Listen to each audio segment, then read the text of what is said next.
Oh, yo, what's up?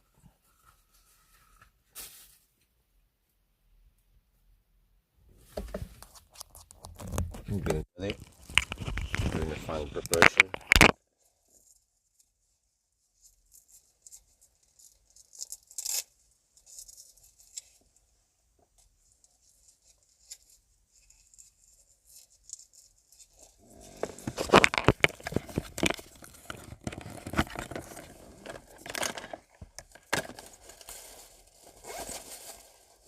Yeah, on a Friday, because tomorrow we have some shitty weather, that's why I'm avoiding the shitty weather. Okay, I think we're mostly good now. Let's get ready to roll one. There, this is ready, that's ready, okay.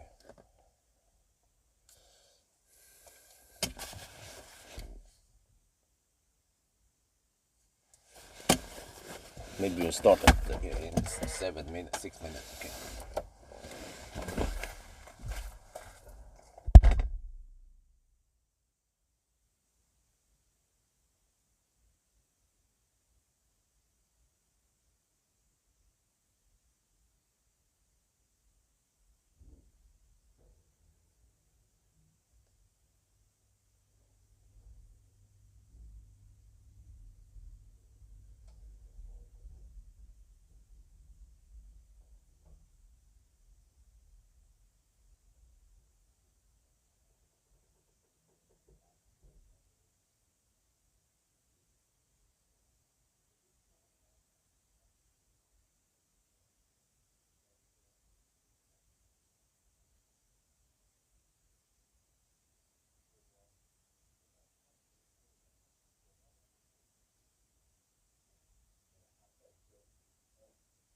Pawel has air-cooled battery, and then under here, well, it's kind of hard to show now.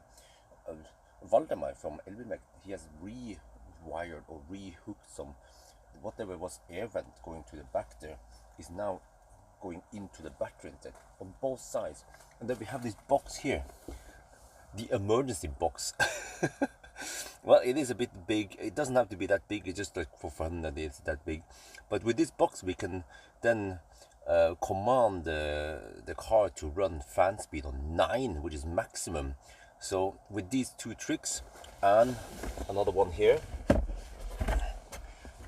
this is adapter from EV Nicholas. Can you see it even? Oh, there, kinda. Yeah, there's a link in the description where you can get 5% discount. It's kind of expensive, but it is really good now. It has turned to be a lot more stable now. With this adapter, you can charge on CCS. Yeah, and this car has Chanamo. And we can actually get pretty fast charging, around 60-65 kilowatt. So I'll just keep it close here, in close proximity. And yeah, with all this stuff and the new update with the cooling hardware stuff here, we should be able to go a lot faster than before. So the record on this.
maybe I'll use a bit of whip runner to help estimate.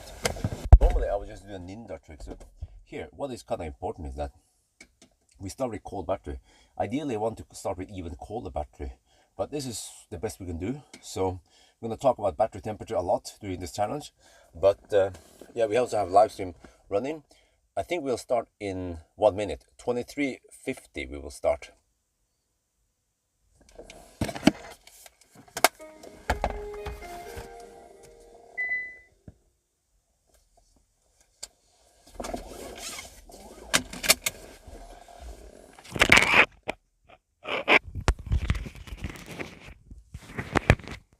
Okay, we see. Reset this. What the heck?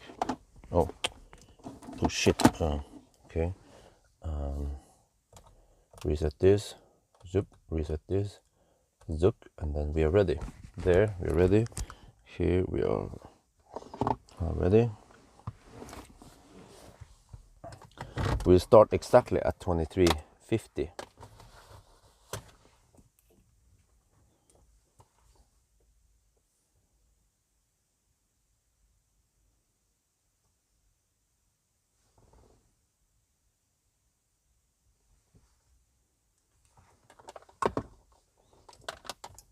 There, let's go.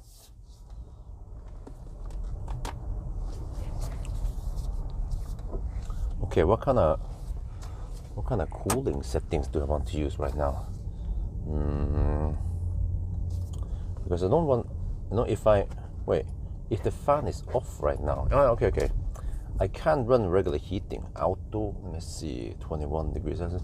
Because as long as the fans are not running, then it shouldn't pull the cabin heat into the battery yet.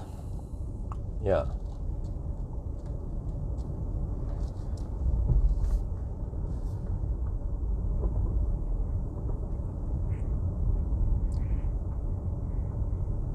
Yeah, starting from the mansion.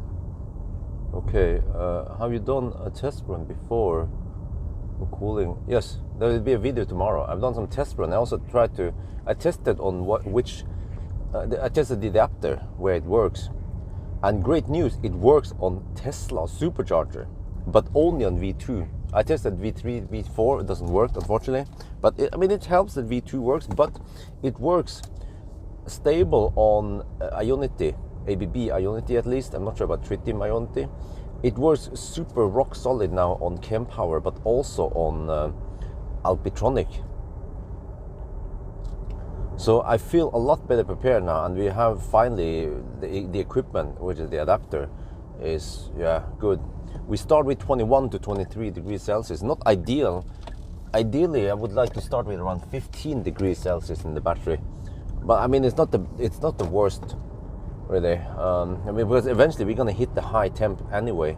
It's just that it would be nice to postpone it, to have a 5 degrees Celsius offset.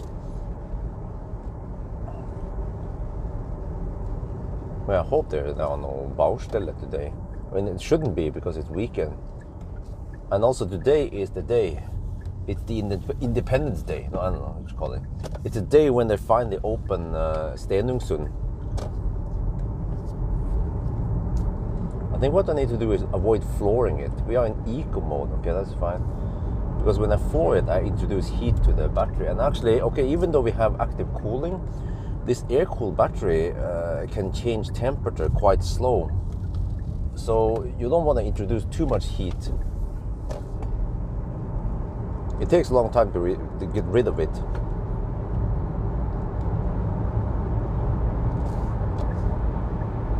You just want to accelerate gently. That should help. I still want to go schnell. This 500-kilometer route has only one route, which is this. We go to Schweinsund and then we go to Rudshögnan when we go back. And I could go deeper into Sweden actually before I turn around, but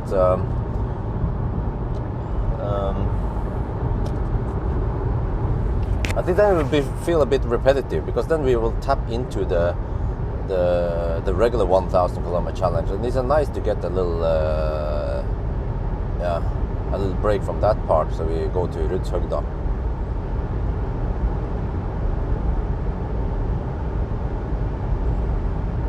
So yeah, we just hammer it right now.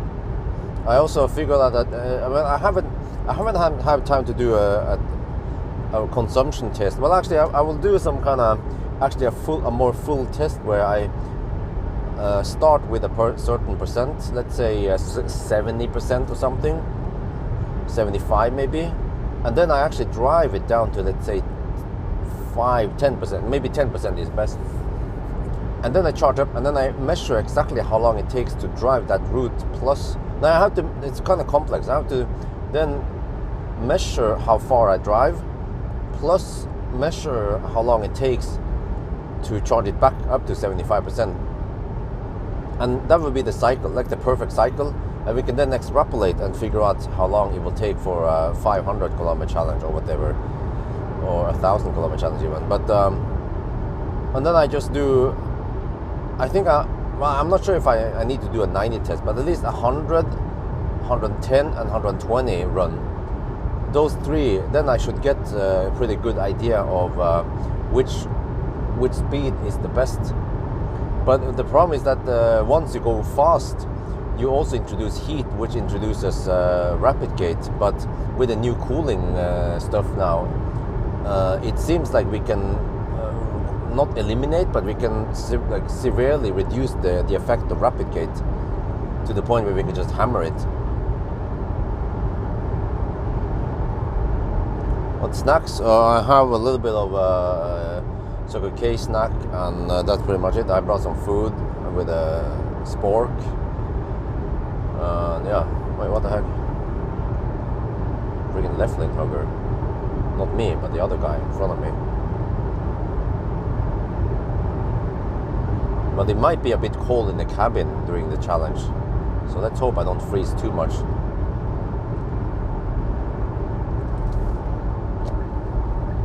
And this is the point where I would like to hammer it, but I don't think I can, because I don't want to introduce too much heat to the battery. It's kind of weird. You have to almost treat it as a leaf battery.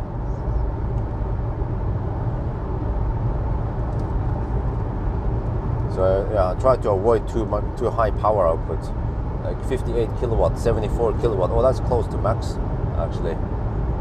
But I don't want to floor it too much.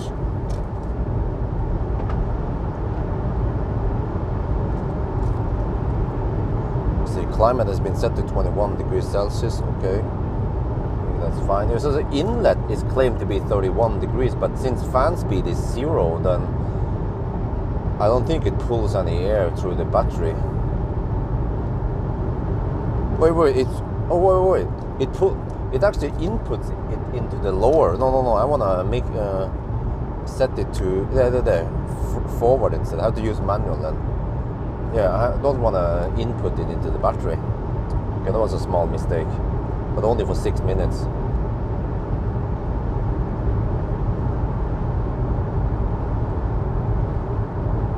Well, harsh Tole, I just talked about it a couple of minutes ago. I haven't tested it yet, but my gut feeling says that it should be at least 120 kilometers per hour, maybe even 130. You know, the barely legal speed. Yeah.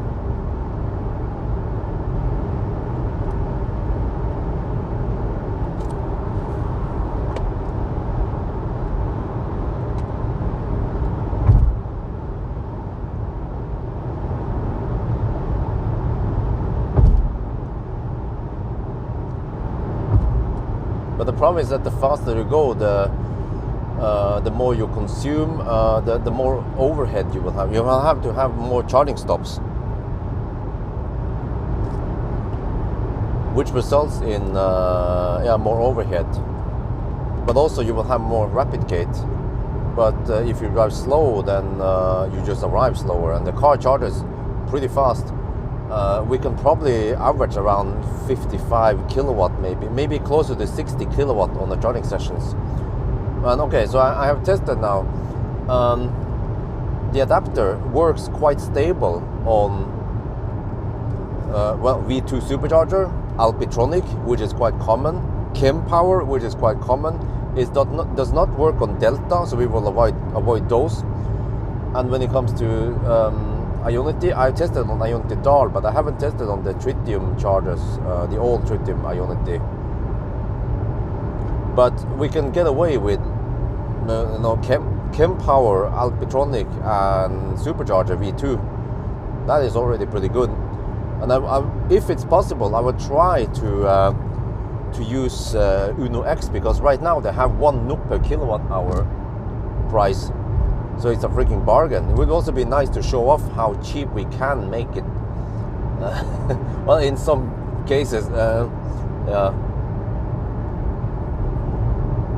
So 500 kilometer challenge.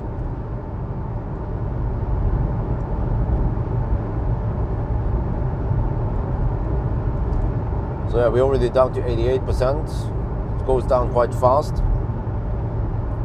And I measured 23.5 kilowatt hour net capacity on this new battery. And actually, I haven't done a 0 mile test. I think I should do that. I tried to make it happen this weekend. Oh, what the heck, man? The light just went off suddenly. Yeah, I want to know how it goes if it stops right around 0. So, I mean, why not? We can do another Sol. I think I haven't done a Sol. I've done an Ionic. But what about a Sol with a new battery? You know, is there any buffer below 0, or does it stop right around 0? Would be nice to know. But that means that I should do it tomorrow. I just keep it in the garage with low state of charge for a bit, and then when Isabel sleeps, what is that? Oh, okay. When Isabel sleeps, then wait, let me see. I'm curious to see what kind of car. Oh, it was okay. Yeah, someone got pulled over there. When Isabel is asleep midday, I will do my 0 mile test. Shouldn't take too long. It's a small battery, and hopefully I don't have to drive crazy below 0 buffers before it stops.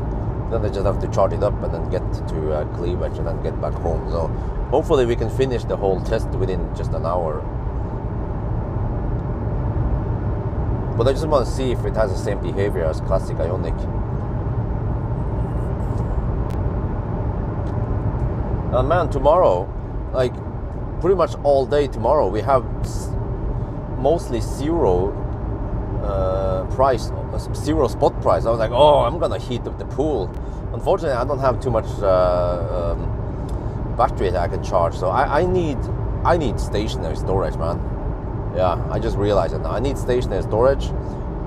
My friend Morgan is trying to work something with Pixie batteries. Also, my partner, he has also connections. I think he talked about Huawei and some other, yeah. We have to get, I don't know, 50, 100 kilowatt hour in the garage. Yeah, that would be great. And I also had a nice meeting with my partner and actually our lawyer. We will also have a lawyer in the team. I had a nice long meeting around 4 or 5 hours yesterday. So I need to make a to-do list, what we need to do. I have to write down lots of details. I have plans, man. I have big plans. We need to work together and execute the plan. Some of them might be more long-term, and then some of them can be applied soon already.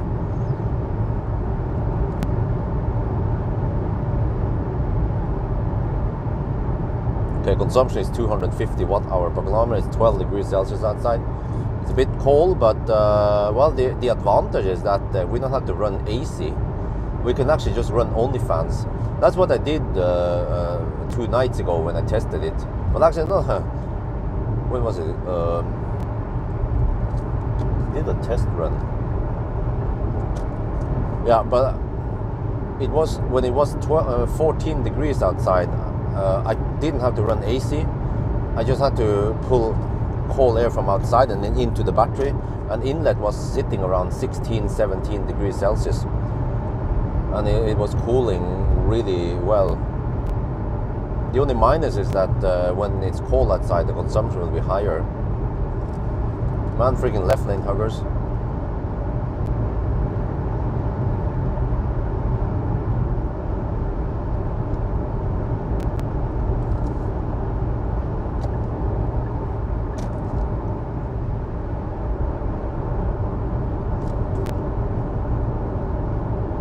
you know what? Eventually, what I need to do, I have to contact some people, or I believe this box that I have can also work on classic Ioniq, because it should use the same signals. So if we hook it on the OBD port on the classic Ioniq and we flick on the switch, it should trigger fan speed 9. I mean, if it works, maybe we can make a smaller, slicker version of it and sell it.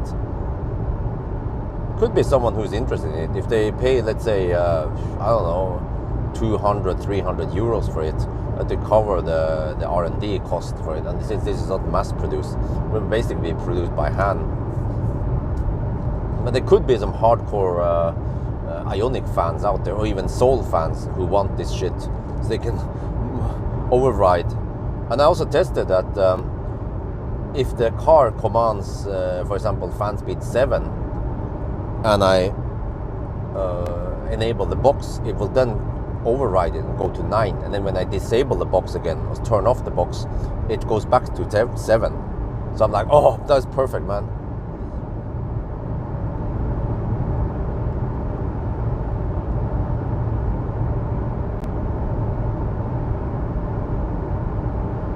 And in a way, I mean, it's kind of weird that we have to do these hacks, but I suspect that Kia, Kia Hyundai, they're not gonna do anything to fix the old software on these cars. They don't give a shit. So then it would actually matter. I mean, it makes sense to make a hardware to better control the speed. But also, it would be great if there would be a small display and a switch or something, so you can choose what kind of speed you want. So maybe sometimes 9 is a bit overkill. If you can go, let's say, 7 or 8, or I don't know. Not sure if it makes any sense to, let's say, down speed it to 1 or 2 when it wants to go 7. Maybe that's probably bad.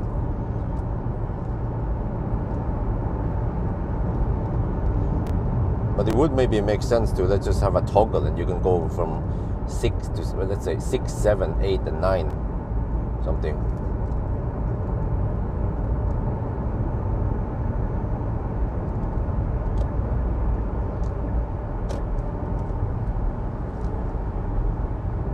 Dude, look at that freaking BMW guy. He just went right over the line, like there was no Baustelle going on. Oh, there's a woman. There's always a woman, of course. Okay, consumption 242. We have done, let me see, trip meter, I have to go. We've done 28 kilometers. We're already down to 75%. The battery is slowly heating up, as expected. But right now, I don't want to waste too much energy cooling it down. I think I will just crank up the cooling once we stop instead, or we'll see. Because right now the temperature is so low that there is very little delta between outside temperature and the battery temperature. So you need to blast a lot, and there's almost no cooling happening. But once the temperature hits 45-50 degrees, then it is a lot easier to cool it down. Or I mean, then it makes more sense. Missed donation. Oh, did I miss something here? Oh, Uwe Hopner donated $25. Oh, thank you very much. A little pocket money for the next break. Wish you a safe drive. Oh, thank you. Yeah, highly appreciate it, man. Dankeschön. What the heck happened to the street lights, man?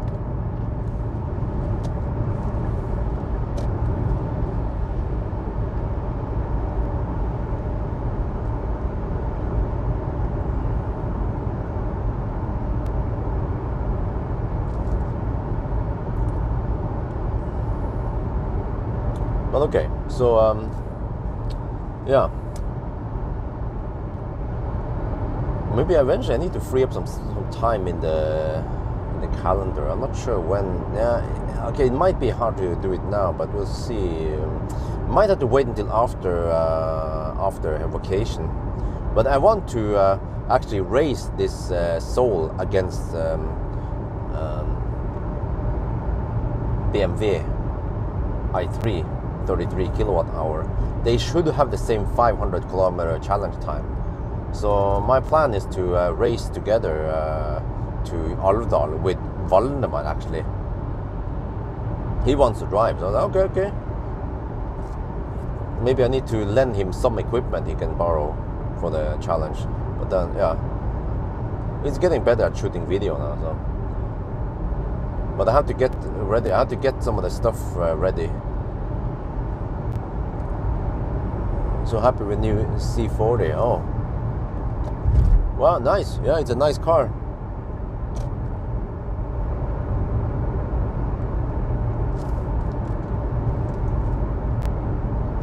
At least you didn't go for the XC40. I mean, the C40 actually rides better. It's not so bold, still quite spacious, and also more efficient. That is kind of funny, right? Talking about efficient in a Volvo. But I want to go on the dry patch here. Welcome to, what's that? Ring 3 now. Okay, okay. Ring 1, okay.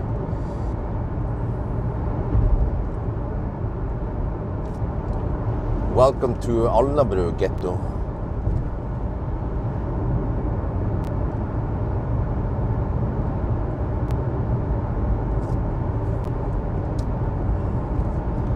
Yeah, but you know, it seems like those C like coupe, like C40, Sportback, Audi, like ID5, you know, Skoda Enyaq, coupe, whatever. Those cars, like from what I've seen in the banana box test, you don't have to sacrifice too much space. You might lose only one banana box, but you get better efficiency. So I wonder if Tesla already figured out this. they might have considered some kind of station wagon boxy car, but they were like, okay, no, whatever. You're gonna make it a little bit slick in the back, and that's the best compromise.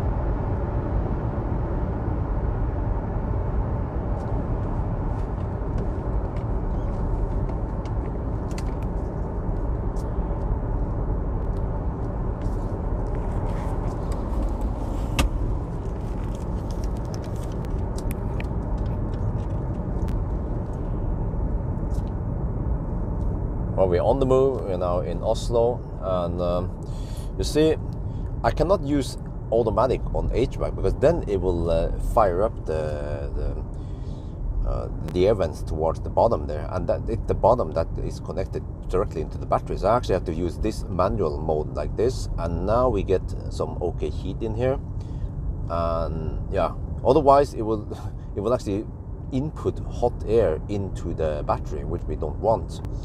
But it's a small hack, still nice comfort in here. So right now the consumption is 218 watt-hour per kilometer.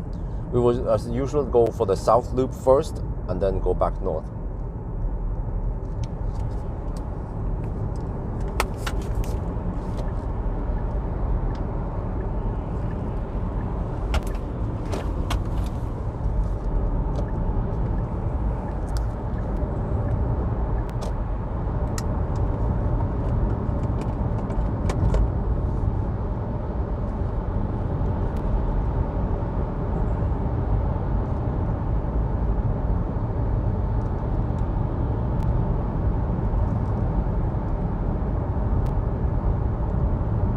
Yeah, well, EX30, yeah, I've seen more and more EX30 on the roads. It's probably a good value for money.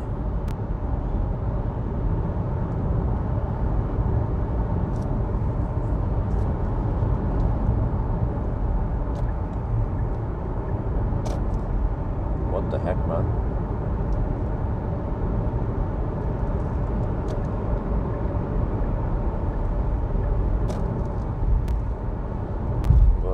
Just a reminder that we are still in Norway, right?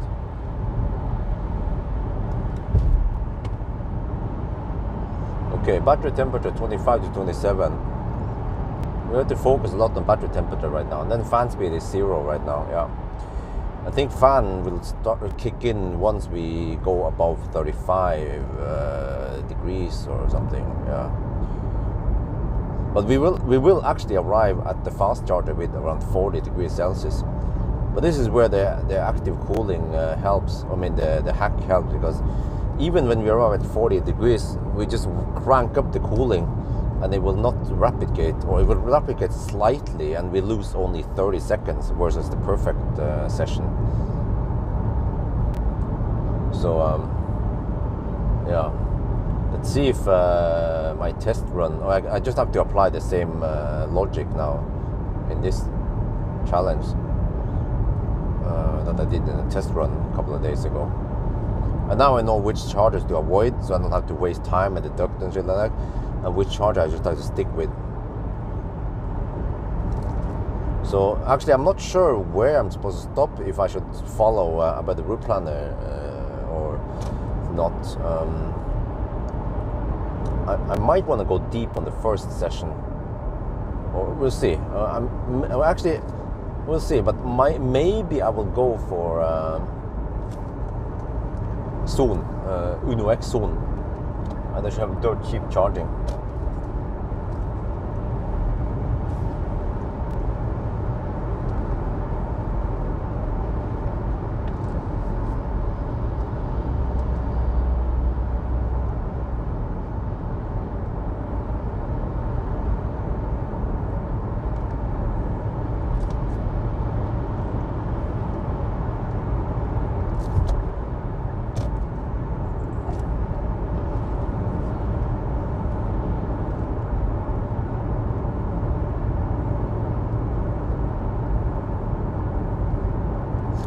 No, about the route planner, OBD, for some reason I found out that about the route planner doesn't support the OBD LX adapter.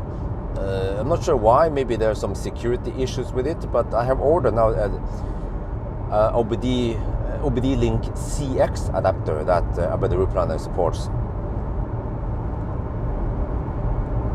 So it should arrive soon. So from next time I can use that one, and I want to try it out because there's some new features with about the route planner version 5 that I need to check out. You can see live data, battery status and stuff, and that's just the first version of it. They will implement, add more. So actually in the long run I can use about the route planner and I can ditch car scanner, because actually if I use about the route planner I'll be making money. More people will start using it. It's car scanner. Well, the guy gave me car scanner thingy for free. Cost him maybe 10 euros, and he has gotten a lot of sales from me over the years. But car scanning is a bit clumsy. I mean, it's highly configurable, but on the other hand, it's not that important. As long as it already has a good layout and good design, then you don't have to reconfigure a whole bunch of things. So it would be great if the route planner guys can just help me develop it so that it's easy but includes all the variables we want, like fan speed on Korean cars.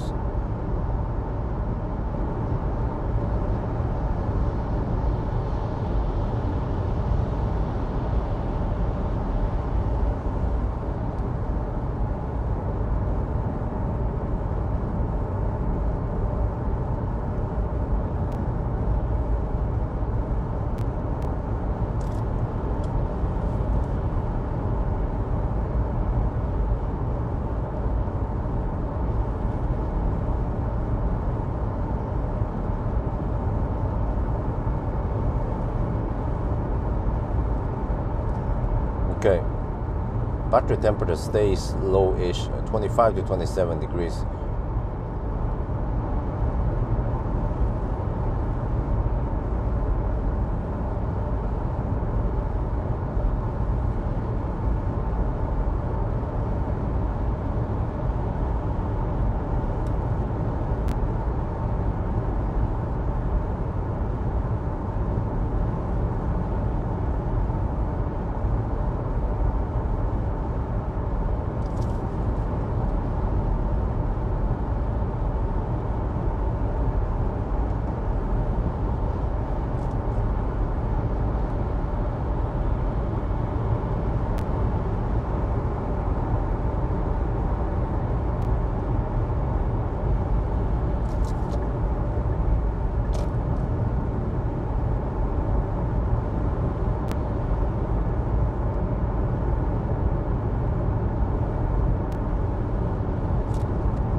update frequency quite low and tried CX. Oh, I see. Okay, well, eventually I'll find a good adapter. Probably have a very good consumption word with the.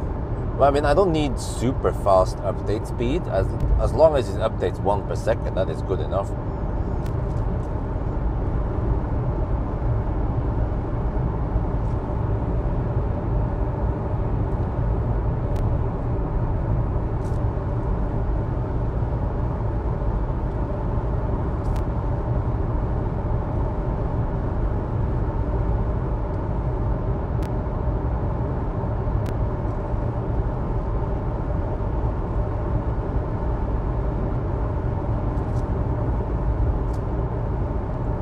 At least if it updates, let's say 4 or 5 times per second, that would be good enough.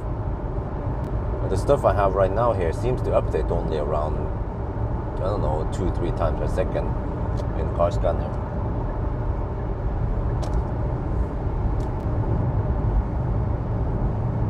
Old e-Golf, yes.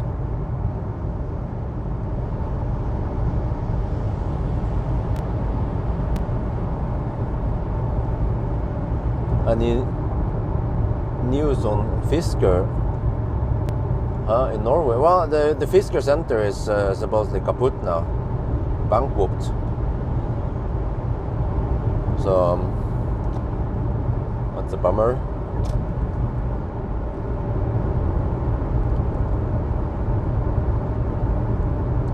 Then what the heck is gonna happen with the guys who bought the cars then?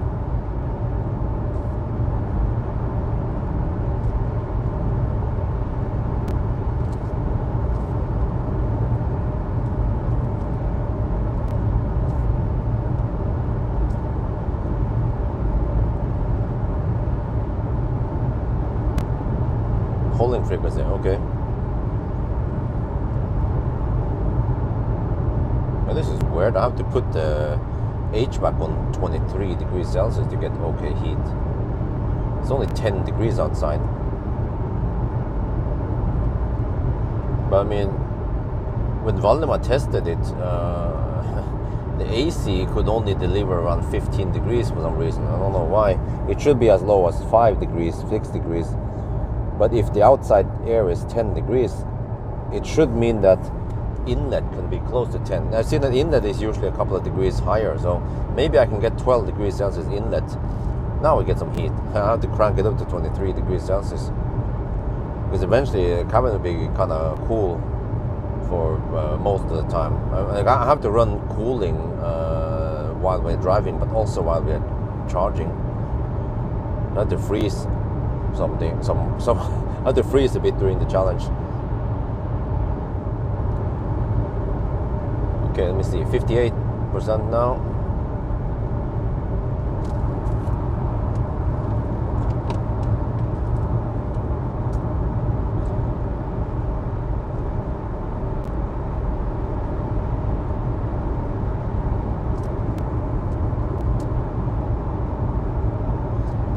But the route planner wants me to stop at Vestby.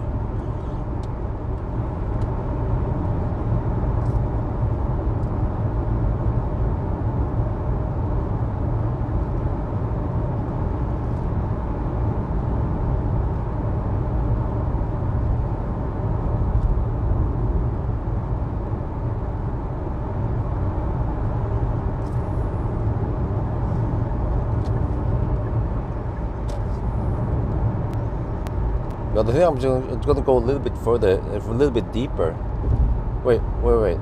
How soon was it?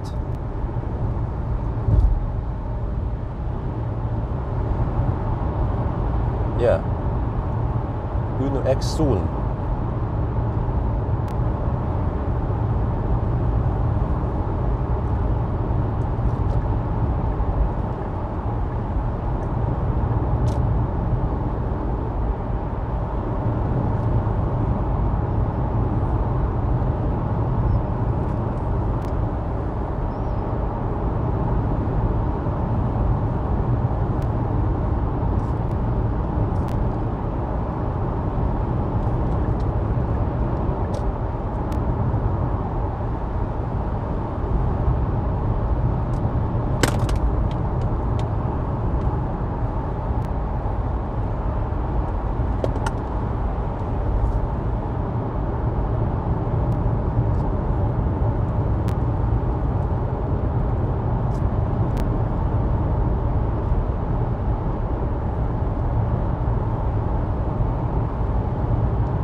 Yeah, I think so. I think it's still 1 NOK. I tested it a couple of days ago. Actually, today I tested it. It was like, wow, 1 NOK per kilowatt hour. That is almost unreal.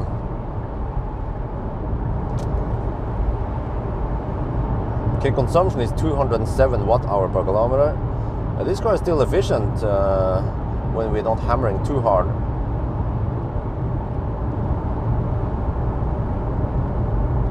Yeah, fortunately I'm driving at night, so I won't be able to run into any laderstau.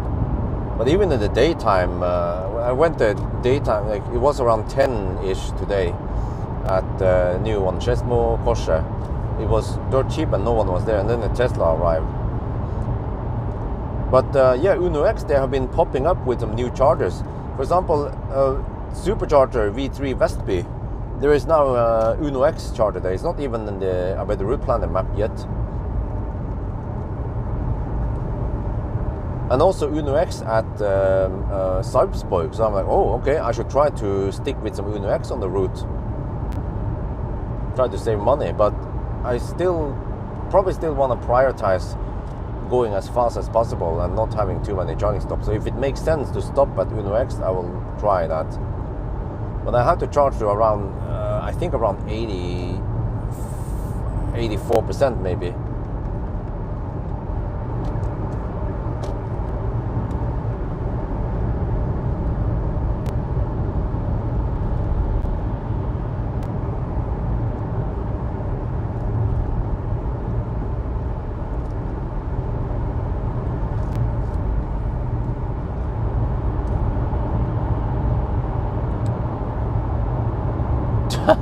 Yeah, even the sign says 1 NOK per kilowatt hour, and they are charging at Mer. Like, I mean, it's just like, you know, at Nebbenes.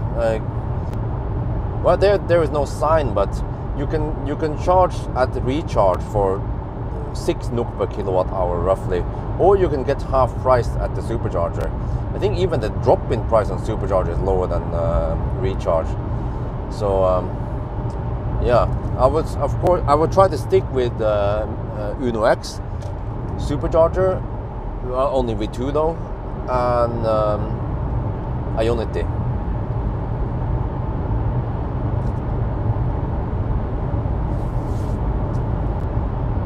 Okay, we're down to 53%, which is roughly half the battery used now.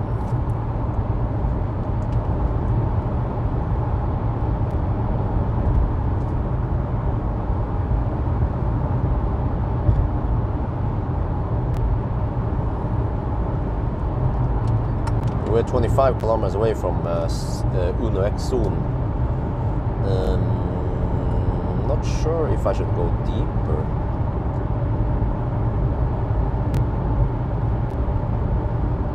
We'll see.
Might want to stop at Storebaug. Yeah, I think let's see. But I don't want to go too deep. probably want to go to around 10%. Even 15 will be okay, 10 to 15%. Because if you go deep, you will introduce more heat that is harder to get rid of. And it's fine. I mean, I can charge more often.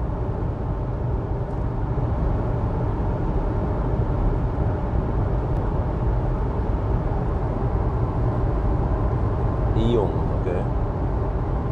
Will this vehicle pull extra power from the charger when running AC? No, I don't think so.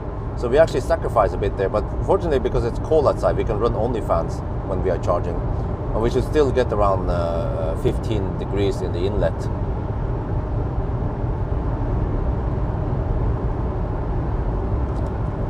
So it seemed like I might pull around 500 watts extra, but it's definitely worth it.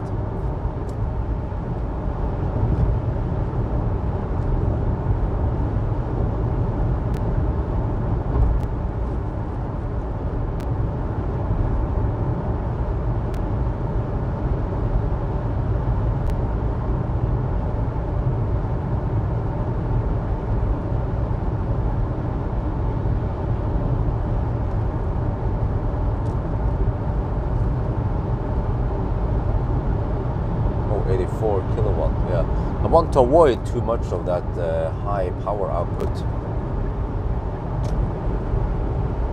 I think 84 kilowatt is more or less max power. We are even in eco mode now. Oh, we're in eco mode. Oh, let me go out of eco mode. Maybe that's why the car is being a bit stingy on the heat. So I want it to be nice and warm here before I start chilling down everything.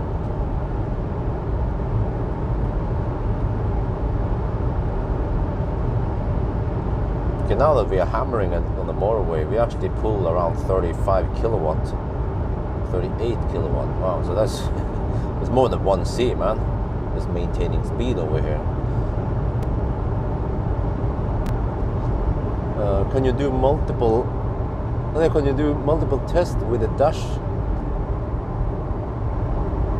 One, huh?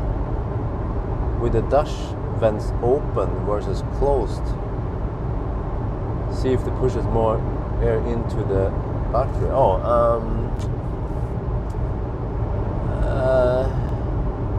Okay, but I mean, why?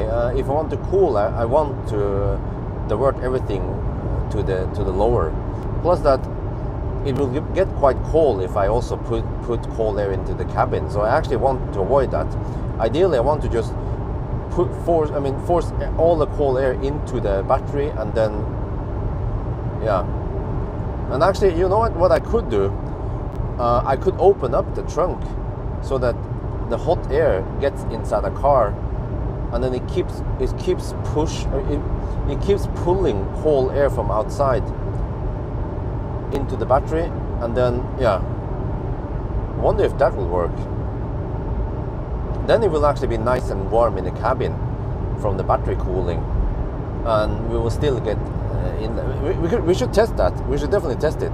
I can open up the trunk area, and we can pay attention to inlet.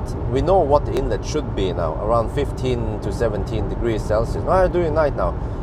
Yeah, around 15 degrees Celsius, and then if it goes higher, then we just close the trunk again, and we have to sacrifice and freeze a bit. Rutsøgda, drop in price. Wow, Eon, what the heck? Yeah. I mean, I know it is expensive to run a charging network, but if Tesla and Ionity gets subsidies, but especially Recharge, because they are using kWh, which should be quite cost efficient. I mean, if there is someone who can lower the prices, it should be Recharge. They are quite aggressive on the kWh. Especially now that the spot price is not crazy high, then I don't know. Are they running the business in an inefficient way or some shit?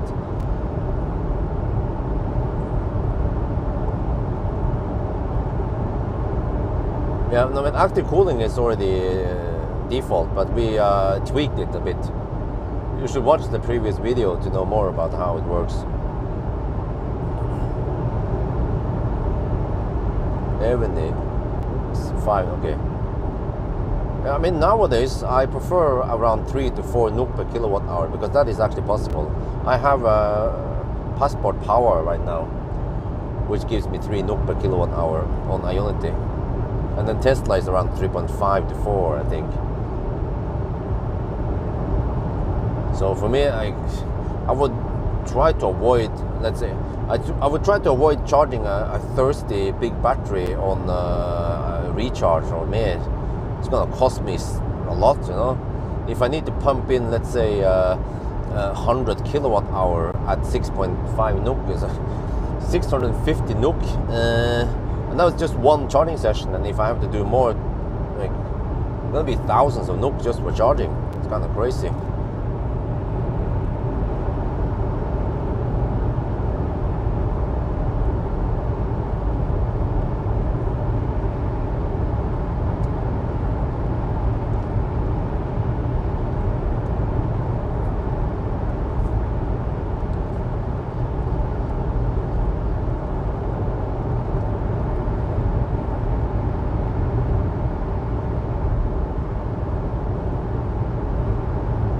Okay, battery has heated up to 27 to 31 degrees. I think that's fine. I don't have to do any crazy cooling yet. Yeah, that is actually not, it's a bad idea to cool now. If you sub to Tesla and Ionity, it's quite simple. Yeah, exactly. And they have quite big networks, so you could actually travel across Europe only on Tesla and Ionity. And you don't have to dig around with any roaming prices shit or several apps.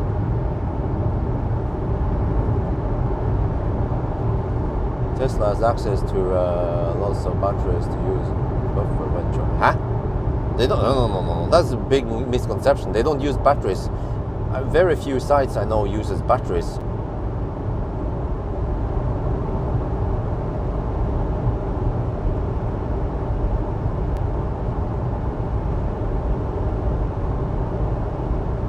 Electra, huh?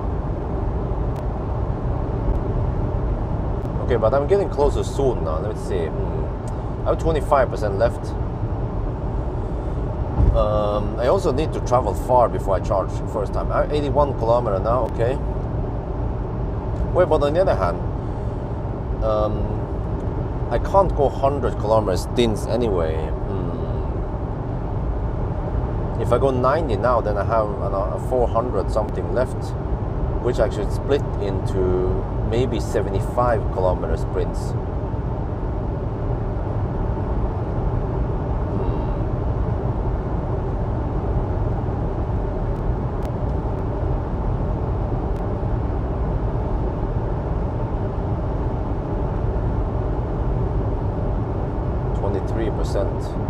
I should be around 15% at soon. You know what? That is actually okay. Yeah, I think we'll stop at soon.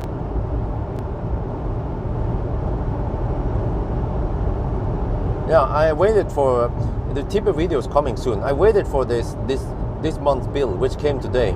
I saved over 100 NOK or almost 10 euros on grid reward, and I haven't been that. I haven't camped that much either, plugged in. So I think I saved around 170 NOK total on grid reward. 21%. Yeah, the problem is that if you go deeper, you will. Well, I have to decide really quick now. Here or Storeberg. Storeberg is 12 kilometers away. Wait, could maybe even go Rygge instead. No, that's not possible. Okay, you know what, let's go here. I think this should benefit us because we don't heat up the battery too much. 29 to 33 degrees right now.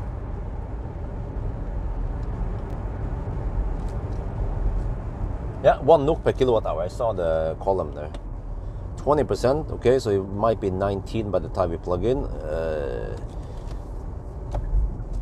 But I'm planning on going to around 85% before we leave.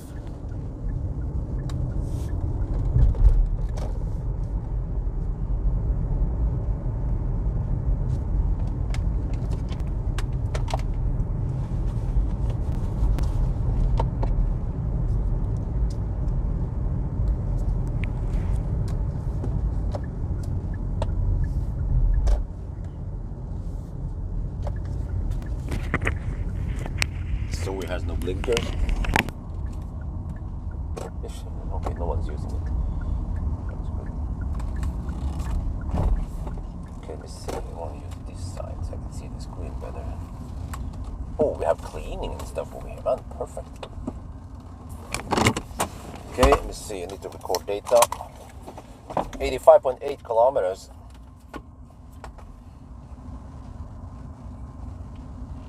Soon. And consumption was 219 watt-hour per kilometer. I have 19.5% left.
Okay, this is where okay, let's see.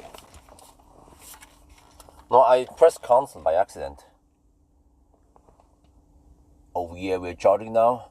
And you see, we're getting... Oh, is it... No, it's ramping up. But okay, this is... Now, we have to do this, okay. We flick... Okay, what was it? Battery stand... Battery is 2. We flick this. It becomes blue. Wait a couple of seconds. Oh yeah, 9! Let's go. And then also another thing that is important, we go here, start the car. But then you have to go to climate here and then lower the temperature. And then go to mode here and show it better here. We have to go to this mode and then lower the temperature. And then fan speed doesn't have to be crazy high. This should be good enough. And then we don't actually need AC because it's only 11 degrees Celsius outside. And then the inlet here will drop. It's 22 now. It should drop to around 15 only. We need to cool down the battery in time. Yeah, but the car has been programmed to be kind of lazy and ramping up, but we're just going to go aggressive here without actually sacrificing too much, because you see, since we are now not using AC, we're only pulling outside. It just runs a couple of 100 watts extra. We don't sacrifice too much of the charging speed, but we can still cool down the battery. Yeah, this starts dropping. Oh yeah, party time.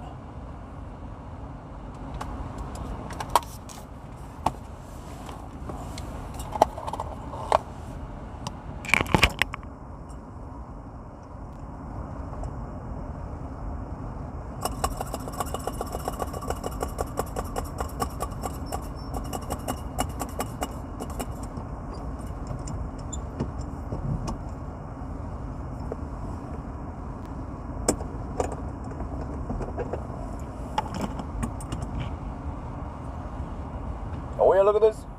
Oh yeah. Oh yeah.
downside with this solution is that it can get a bit cold in the cabin. Oh, we have 18 degrees in the inlet now. Yeah. But we are still maintaining nice speed. Look at that. 64 kilowatt. Oh, wow. Man, awesome. Okay. Now I'm going to hang out and chat with the live stream people a bit.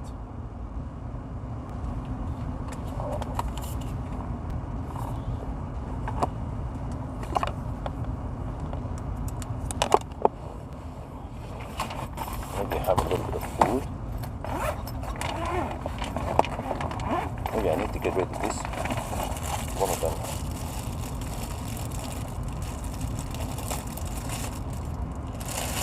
Well, fan 29 is a bit loud. Not sure if I want to have that fan blasting into the cabin here. But on the other hand, it should provide nice heat. Maybe I'll try that on the next stop, because next stop is going to be hotter.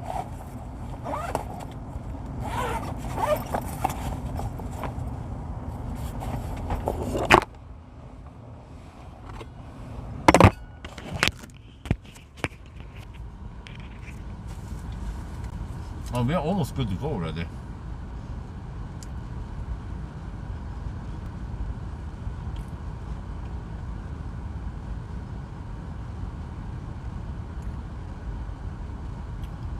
So from here to Shell Schweinsund is 62 kilometers. Yeah, I think that the plan is to stop and charge at Schweinsund. Shell there. It would be too far to go back to. Yeah, no, that's not possible. That's so then I have to charge at recharge. It's kind of expensive, unless there's something else here. But no, I don't think so. So.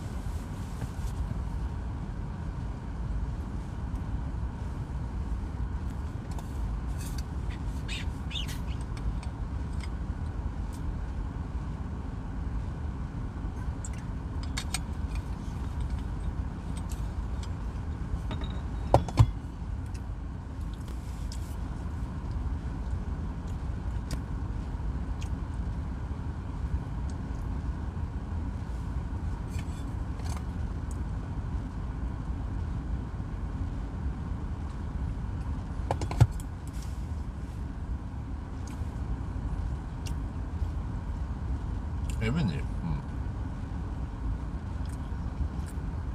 Well, no, okay, but I'm not sure, because Evany might use Delta, and I'm not sure if it works.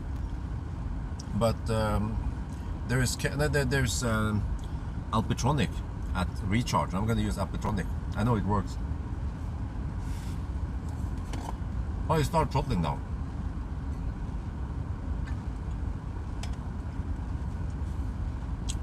Oh, is that a bit early?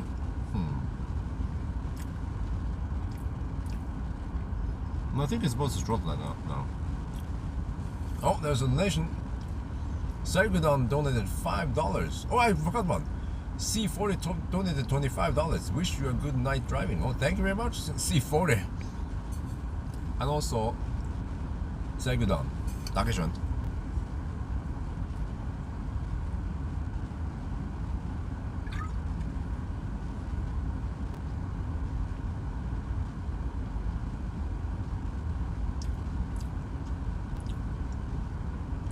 Are you sitting in the Volvo?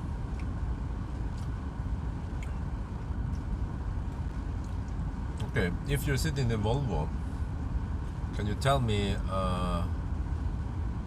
the beginning of your license plate?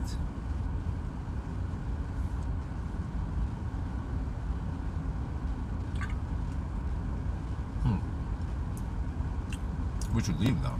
This is crazy. I should have enough to go.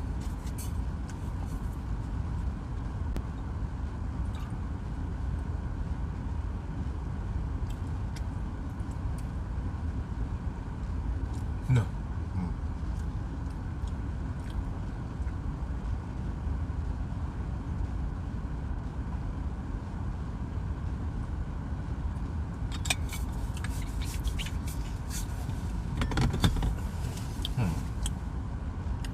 I think now I want to wait, let me see. If I look at the route planner, how is this again? Okay, now I kind of messed up the thing.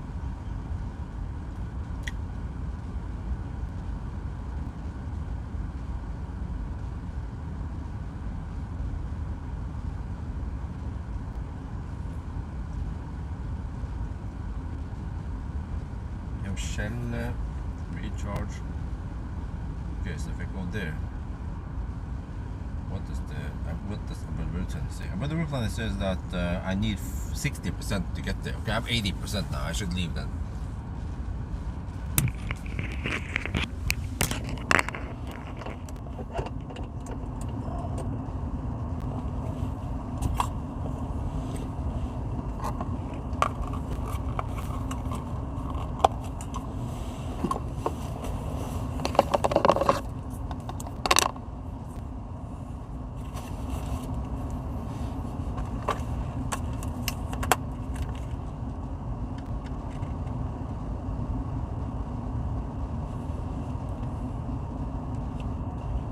Okay, according to the route planner, we are 62 kilometers away from Svinesund, and I need to spend I need to spend 60% to get there.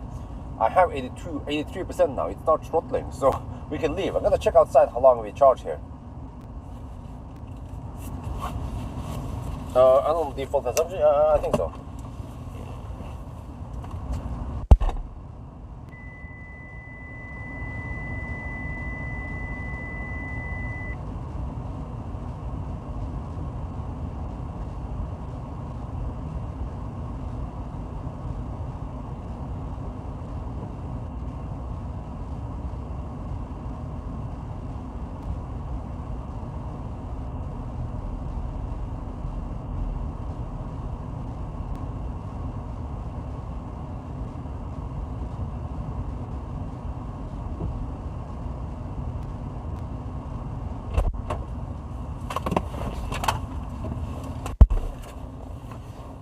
I'm not sure if I recorded that, or if I double tap on there. Let's check here.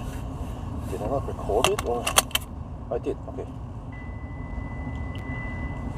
14 minutes. Oh,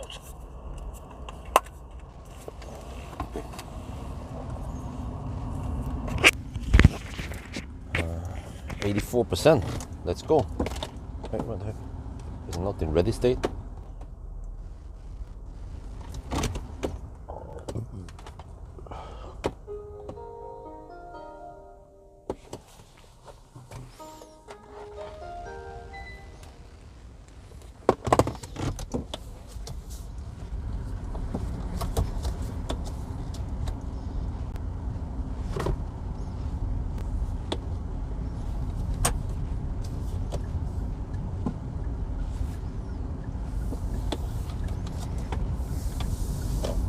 Okay, now the battery is warm-ish, 43 degrees. Now we need to cool down before the next session.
after soon. Right, we're on the move again, and you see, now we start with hot-ish battery, right, from this leg, and the cooling is running. So the trick is that if we look here, if I go to climate here, we have this setting here, only fan, 15 degrees, and we're actually getting pretty good cooling. And then you can also see here, if you go out to climate here, that we are not pulling anything for AC, for climate, right, even though it's kind of weird, but it's AC is not running, heater is not running, but it just pulls some electronics, whatever extra 100 watts for the fan to run for internally, and also for in the back there. And then you see that it's still blue, so we are running at 9. So actually, let me check here. Fan speed is 9 down there. If I turn off the box, I want to see what the car wants to run it at. 7. Okay. Huh. Interesting. But we want to run it at 9.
According to Google, there was supposed to be some slowdown at Storebø, but on a weekend they shouldn't have any significant roadworks going on.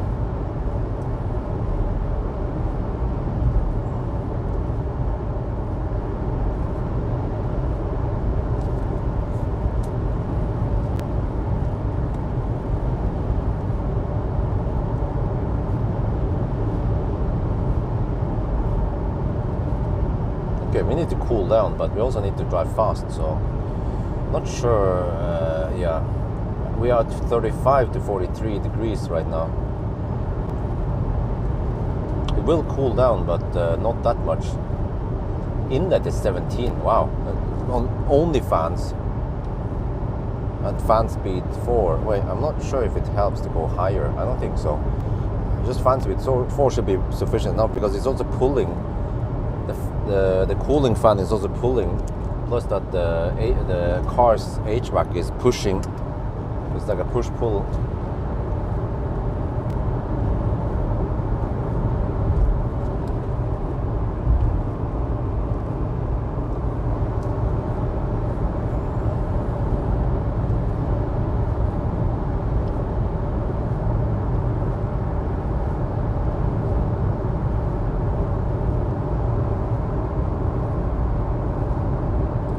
Slow down. Well, maybe that was earlier. Go smooth now. 34 to 43 degrees. I've seen that the low temp seems to cool down faster than the high temp. That sounds a bit counterintuitive. You would expect that when you have high difference between min and max, I mean inlet versus the highest temp, you will cool down the highest temps faster, but I suspect that the hottest cells, they are bundled together, so they are not that much affected by the cooling, or I mean they are less affected by the cooling.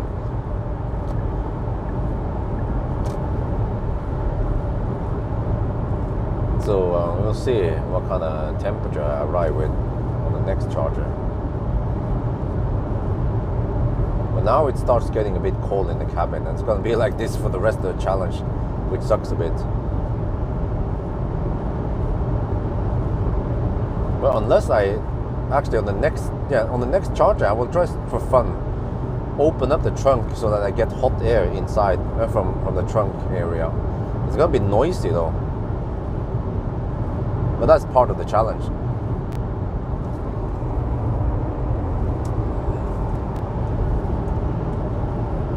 That would be interesting also, what kind of heating power we're talking about here. Hot battery could be maybe 500 watts to 1 kilowatt of heating coming from the back there.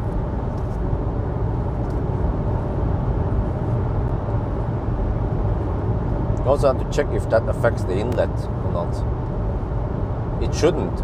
With this trick, of course, if we didn't hack this, then the cabin air will then mix into here, and then yeah.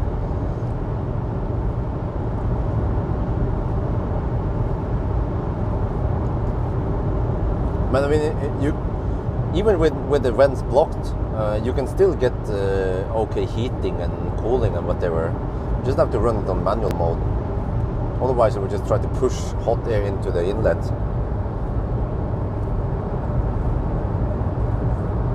So it's not like we are ruining the car's the normal day-to-day driving comfort.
Okay, 33 to 43 degrees. Inlet is 17 degrees. We're down to 62.5% now. 62. The consumption is not crazy high. 231 watt-hour per kilometer. When the car is boxy, but it's not that big, and it's also it has a quite efficient drivetrain, which saves the day. So we'll see. Okay, I forgot to tell you guys, but I said it in the camera. I tend to forget that. Ioniq has the record now. 6 hours and 5 minutes. Even the Ioniq was replicating slightly, but it was not that much affected since it was so efficient. So 6 hours and 5 minutes, and then BMW i3 6 hours and 30 minutes, and then this Soul last time did it in 7 hours and 10 minutes. But we lost some time. We lost some handshake problems. We were digging around on 50 kilowatt most of the time. Had some 70 kilowatt. We had to drive a little bit slow also. So I suspect that there's a lot of improvement potential there. And by the Weather Planner claims 635 and a consumption of 233. So let's see about that.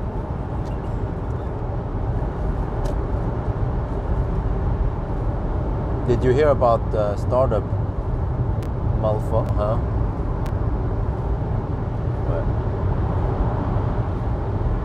Modifying long-haul trailers with a motor. Oh, interesting. No, I haven't heard about it.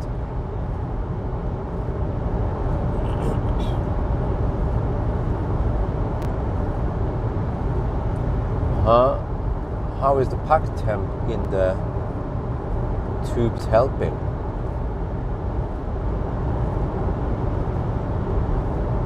What is the question here? Well, the battery is at 32 to 43 degrees.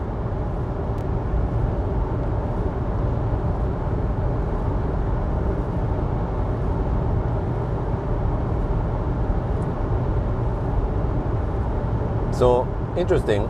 It's 13 degrees outside, and inlet is 17. So from the 13 degrees, it heats up slightly when it passes through the air vents and whatever, right? But okay, so we get 4 degrees Celsius higher temp, but I mean 17 degree in the inlet is freaking damn good. Without this modification, we will have to run the heater and stuff, and then, well, actually, it depends. You know, you can run the cooling and some stuff. You could, if we just put only fan on the bottom, whatever, without the air vent modification, it should still be maybe 20 degrees, but it's going to be cold in the cabin. That's the problem. It heats up the feet, become quite cold. Now at least it's not that cold in the cabin. But I know it's kind of pointless to open up the back, but at least on the next session it makes sense to open up the back of the trunk. I'm going to try it just for fun.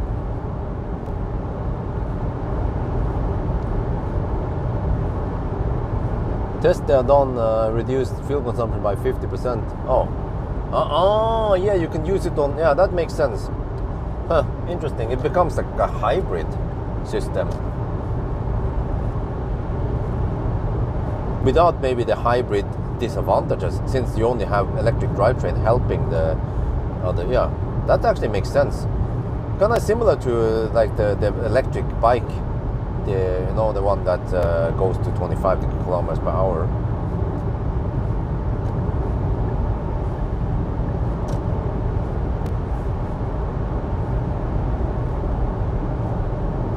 What is different this time? No, same battery. If you want to know more details, you can watch the previous videos. But he modified. It's kind of hard for me to explain all it, but he modified the air vents. So the outlet, or the HVAC outlet to the rear passenger, is directing air into the battery inlet, which sits under the seat. And then he made a box, okay, kind of big, but it was like for fun. A box that allows you to force fan speed 9. So those two things together should make wonders. It's regenerating. Oh, actually, wow, that is brilliant.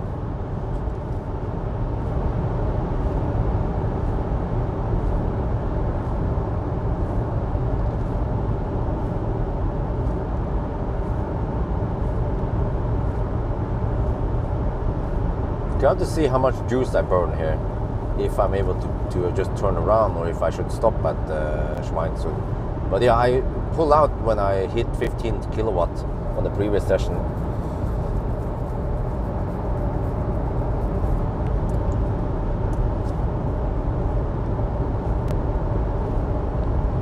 Even with 200? I'm not sure about that. But yeah, I mean, there are lots of Soul and Ionic owners out there. So if Waldemar could team up with a guy or whatever, if they could make this hardware, sell it for a couple of €100, they could make some okay money. But ideally, they need to mass manufacture this in China and shit. But maybe even if you made it by hand, maybe some people will still buy it.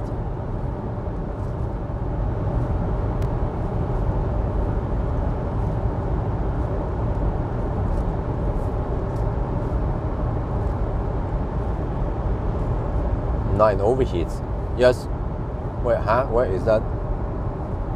Is that a question or what the heck is it? Is that? Stats: 234 watt-hour per kilometer, 118 kilometers done.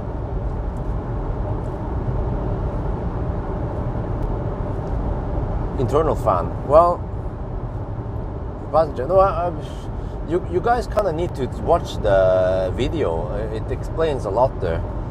But he blocked the lower vents on the front seat, plus the lower vent. I mean, he blocked it, and then the rear vent is going into the battery. So I can feel there's a little bit of leakage. The system is not 100% tight, so even now when it's supposed to go on the lower, right, there is still some airflow coming out from the other vents, but at least quite low airflow. Oh, 16 degrees in the inlet now. Wow. Battery has cooled down to 31 to 42 degrees. If we arrive with 40 degrees, that's okay. Anything 40 or below is actually okay, and we won't rapid gate. But it's very important that we need to fire up the cooling and HVAC right when we start charging. Start cooling as soon as possible.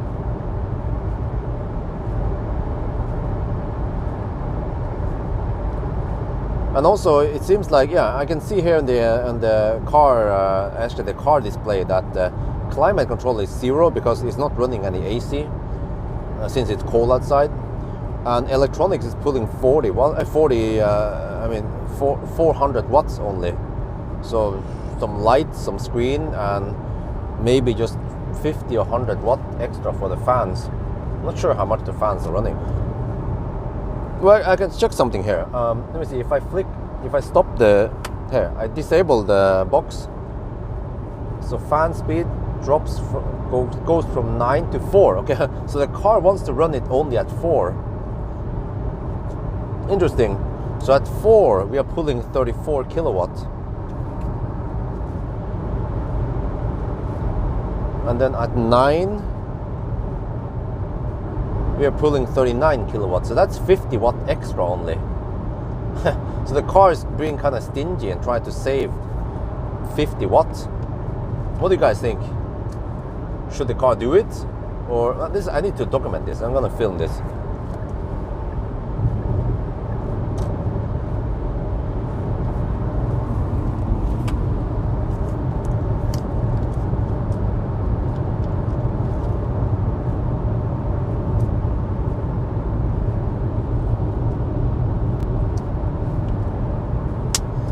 Consumption with the fan. You see here that we are pulling 390 watts for electronics.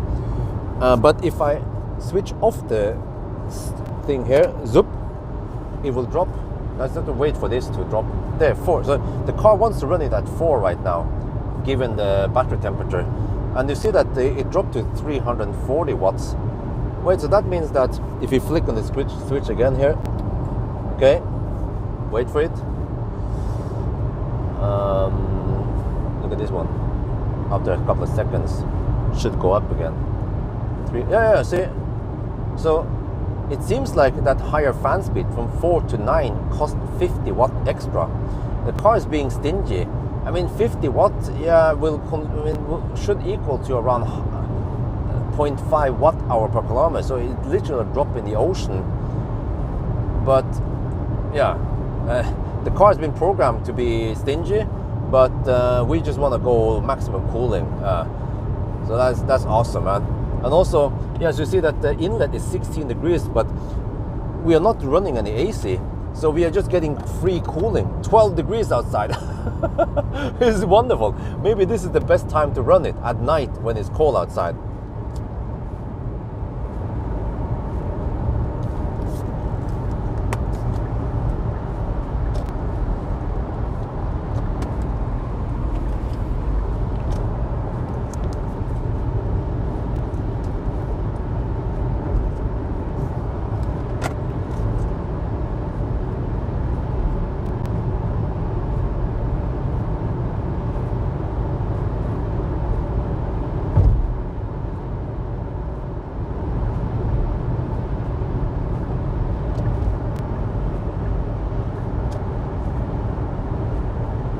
With 200 with that.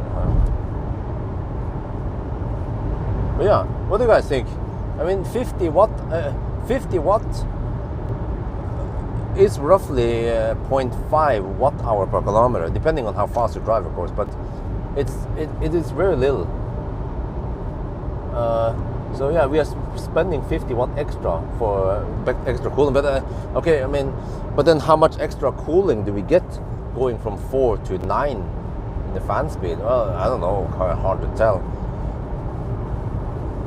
But yeah, at least I know that we're not spending a lot extra juice for the cooling part.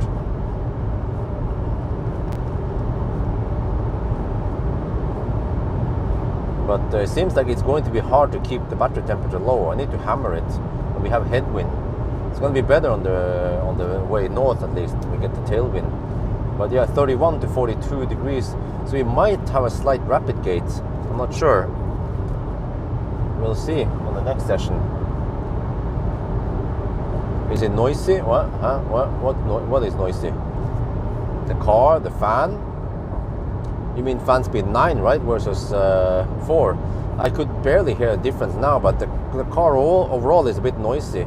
We get some extra noise from the headwind. We get a little bit extra noise from the fan, the HVAC fan running at 4 or whatever right now. Yeah, but when we're stationary, you can actually hear the difference. But I want to try to open up to get some heat. I just like the idea that we get heat in here rather than just dump it outside. And hopefully it doesn't affect the inlet. So I know now, okay, I see now, inlet is 16. So as long as we get around 16, 17-ish, you know, shouldn't go much below, above 18 maybe, then it means that we can get some nice heat in the cabin. Oh man, the headlights are not the best.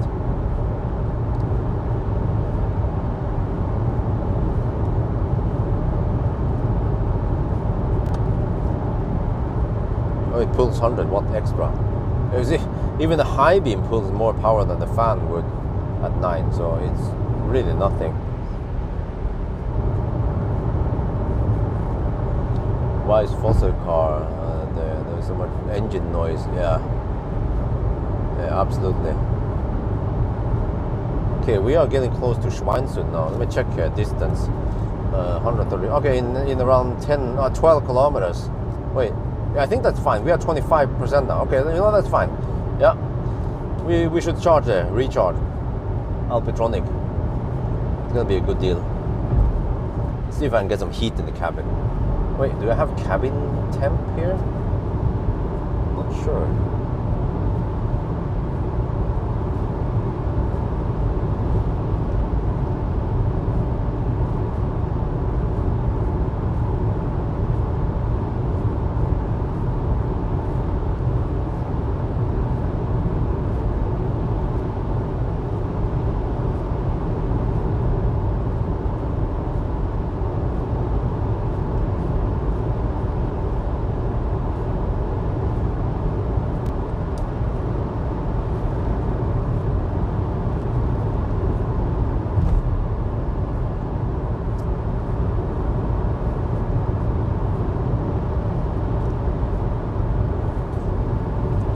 There is no inside temperature.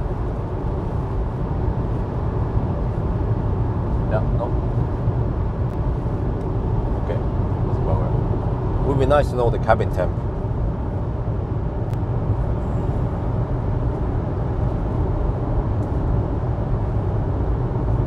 Oh, how was the Pier Simpson? How was the Stenungsund stretch?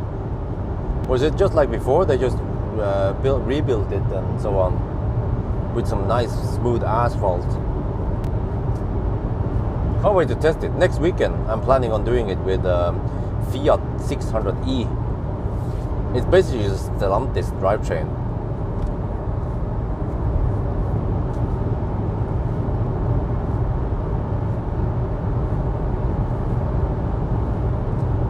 I could maybe make a poll in the beginning of the week, and I said, okay, I mean, I can do a 1,000 kilometer challenge, but I don't have to. I can always calculate it. So you guys decide. You can donate via PayPal link, and then I can make a follow video in a couple of days.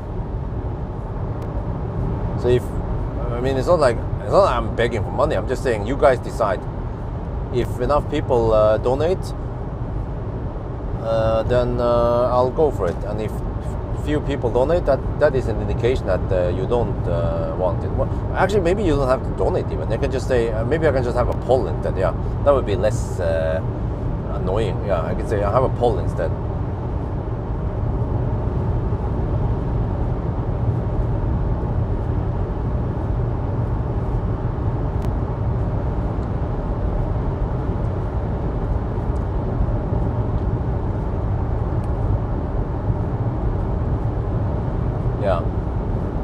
But this is, I mean, it's Stellantis platform with a 53 kilowatt hour battery, so it should be okay. 100 kilowatt charging until, I wonder if it was 20%, and still 75 kilowatt until around 50-60% even.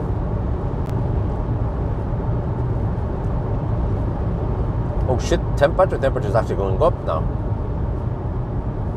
Oh shit, we're down to 12. Whoa, I have to slow down. I just noticed I'm down to 12%. Huh, I even charged at 84%. I noticed that the max temp went up.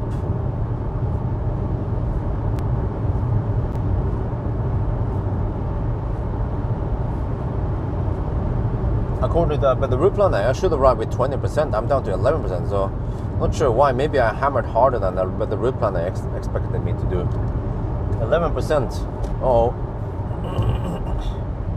we are still around. Let me see. Around 5 kilometers away.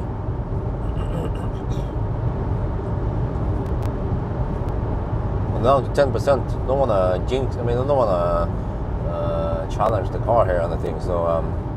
It's still a small battery. It claims 11 kilometer range now. Don't want to risk anything. 9.5%.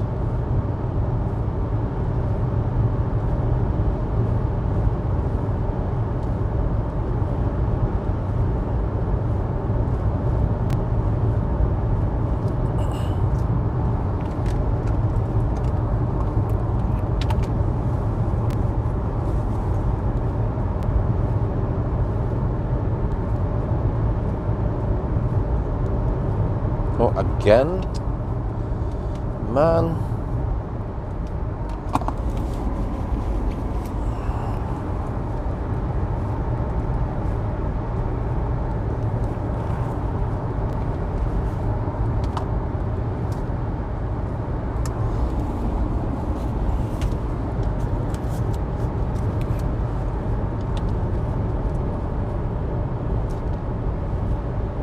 We are almost at Svinesund.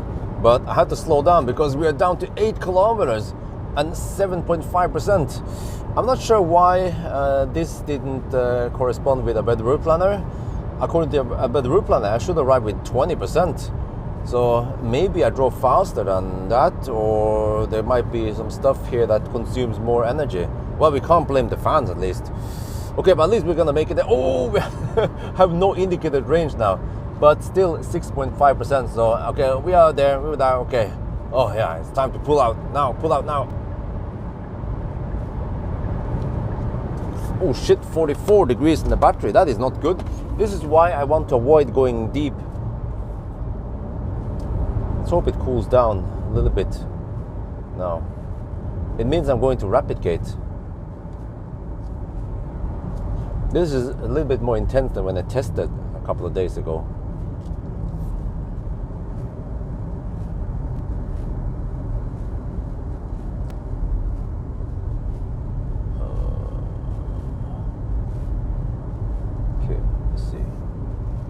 Go for Shell. I could go for Kemper, but it's still a bit further away. So we just go get the Alpetronic. But the adapter is super stable now. Yeah, I see it. Alpetronic is available. Recharge, kind of expensive, but whatever. We just need 15 kilowatt hour or something. Okay, microphone off.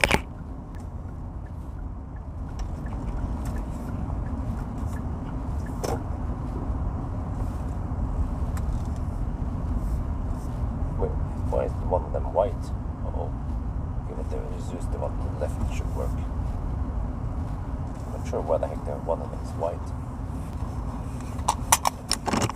It indicated might be kaput, but kaput usually means red. 6% at arrival, but 44 degrees. Oh shit. Svinesund. Yeah, 236.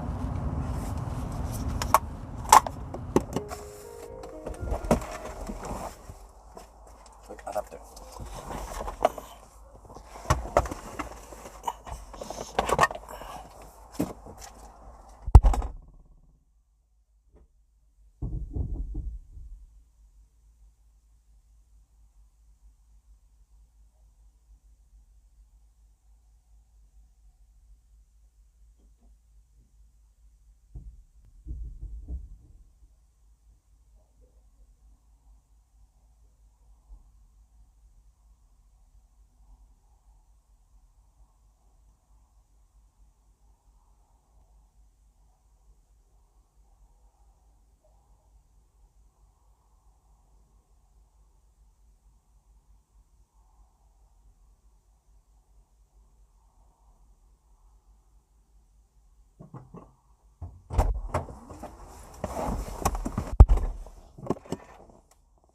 Wait, did it stop?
We have to deduct a little bit of time here. I have to go to kWh instead.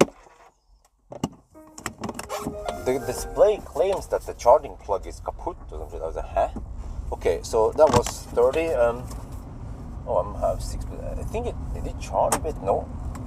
We have to get over to the other place. kWh instead.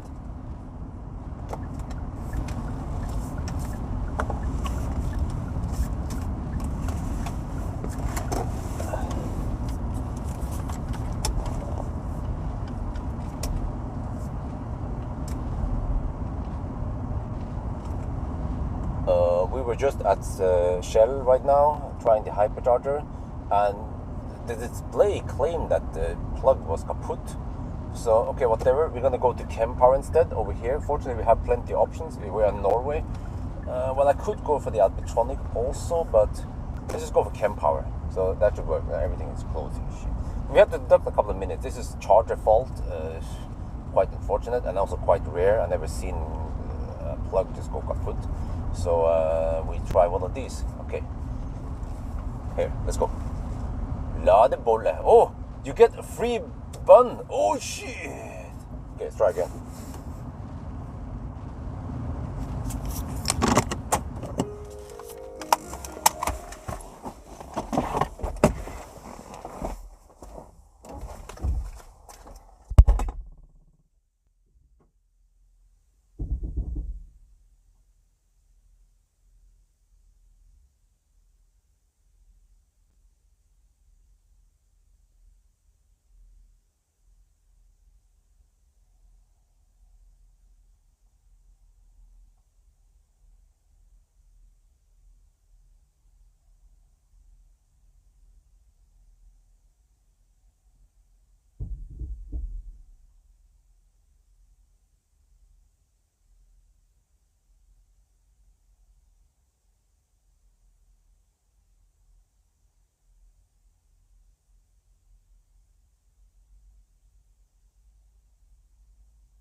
5 minutes there.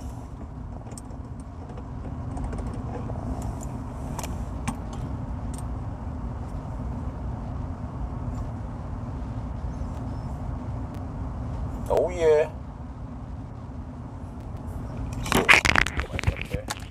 So we're still maintaining maximum speed, but it's come on. Let me write down 5-minute deduction at Svinesund. It was, oh shit, what was the time again? 23:50, wasn't it?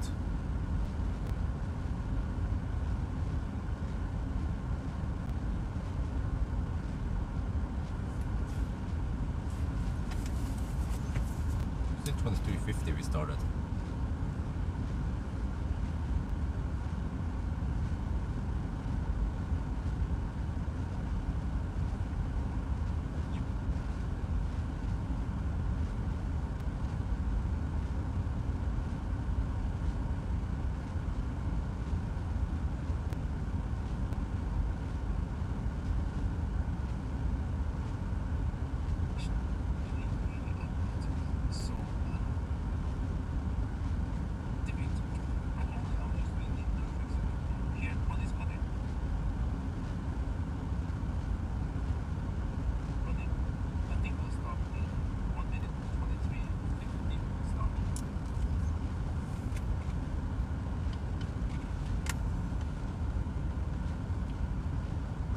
We're charging now. We had to deduct 5 minutes, so we are still taking 61 kilowatt. Yeah, the voltage is a bit lower, that's why, but it should go to 65 kilowatt. But eventually this will hit 46 degrees Celsius and we will replicate. But I have forced fan speed 9, and just like before in the show here, we are using this setting, which works best for cooling, but it gets a bit cold in the cabin. So I wonder if I open up the trunk, that will give me some,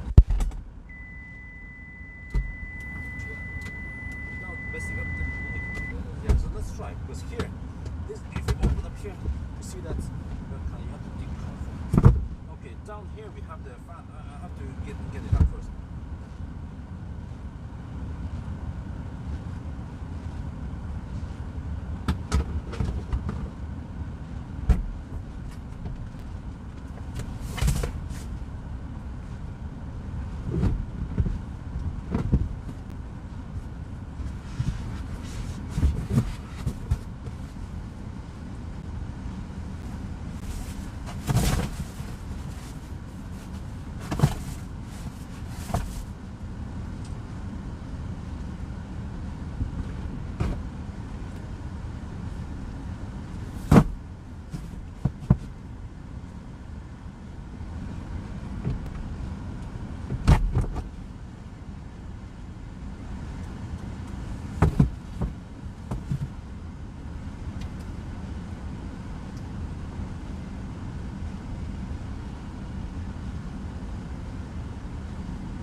I will clean up everything. The trunk is like this, so there's some hot air coming out here. So the idea is that if I close this and put all the trunk stuff in the back here, I should get a little bit of heat from the back thrown into the cabin, and then because the regular air vents, then the cooling should not be.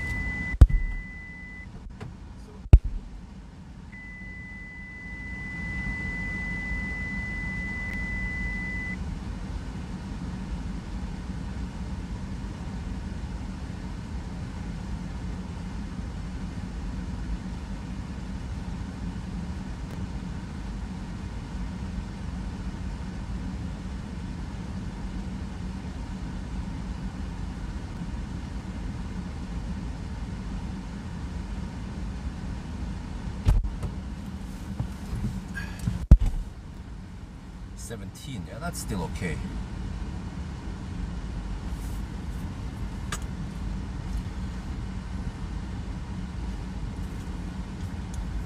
Let's see. Here. Pull out the food.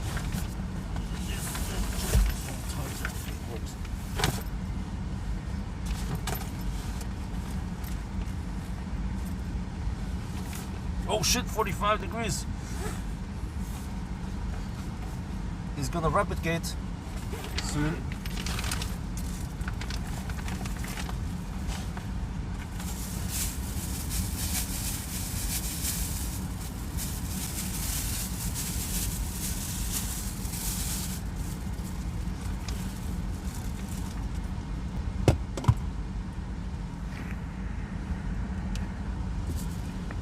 Man, it is a bit noisy from there.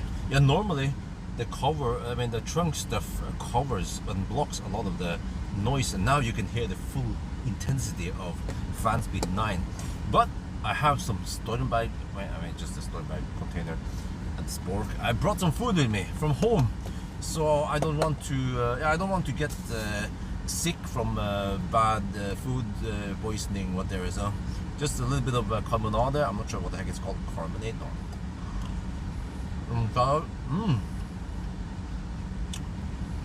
Right. But let me see.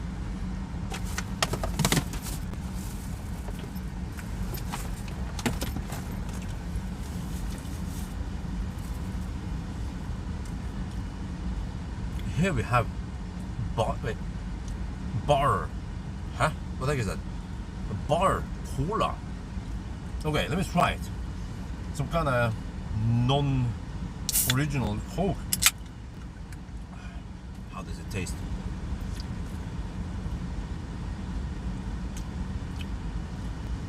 You know, I was at IKEA today. IKEA, man. And I had some dispenser Coke. It wasn't like real Coke. This kind of tastes like dispenser Coke. It tastes similar to regular Coke, but just has a little bit different taste. Maybe yeah, I'm not sure how to put this, but it's still a good substitute, like the poor man's Coke. Yeah, I'm driving the poor man's car, so I have to drink poor man's Coke. Oh shit, we're rapid gating.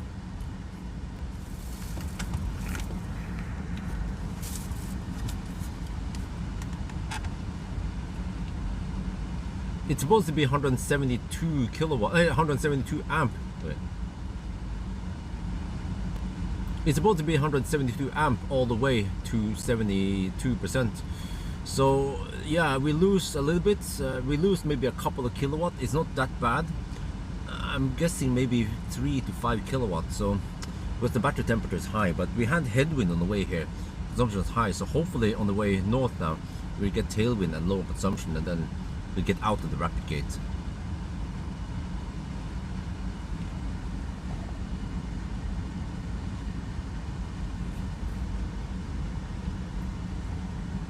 Well, I wonder if it even helps to run AC. If you go here, if I run AC, I'm gonna suck extra power. Will we then be able to get the inlet lower than 17?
Okay, just slight replicate, still not that bad.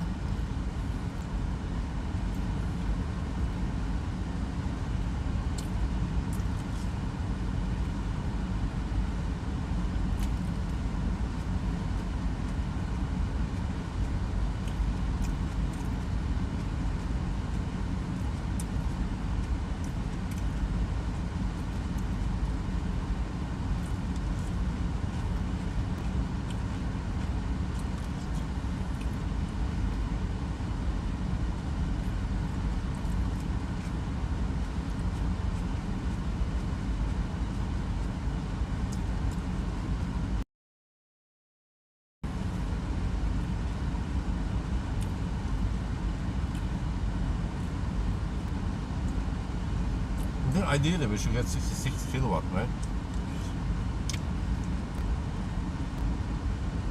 Well, we're losing out on almost 20 amps, which is around 7 kilowatt.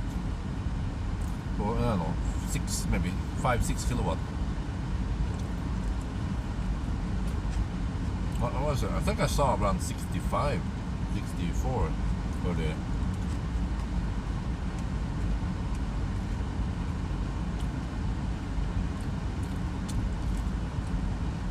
But also in the last challenge I drove slower, which cost me time. This time I just go full speed.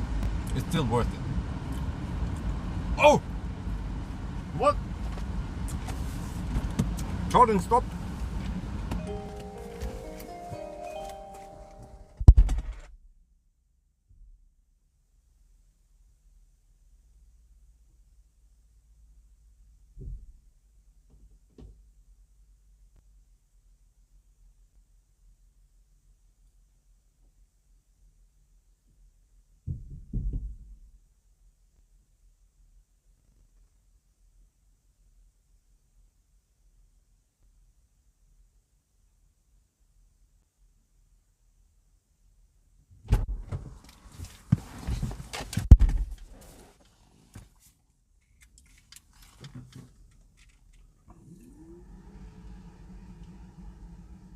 The charging stopped, but I quickly reconnected. But this is not deductible time, since this is the name of the game. The slight instability of the adapter causes this to happen. But I've seen that the adapter now is way more stable at least. So, oh, and I have to fire up this. Very important. We have to get, because now the car is pulling. Wait, it's still 7. It's not 9. What? Yeah. No. Okay. So this means that it's pulling. But then we also have to push and pull to get the best cooling effect. Yeah, we still need to charge a little bit more until we are done.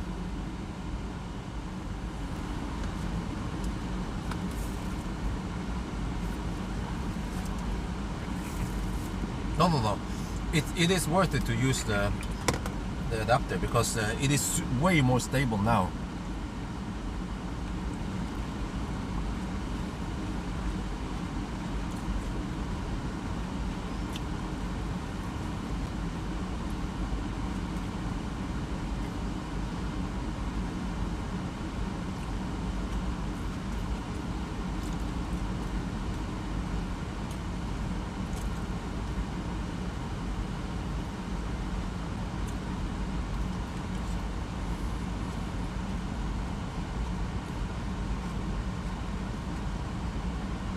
Yeah, around 45. But you lose significant time. You could lose about 5 minutes with it.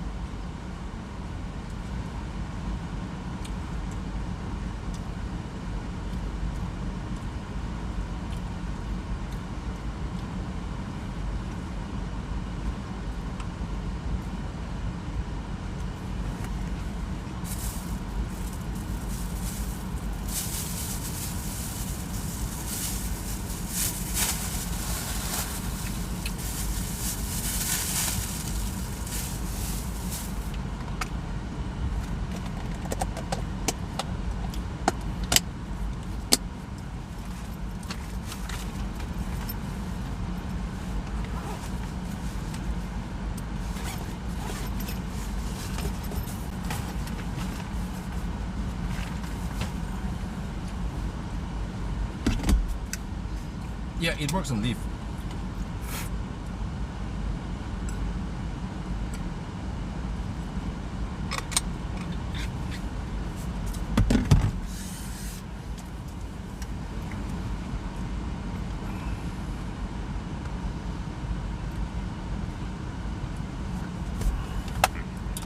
We're gonna leave soon. Are you serious? Oh, there.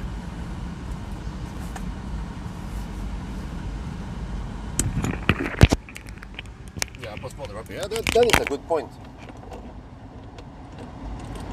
But then I could just charge around 70% and then hammer it. But actually, you lose a lot of time by slow charging.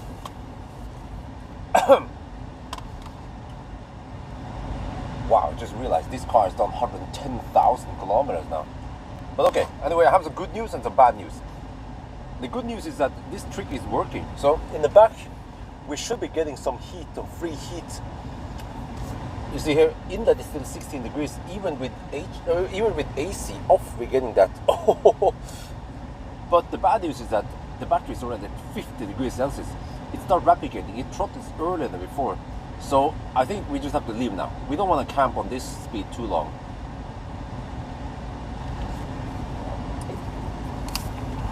Well, actually, yeah, I'm still getting 30 kilowatts something.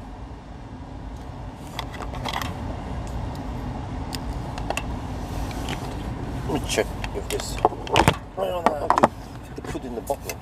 We can do it now.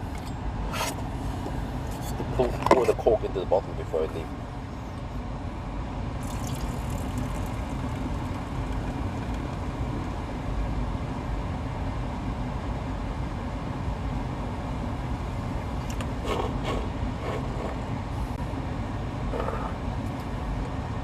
Man, they don't have any trash bins over here. Are you serious?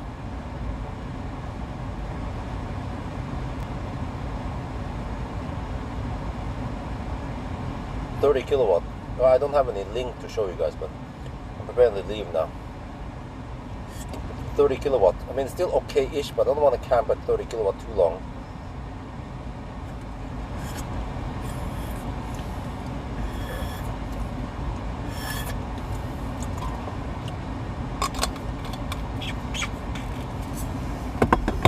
Okay. Wow, 16 degrees.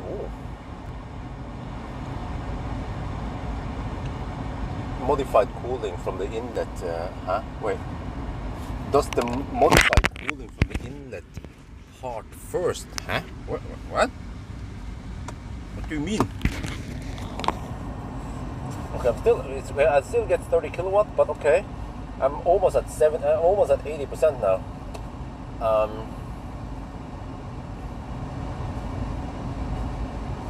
I think we should just go, and we could just stop more often instead.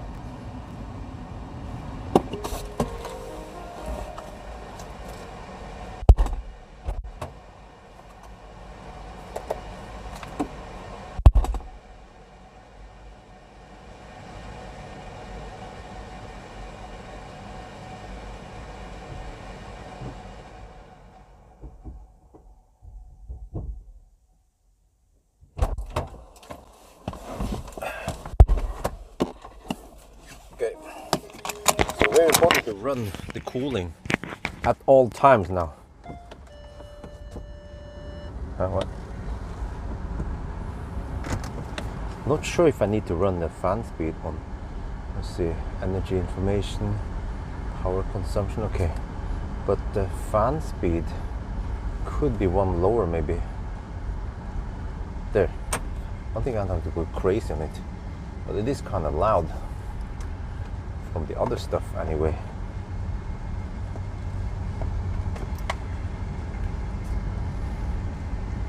Okay. Wait, this puts us at the 2-hour mark. Oh!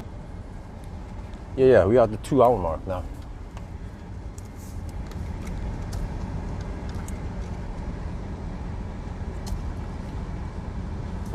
Wait, shit. After Schweinsund. we are done now. So we charged to 80%, and also when you look at the time with the deduction, we are at the 2-hour mark, and we have done only 148 kilometers, but of course we charged. But yeah, so the battery is at 51 degrees Celsius. Oh, it's hot. So you have to see now if the inlet stays low. So now we can get a little bit of heat, because it is cold-ish outside. It's 14 degrees Celsius. I don't want to freeze through the night. So one thing I also need to do is that I don't want to hammer too hard. Means that I don't want to output too much power, because that will generate more heat in the battery, and it is a bit hard to get rid of it. I mean, it's still better than a Leaf, but air-cooled battery doesn't seem to have the best heating and cooling capabilities.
Okay, still want to hammer it. Even if we rapid gate, it's still faster than.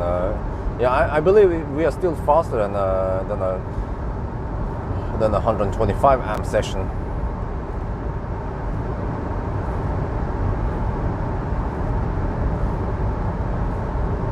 And also on the next leg, well, we have to pass through Oslo, which slows us down, and we get a chance to cool down more.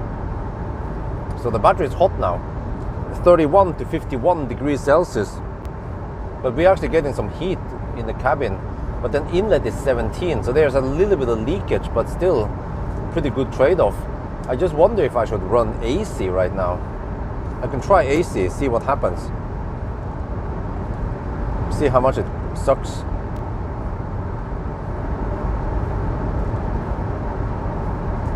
And if that will help the cooling or not. Actually, I don't think it helps, because we've seen it that it was actually very useful for Valdemar. He measured that the outlet was only 15 degrees, so we are just wasting energy on AC. We can just run only fans. So yeah, 37 to 51 degrees, and inlet is 17 degrees. And we're getting lots of free heat from behind, so it doesn't feel that cold anymore in here. And it's going to, it's going to cool. Now we get lots of free heat for the rest of the challenge.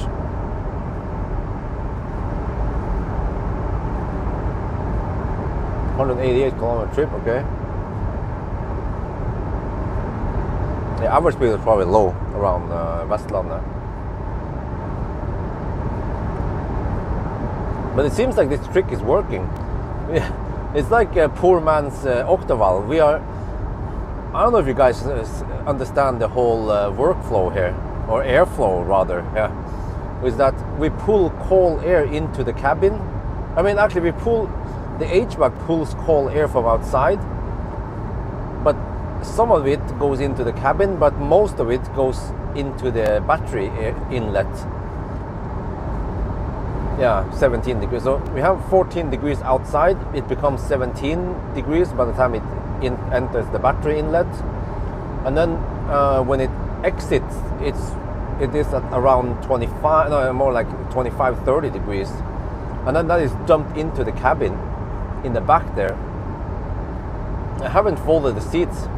I could do that, but I think this is good enough. If I fold the seats, there will be more noise coming from the back.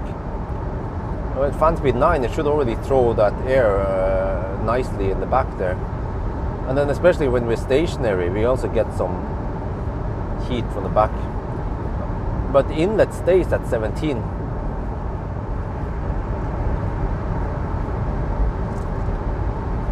Just have to see now how it can cool down. It should be able to cool down a little bit. So if I can get it down to around 45 degrees, well, 40 would be heaven, but I have my doubts. Because we have to drive only around 60 kilometers before we plug in again. Consumption is freaking high, man, at night. What is the consumption, by the way? 239 watt-hour per kilometer. I believe when I claimed 233.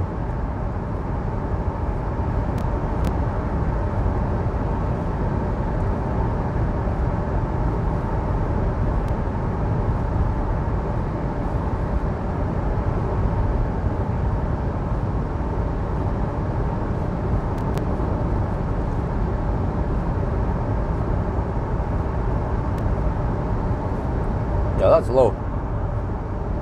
Come on, it needs to cool down here. 36.51.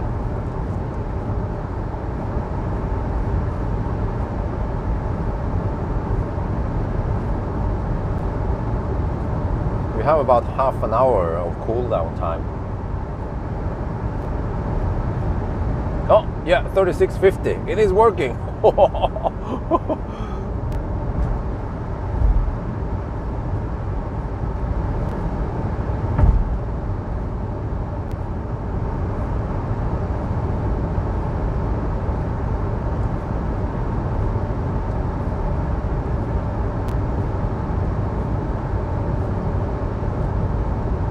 I haven't decided where to stop yet. Could be Vestby, could be Shell Ås, could be, I don't know. Wait, could I go back to Son? I wonder if I could. That would be great. Or wait, there's another one. I could go to, yeah, I could go to Supercharger Vestby, but then charge at the Uno X charger. Let's see if I can locate it in the map.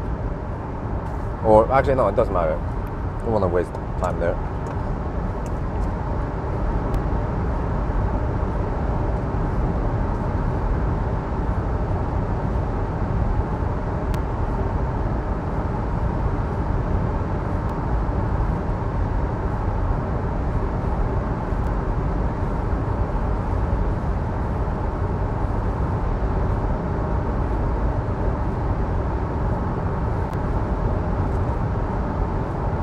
Okay, we are 56 kilometers away from Vestby.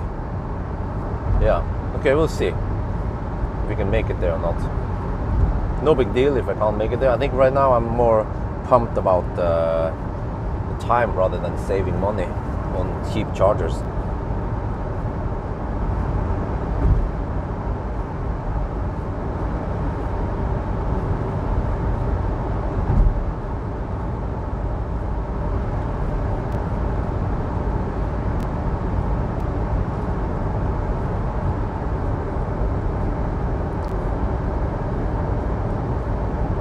My e-Golf is quite efficient.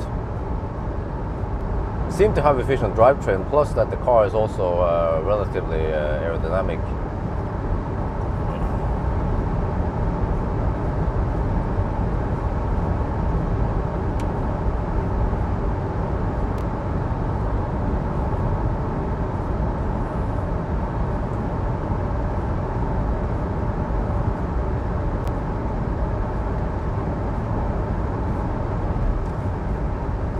Man, I love driving at night with no traffic.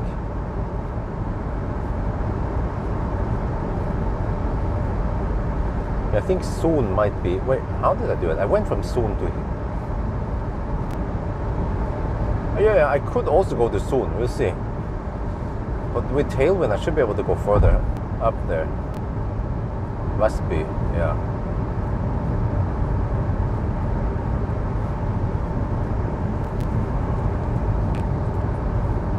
Oh wait, maybe Son is a better idea, because then I don't have to go too deep. It is actually bad to go deep, heat-wise.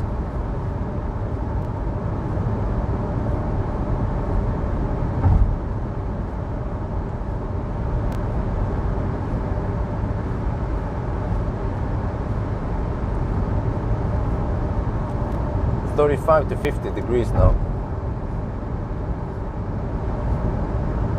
and still 17 degrees in the inlet.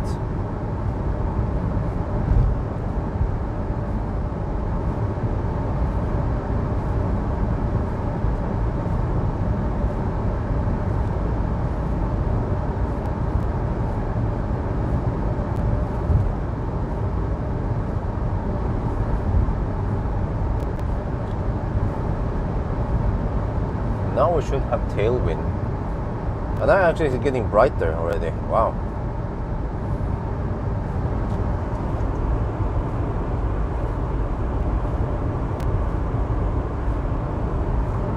But I should finish before 7 because Isabel should wake up around 7. She went to bed really late. It was a long day. Actually kind of bad timing, and I don't want this to happen again next time.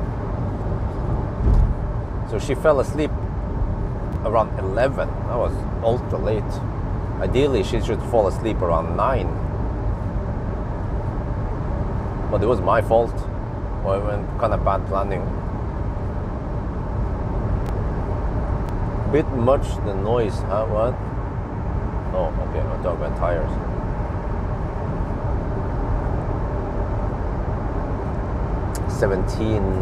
Oh, okay. Yeah, I think 16 would be the best, right? 16-inch aerodynamic rims.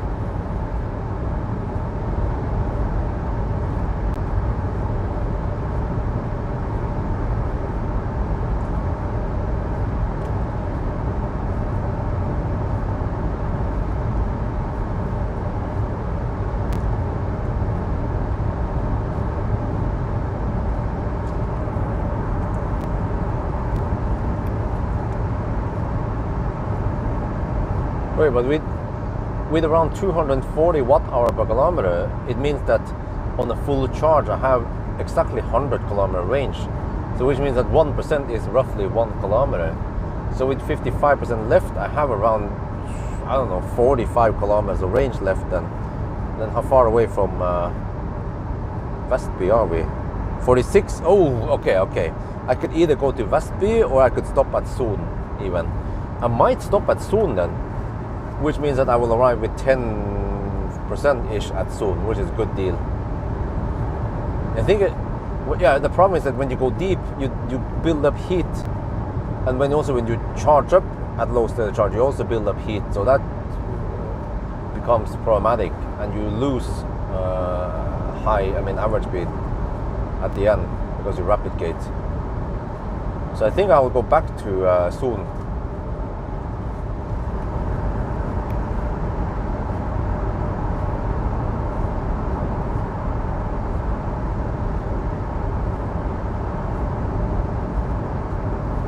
Which is 35 kilometers away. Okay, that's fine. Yeah.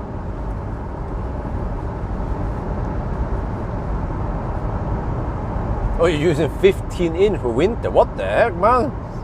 I wonder if I have 15-inch on my trailer.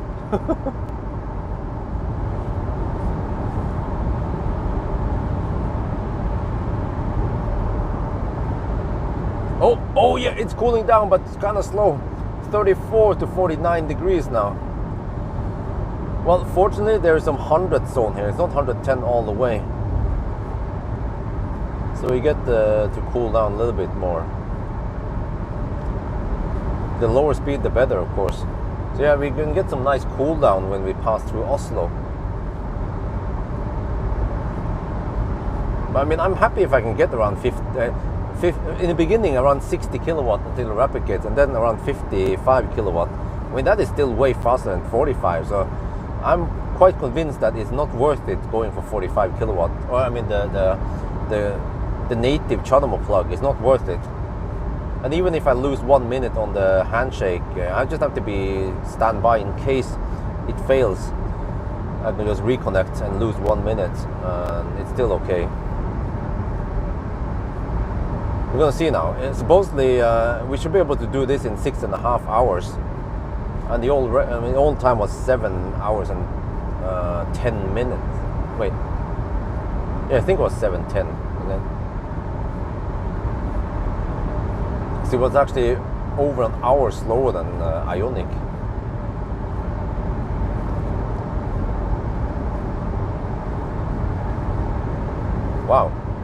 12 degrees outside and 16 degrees in inlet.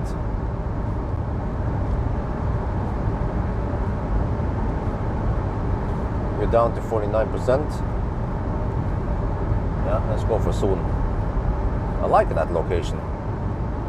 Uno X. I'm gonna get some cheap charging again. Then I have to plan from there. Not sure then. From soon. Well, I can't reach Jessheim. I think from soon it might be around Alnabru.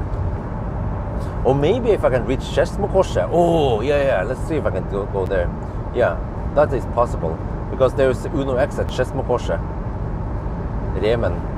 Branch banking new one. 1 NOK per kilowatt hour again. Oh yeah.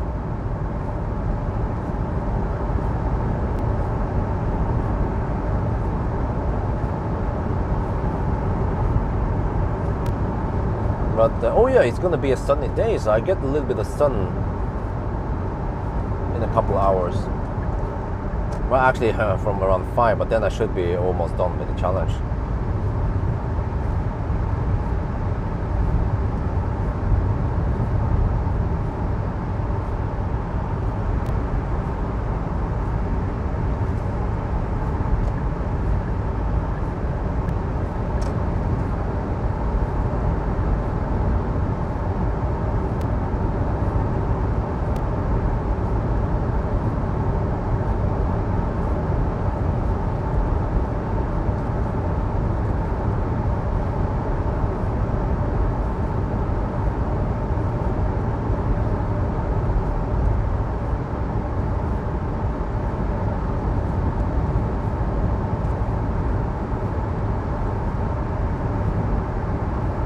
Soon, Skedsmokorset 60. Yeah, that is possible.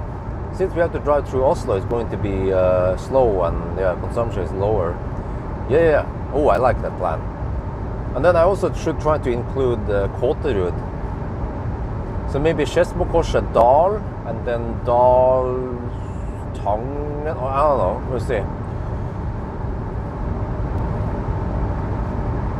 No, wait. Dal Kåterud sounds possible, right? Can you check? You know, I found out that a weather route planner has a pretty good charting map.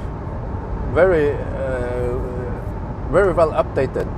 So I should from now on try to use a weather route planner as a charting map on the app. Okay, from what I remember, Skedsmokorset to Dal. Oh wait, that might be a bit too early. Yeah. Maybe I can stop at Nebbenes instead. But then what about Skedsmokorset to Kåterud? Oh, I mean, yeah.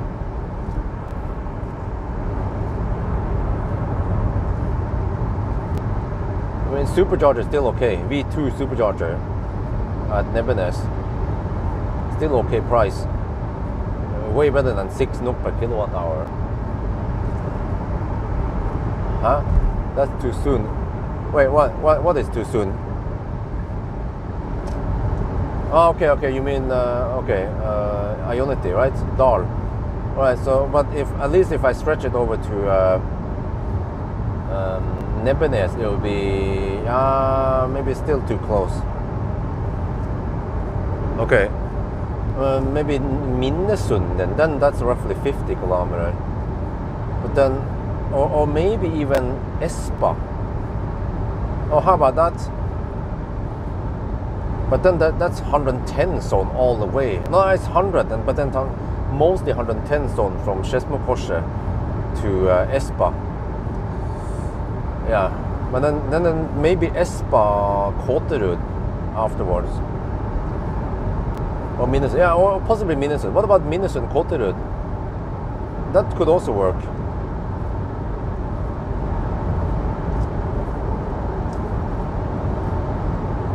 Because we can just go to around 75%. We don't have to go 85 every time.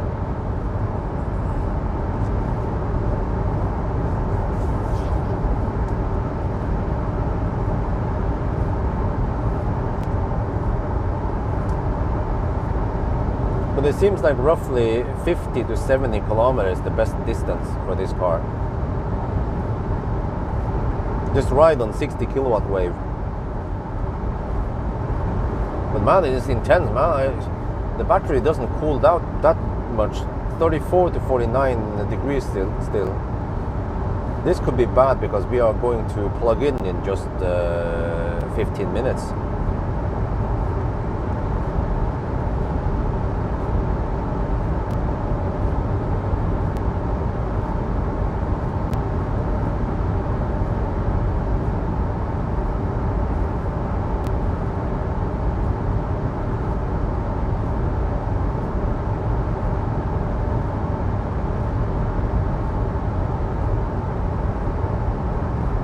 Okay, 50. Yeah, that could work. Go around 50 kilometer stints.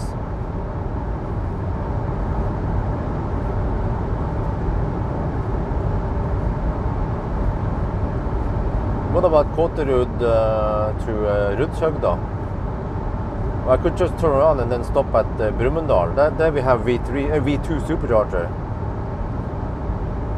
That could also work.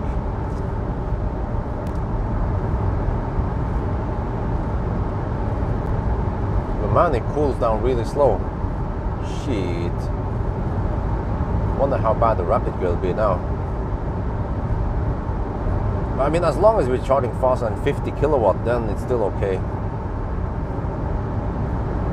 Inlet is still 16 degrees, but yeah, man, I don't know what we can do. It should be still pulling in cold air from outside and feeding the battery with it. We'll go back to Kåterud. Ah, yeah, of course, yeah, that makes sense, yeah. And then from Kåterud I could finish the challenge. Just have to go around 60-ish kilometer for the finish line. No, I'm actually more like 70. Oh, wait.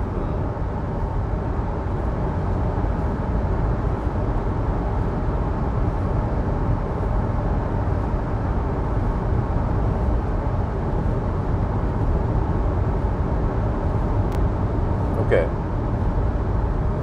I might need to top up one last time at Nebbenes or some shit and then finish it. But then, no, that's almost at the finish line.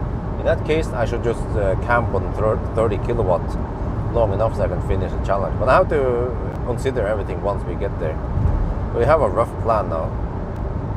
But man, it's cooling down really slow. 34 to 49 degrees Celsius still. Rådyr. Oh, I have to watch out. Mossol, okay. Wait, let me check here. I'm already down to 27% already. Oh, I might need to slow down a bit.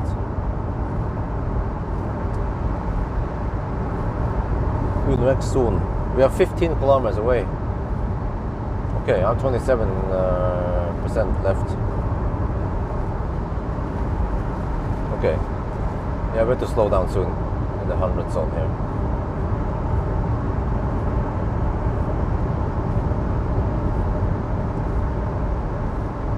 So I don't care too much about how many charging stops we have. So all I care about is the time it takes.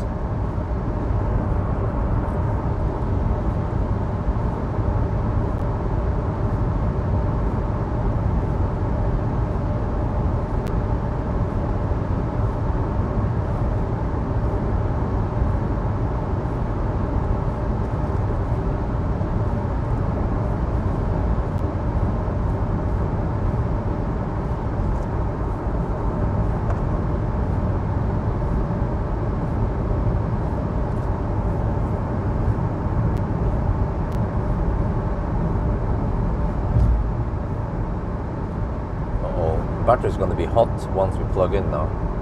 It just keeps getting hotter and hotter. Last time it was 43, 44. We had to go deep. Now it might be 48 or 47.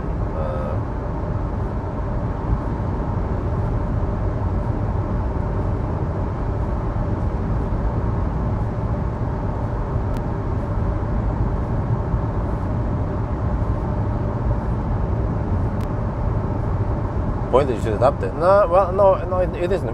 It isn't, because as long as we can get 60 kilowatt for a while and then 55, then no problem. Because you actually lose a lot of time by only getting 125 amp. I mean, it seems like the difference between getting 45 kilowatt versus 60 kilowatt is not that great. You still heat up the battery relatively fast. So you might as well want to grab whatever kilowatt you get before it replicates.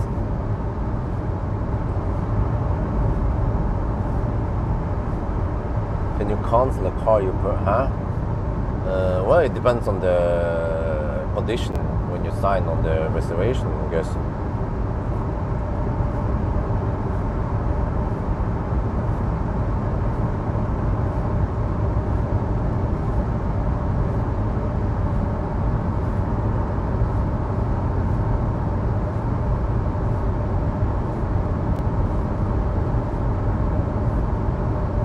Well, I'm not sure, but I might have to go slower, just like I did last time.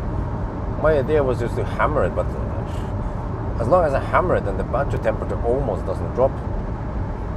But well, I have to think like this. Even if I replicate, I will lose just a couple of minutes.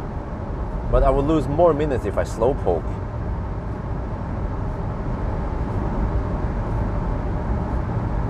Yeah, the car charger is still quite fast.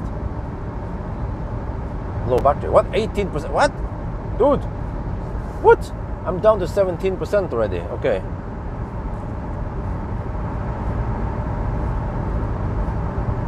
How far away from... oh, we're 7 kilometers away. Yeah, okay. I think at this point I don't want to hammer too hard. Just drive a little bit slow now.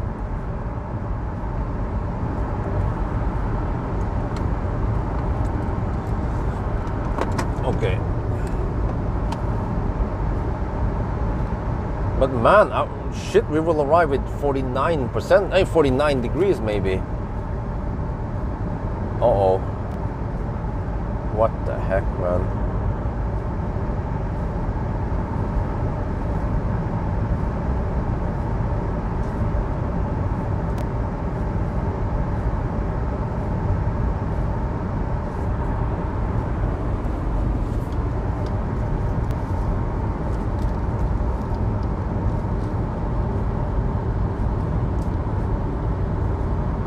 We are getting close to the next charger, which will actually be the YX soon again. But we're down to 14.5% now, and the battery is still hot. You see, it takes forever to cool down the battery. Plus that, when we're hammering it, it adds heat to the system. But you have to choose, do you want to slow poke, like I'm doing now, kinda, and arrive slower, or do you want to rapid gate? Shit. But I think it still pays off, because you still lose significant time if you go too slow, versus if you just, okay, you rapid gate, but you take a little penalty, maybe you charge 1 minute slower, and then that's still a better deal. So we're gonna see now. You know, at 5 kilometers we'll arrive at the charger.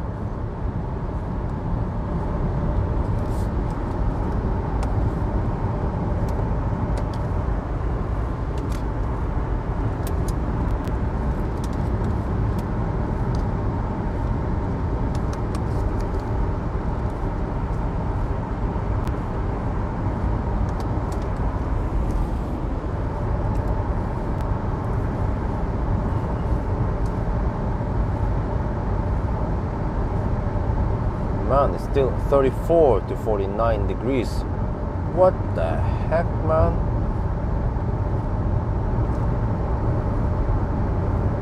I think actually maybe I have to go slower. Well, okay, I mean, I kind of need to go slower anyway on the next leg, but from there, we'll see. Because there are some disadvantages. If I hammer too hard, I get lower range. I have to charge slightly more. So maybe by going a bit slower, limit to, let's say, 120 kilometers per hour max, maybe that is the best deal for this car.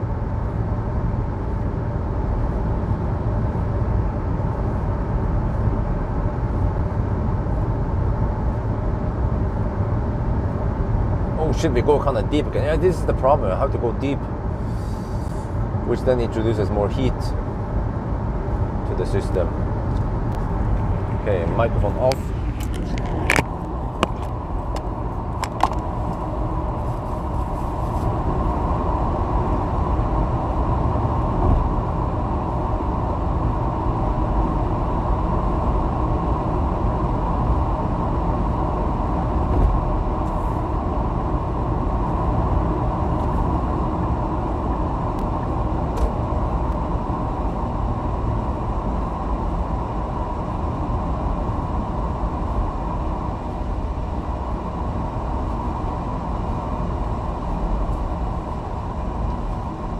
I get any significant heat this time when I'm stationary.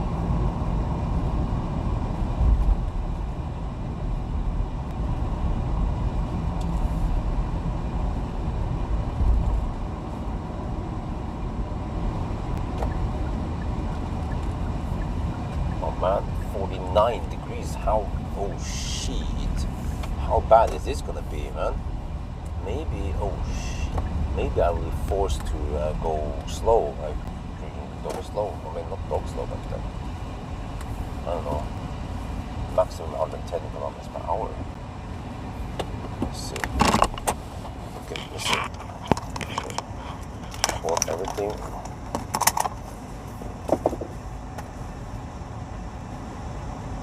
Zone again. 208.5 kilometers now.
Okay, we are charging.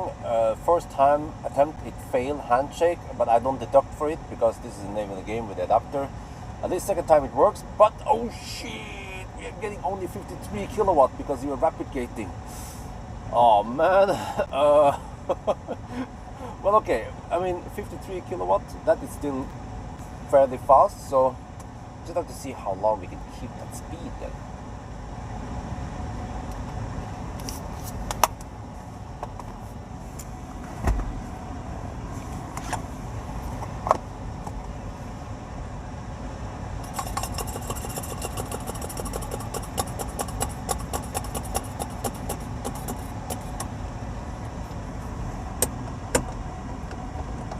Oh, so this might be a slow-ish session, but there's not much you can do.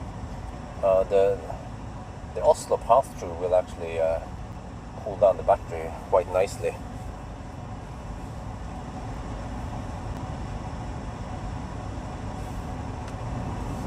Maybe go slightly higher on the fan speed will help. Now you see, we're getting only 54 kilowatts right now.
Well, I mean, you see,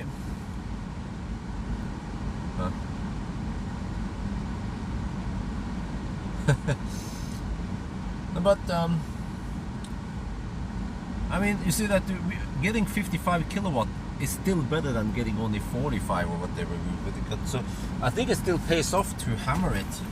I mean, it still pays off to go on these chargers versus native CHAdeMO.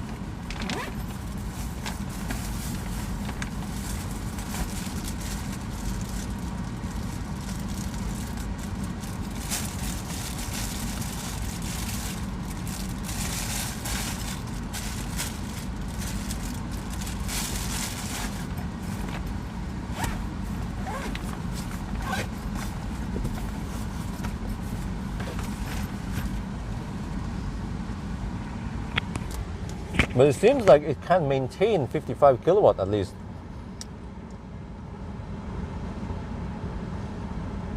Just hope that it's long enough.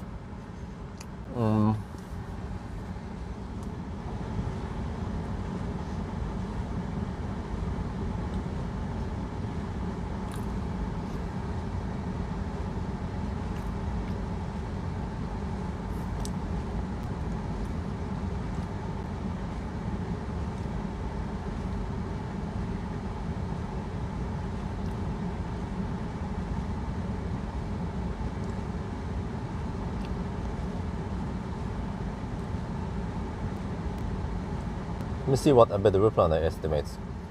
If you want to go to Skedsmokorset, navigate there.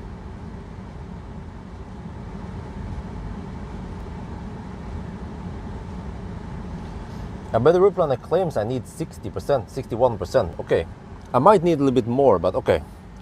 Let me shoot some video then. Yeah, it seems like it's we have found equilibrium.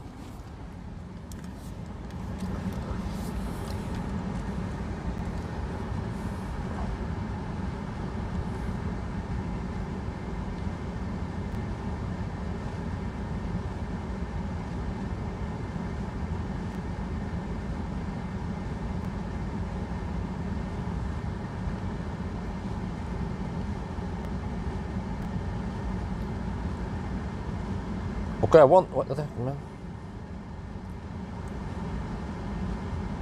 See, we are here. Okay, see, I'm gonna try to get the help from Alberto route planner again.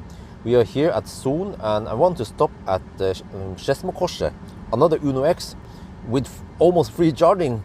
But that is 67 kilometers away. We have to pass through Oslo. So if we do this, you know, Alberto route planner estimate we will spend 61%, so maybe we spend that, maybe more, I'm not sure. But right now, okay, we see here that it seems like we hit equilibrium where we get around 55 kilowatt and the battery doesn't go up, at least it just, oh shit, a little bit, what can we do? Inlet is 18 degrees, maybe it is too hot in here. Okay, I might need to cover up. Yeah, I might want to move all this stuff in the back again and it just freeze a bit. We have to sacrifice something for the challenge.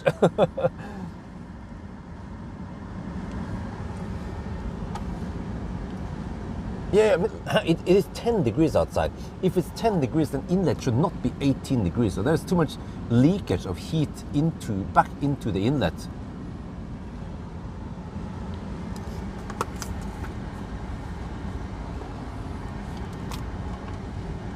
Oh shit! We throttle some more.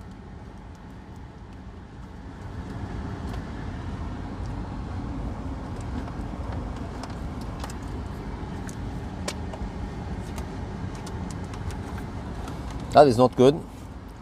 Let me go in the back and get rid of some of the noise then.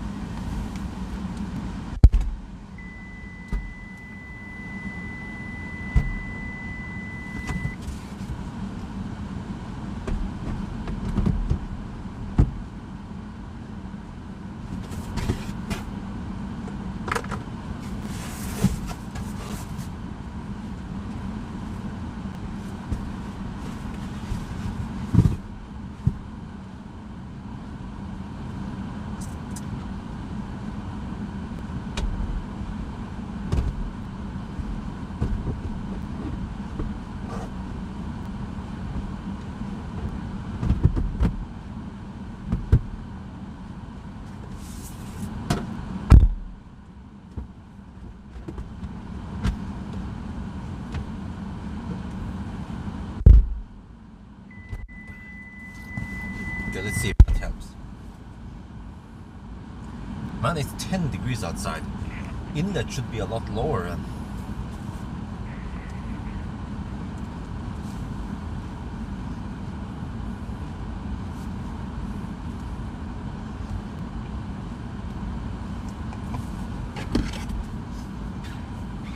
Oh shit!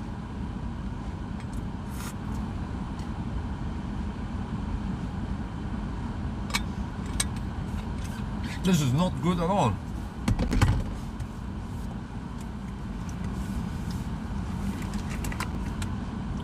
Let's shoot video again. This is not good.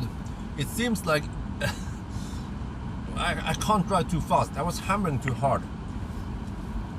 Yeah, okay, we tried it now. Okay, we tried it now. We now need to recover. Now we have covered everything like it should be, standard. But we replicate. Oh shit! Ideally, we should get over 60 kilowatt. we're only taking 30 kilowatt because the battery is too hot. Oh, it seems like I have to drive slower. Okay, I cannot hammer it.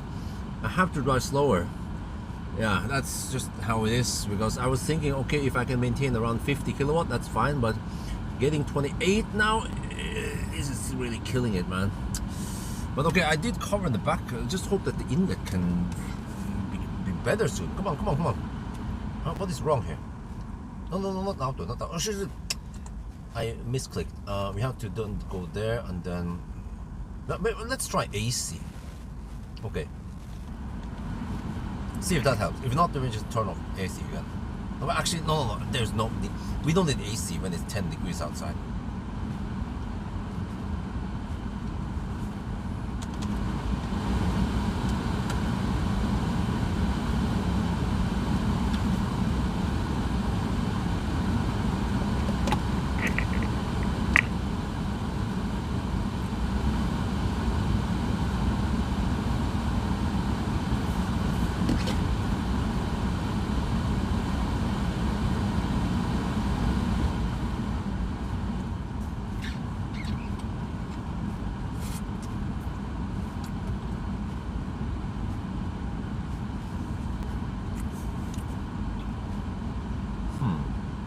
I don't know why the heck the inlet is so high.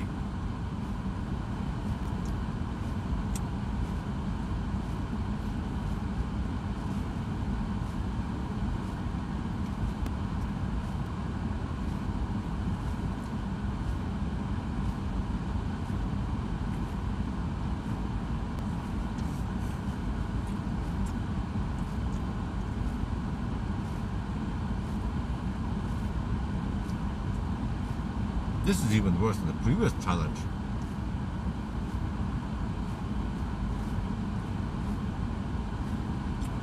But we shouldn't camp on this speed too long. But it seems I cannot reach Skedsmokorset unless I slow camp like this. Yeah, that means maybe I should just go for Furuset or somewhere. Or Ryenkrysset instead.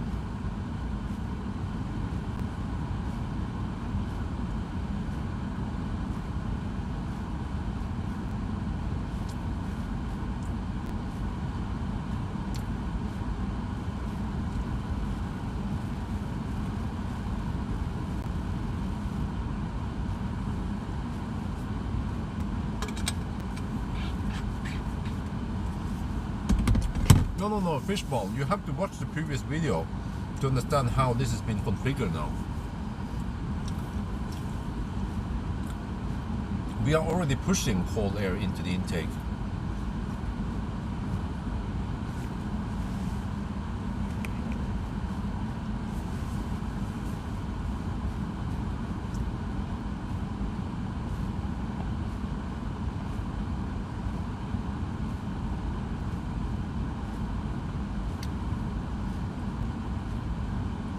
Man, this is not good. Yeah, we shouldn't camp on this speed too long. But on the other hand, if I can just, okay, I can sacrifice some time, but what if the problem is that the damage has been done, and if we charge too often, we lose time on overhead and stuff, and also maybe with the possibility of more handshake problems. So maybe we should just camp until we hit 75% and then hope that we can make it there. Yeah, we're gonna drive a little bit slower, that's true. So yeah, go for around 70-75% and then that should be okay. We can reach Skedsmokorset. Just a bit scary, we have to go uphill on the last part. But we could bail out on the lowland, but then there's a wham. Supposedly a wham with something there. Not a wham, yeah, on the other side.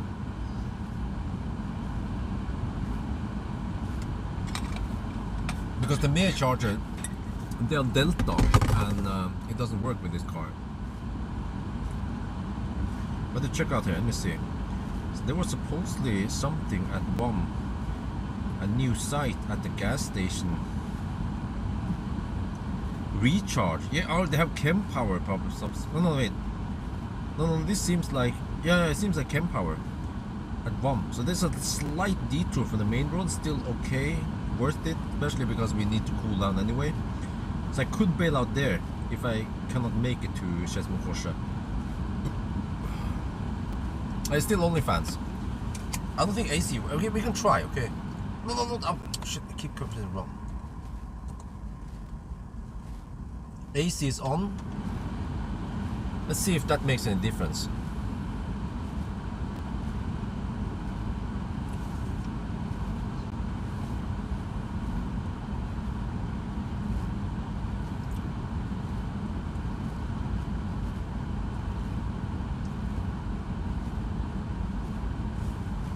So you might be losing almost 5 minutes here with a slow charging. But on the other hand, we did kind of gain. We gained it on speed. We were driving quite fast, you know. So it's not like total loss. Let's say we saved 3 minutes on the speed, but then we lost 5 minutes now on the charging. So from now on, I just want to go a little bit slower, and then hopefully that will be okay.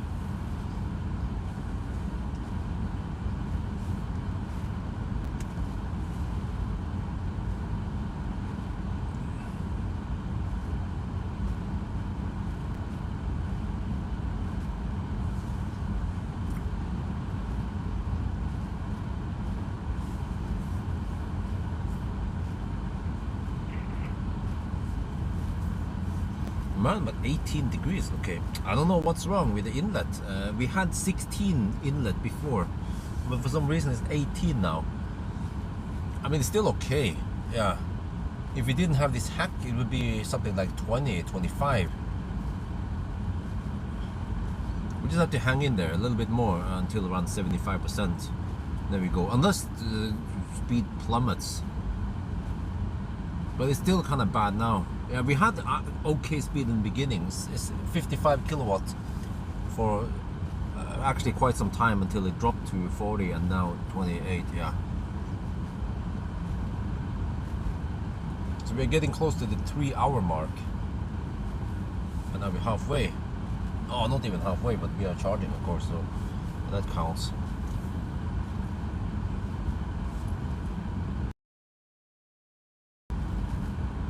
Max AC option? No, I don't think so. What? 19 degrees? What the heck, man? Why is the... Okay, let me turn off AC then. Why is even the inlet going up right now? I have no idea what the heck is going on, man.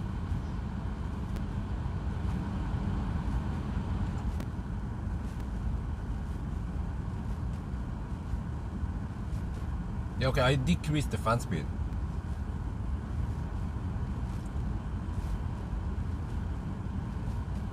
You know, ideally, the airflow on the car's fan should match the airflow on the. I mean, like the battery fan's airflow should match the airflow on the HVAC, right? If both of them are in sync, then that's the best. If one is pushing more than the other, then it's kind of pointless, is it?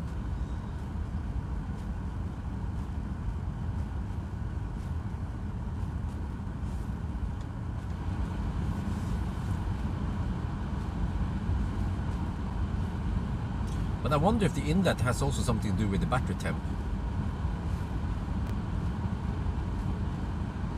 But I mean, okay, 29 kilowatt, still not the worst that could happen. Just have to hold in there a little bit more. But this was a slow session. Let me shoot the video outside. I want to see how long it has taken for this session, but it was significantly slower than the past. We get well away with around 15 minutes session. Let's check now.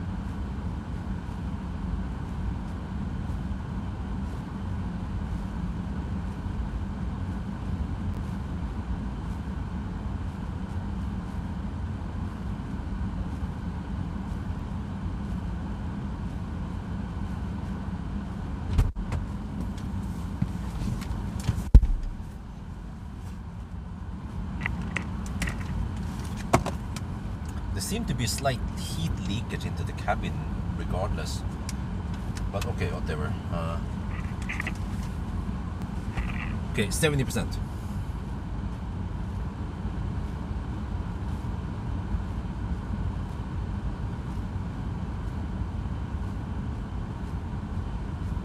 You know, it could be because we're stationary. Once we move, it might be better. I'm not sure.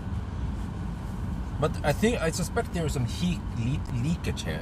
The whole system is not 100% tight, so because the battery is so hot, then yeah, this happens. But okay, we are almost good to go now. We are still maintaining 29 kilo, but I saw that we have charged for around 22 minutes. So this session might be, yeah, like 7-8 minutes slower than the optimal sessions.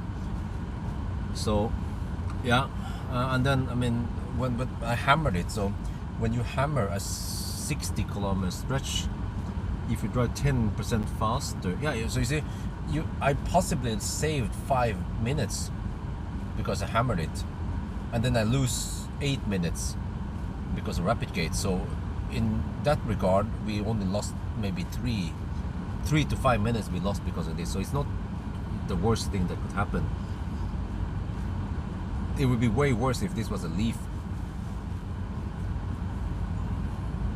110, yeah, well, we have to drive slow soon anyway. So, but I'm gonna, from here, not gonna go too fast. Maybe max 120-ish. You see, maybe 120 on the speed, which is 117, and that should be a pretty good deal. Okay, let's get ready to leave now.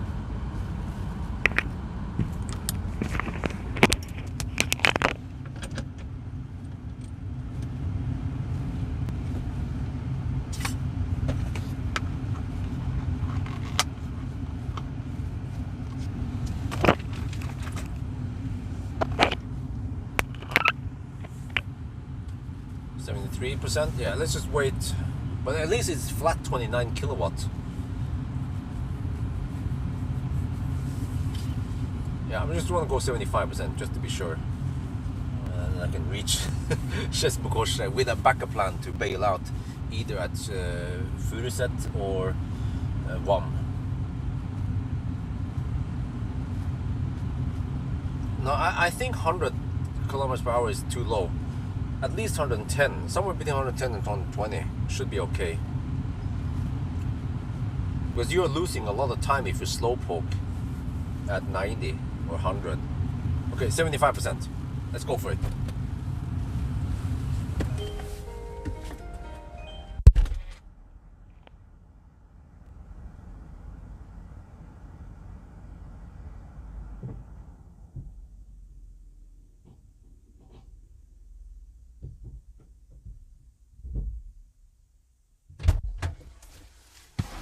Oh man, that was 25-minute charging session. Yeah, around 10 minutes slower than optimal. Well, actually no, maybe not 10, but yeah, roughly there, like 8 maybe. Okay, cooling it as max. 35 to 51 degrees now in the battery.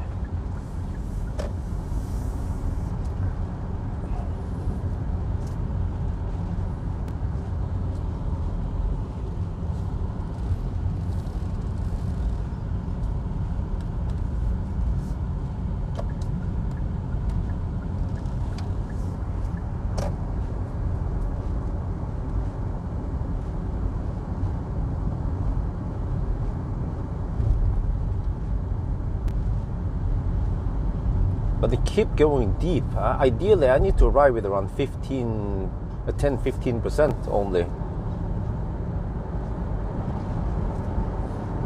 But I fear that I also have to go deep to go to Skeavenging.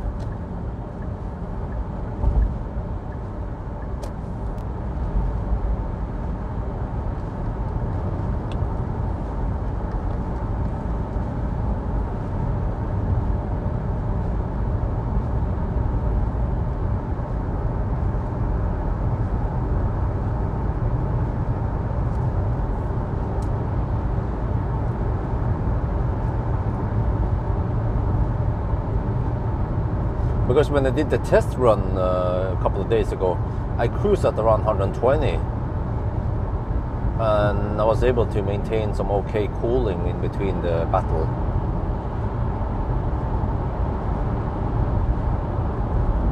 So it could be that once you push it past a certain breakpoint, then things get exceptionally worse. I mean, exponentially worse. So there's like a sweet spot, maybe around 120-ish, that I should be cruising at. But at least we found out this relatively quick, and also it seems like it was only one leg that was bad. So for the remaining leg, we will learn from this and yeah, do it better.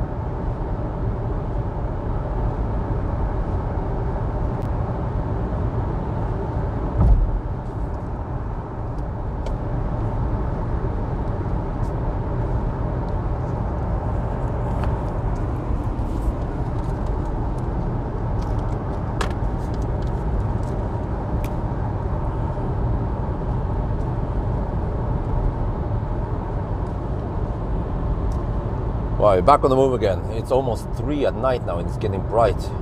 So this time I cruise at around 117 kilometers per hour GPS speed in the 110 zone. So consumption is not crazy high. So yeah, despite that it's cold outside.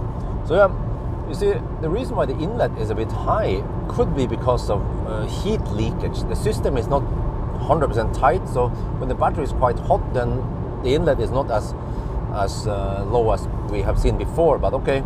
So when I did the test a couple of days ago, I was cruising around 120-ish in between the legs, and it seems to be fine. So it seems like if you go, you know, like almost 10 kilometers per hour faster, you hit a bad point where stuff just goes exponentially worse.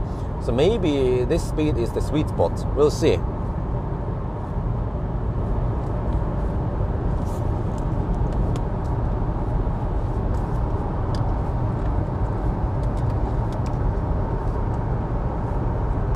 Around 65 kilowatt is max speed under ideal conditions.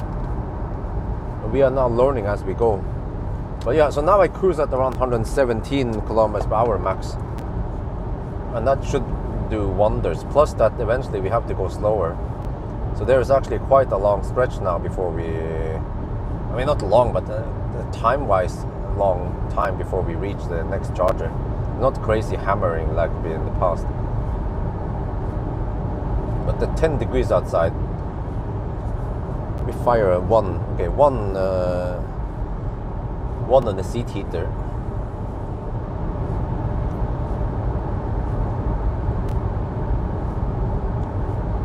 This is the real challenge, man, trying to figure out the best balance between speed and so on. I like these challenges where I have to really struggle to fight something, like typical battery heat or some shit. If you look on the, well, EV Nicholas is called. There's a video I posted. Some dude imported this to Europe and is selling it, but it's from China. But the adapter has been getting better and better, more stable, and works with more chargers and doesn't bug that often. But it is pricey. Cost around 1,000 euro. So yeah, you have to be hardcore to get it.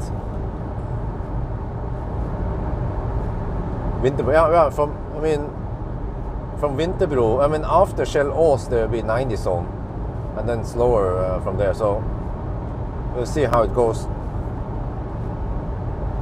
But also the problem is that I didn't start with cold battery. I mean, I started with around 22 to 24 degrees. Ideally, if I could start with 10 or 15 degrees, it would be better. I would postpone the rapid gate further out on the challenge. But the whole point with this cooling solution is that it almost shouldn't matter, right? The starting temp. But also, I didn't cool down from the very start, but I knew that it was somewhat pointless. As long as the battery wasn't that hot, then there's not much to cool down.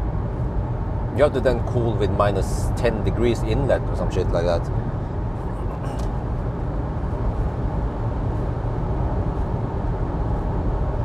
But yeah, by going slower, there are several benefits, because then the consumption doesn't go sky high. You don't have to charge that much. You can actually go longer stretch without stretching too high state of charge and shit. And in the beginning, when we could reach 84% quite easily and fast, then it makes sense to hammer it. But now we need to slow down a bit.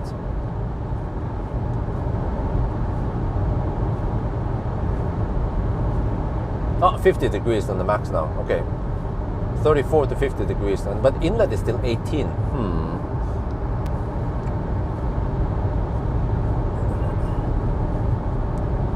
Why is 9 degrees outside now? Let me check. Wait, the heat was on. What the heck, man? Let me check climate. When the huh? The heat was. Oh, the heat was. Oh, the lowest is 15 degrees Celsius. I just realized something.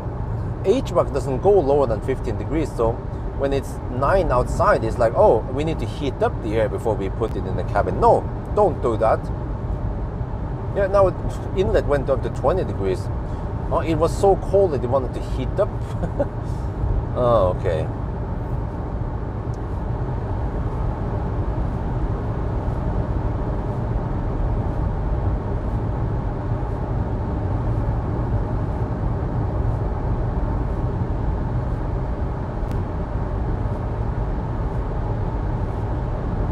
Well, actually, an adapter like that would make sense to rent out, because yeah, you wouldn't want to pay €1,000, but you might want to rent it for €100 over a couple of weeks. So then, if someone who owns it can get 10 rent outs during a year, then suddenly it paid for itself.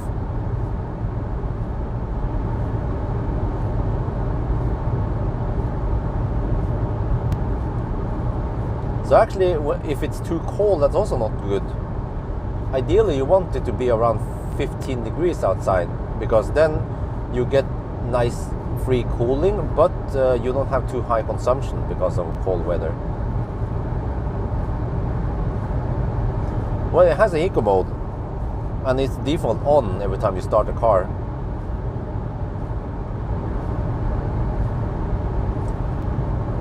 But I can force heater off in the HVAC. If I go manual, I can turn heat off.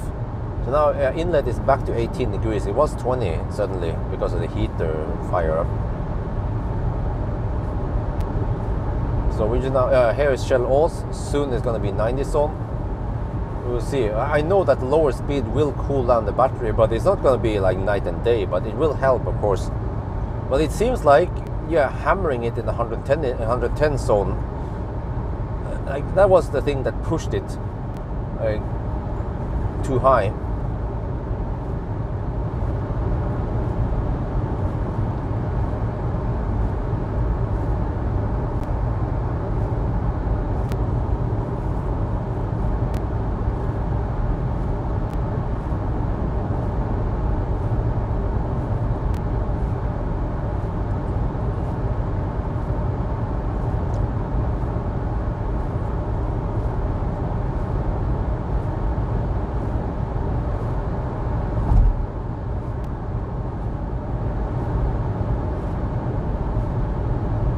I think people would, I mean, if, yeah, like a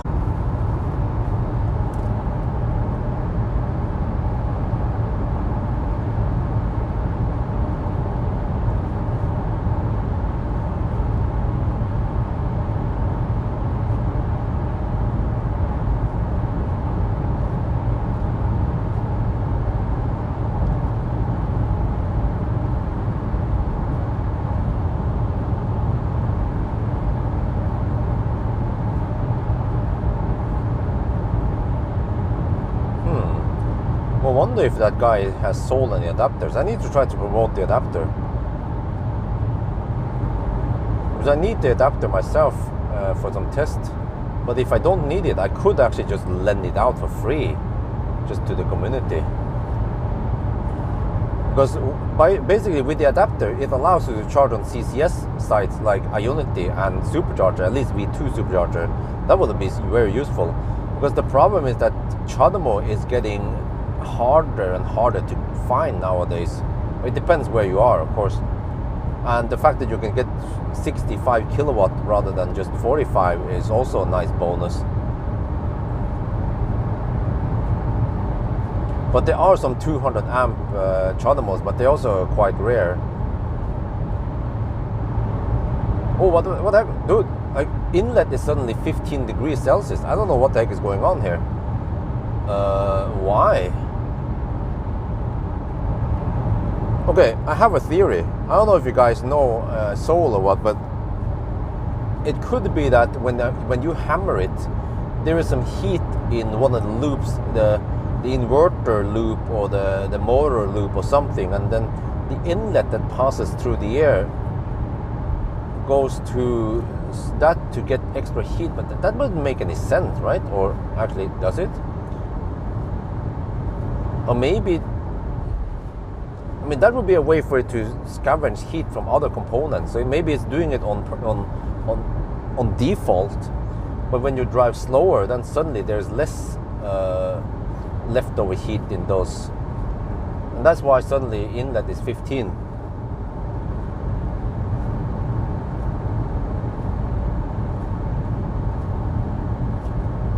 But yeah, I have to ask Valdemar, or someone needs to look on some service manual to see how the system has been designed. But that would be quite smart.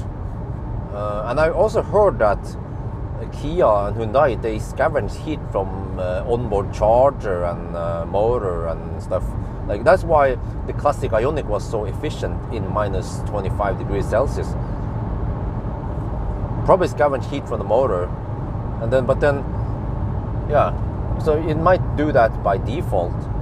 Maybe there's like a pass-through that it doesn't do it if you want to cool down the car. Yeah, that would be counter acting what you want to do. But then maybe the car senses that it's 10 degrees Celsius outside, so it then scavenges heat from the motor and inverter and onboard charger, but that one is not being used right now. Yeah, inlet is 15 degrees right now. It's freaking wonderful.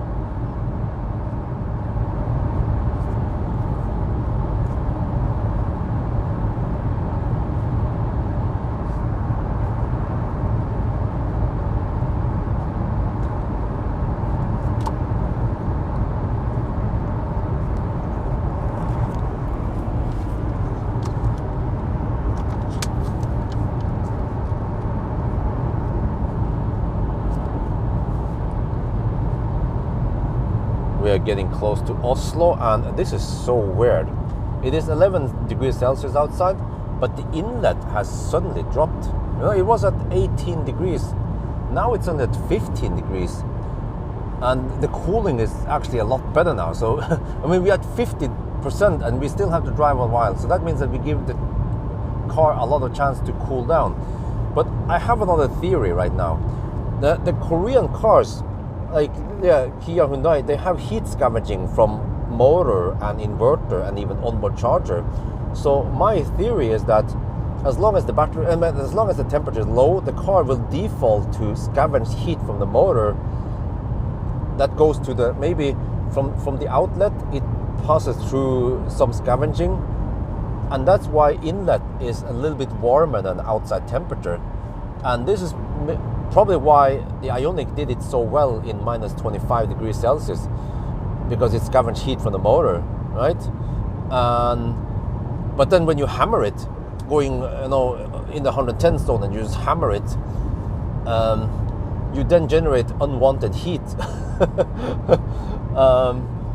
So which means that you probably don't want to, in the following legs now, I don't want to hammer too hard in the 110 zone. And then we will probably see still low inlet here.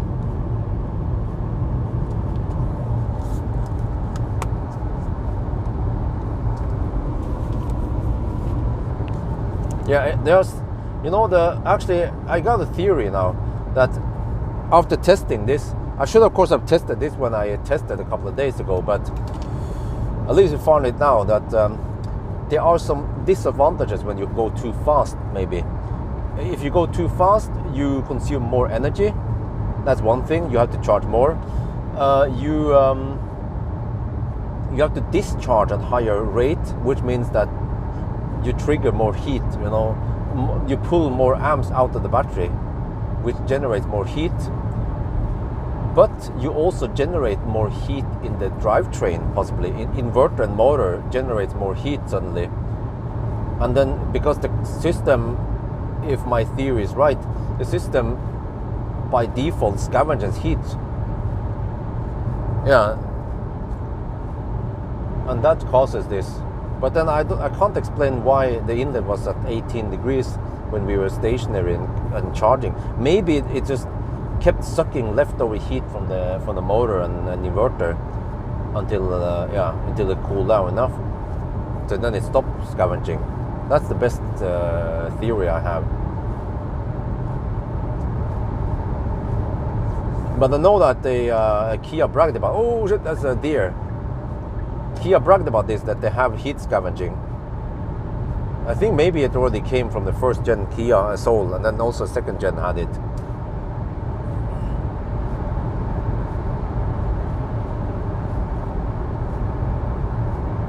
So, based on this now, but you know, when I said this,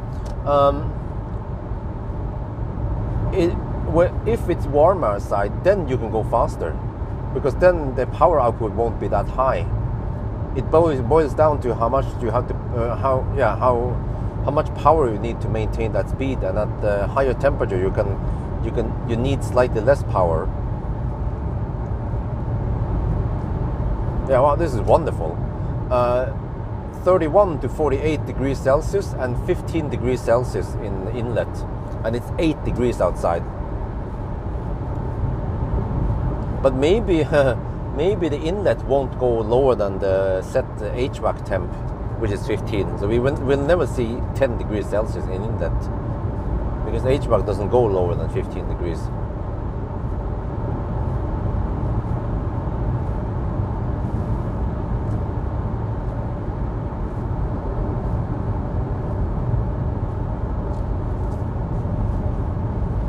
But I mean, if this is true, then I can open up the trunk again and get some heat in the cabin. But my theory about heat leakage might not be true. We can try that, yeah. Now we tried the first scenario, we can try the second scenario. Hopefully at Skedsmokorset, I can open up everything again. Get some free heat in the cabin.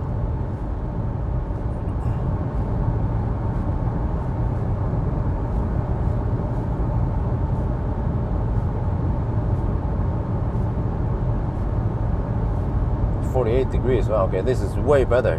Hopefully we can cool it down to around 45 degrees, and that's gonna be heaven, man. We will see 65 kilowatt again. I will be back in the game.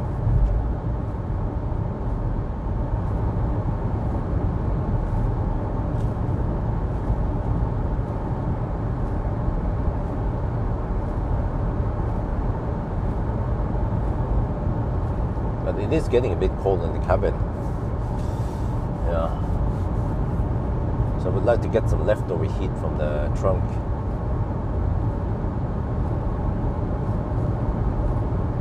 Wait, or there's another theory. If you open up the trunk, then for some reason the inlet rises, and then and when you cover up everything, then inlet is better. I don't know. We'll see if there's a correlation there or not.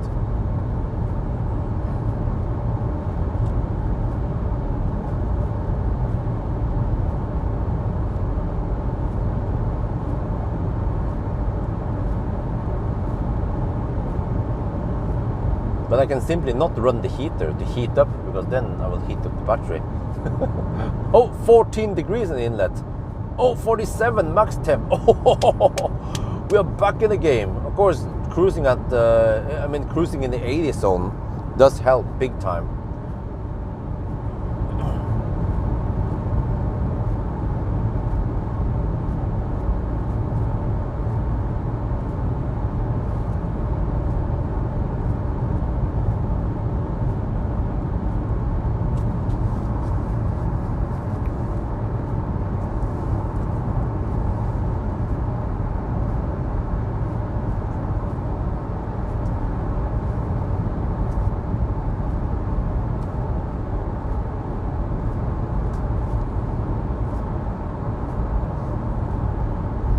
Okay, we are 25 kilometers away from Skedsmokorset.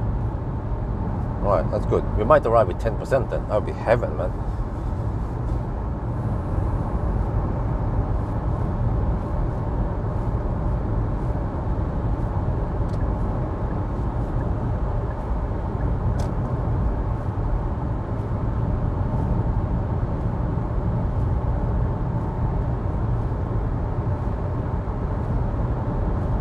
Wait, are we past the halfway one?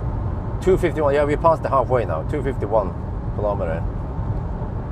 So let me see, 320. So that's roughly, wait, 3.5 hours. Oh shit! 3.5 hours to get to the halfway mark. Uh-oh, that's not good. That is not good. That is just barely better than the previous run at 7:10.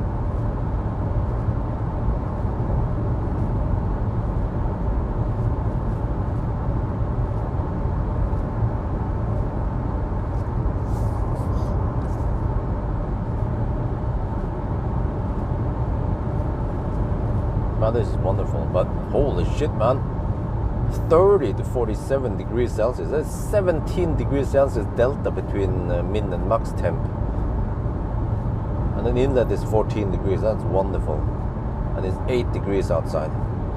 It's all about the temperatures today, man. Consumption has dropped to 239, but then eventually we have to start hammering it again. Just have to limit the hammer speed, which is probably good for the wallet also. But yeah, okay, I mean, I tried. Yeah, I also wanted to try to test the limits, and I found out that cruising at cruising faster than 120 kilometers per hour is probably not worth it. At least when it's cold outside. Maybe if it would be 20-25 degrees Celsius, then it would be okay.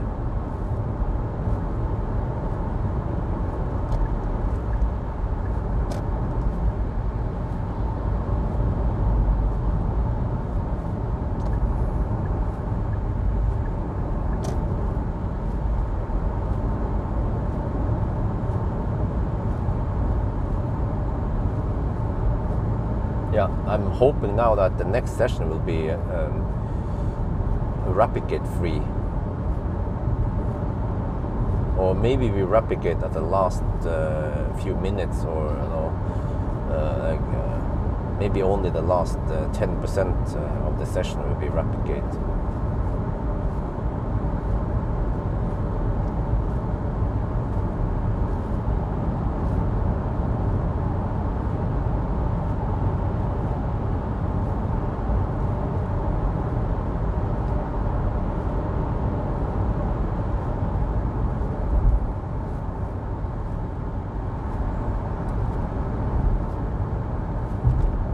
So what do you guys think? Next weekend, should I do a 1,000 kilometer challenge with Fiat 600e? Because the next weekend after that, then I will get the Audi Q6 e-tron. Then that one I will definitely do a challenge with.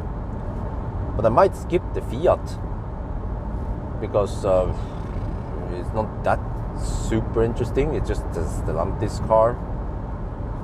Plus that I don't have the Amaris big sister here yet. Hopefully she will arrive around 15th of July. We are now waiting for visa. She has submitted all the documents, and then since she's been there before and all, and she's over 4 years old, then shouldn't be any reason to not get the visa.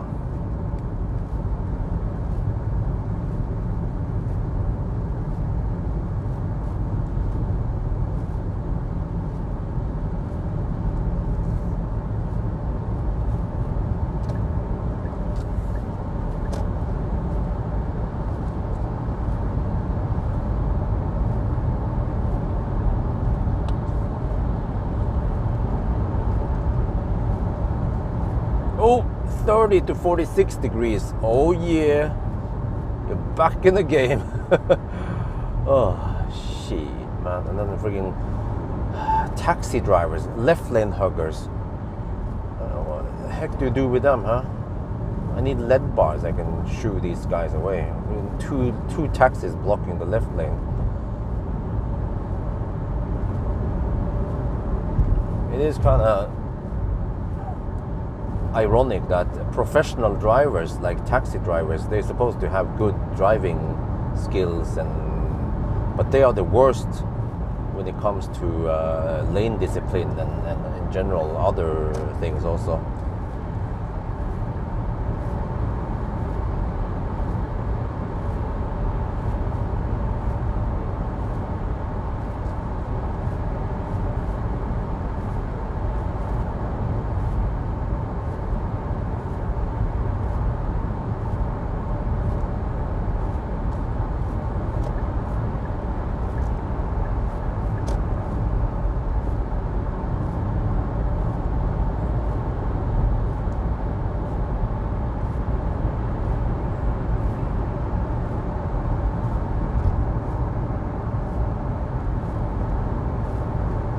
Wow, they sell it for that much? Oof. Well, but I mean the Chinese also, I mean they take a high price. But then of course, EV Nicholas, they have to add their own profit since they are importing it. And maybe they have to, I don't know, they have to take the warranty or how it works. But driving at 80 will be quite bad, time-wise. Don't want to do that. Okay, 29 to 46 degrees, wow. Wonderful. But it's cold now. Well, I want that heat from the trunk in here. I want to see if that works. That would be perfect, man. Get some heat in the back while still maintaining okay inlet temperature. That would be wonderful, because then we get the free heat that would otherwise be dumped out.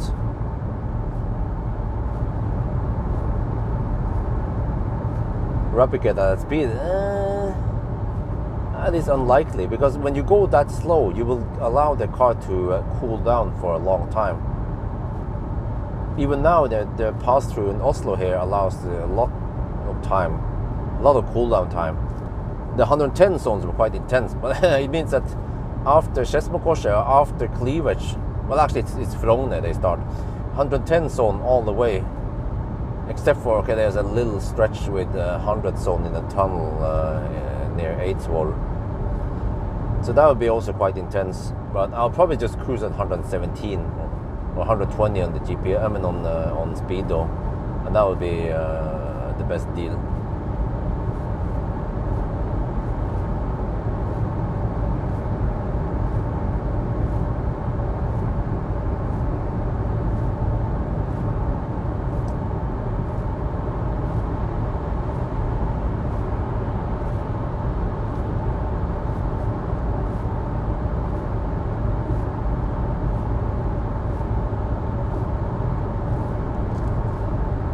We're down to 24%. Getting close to Skedsmokorset. Should be around 10 kilometers away.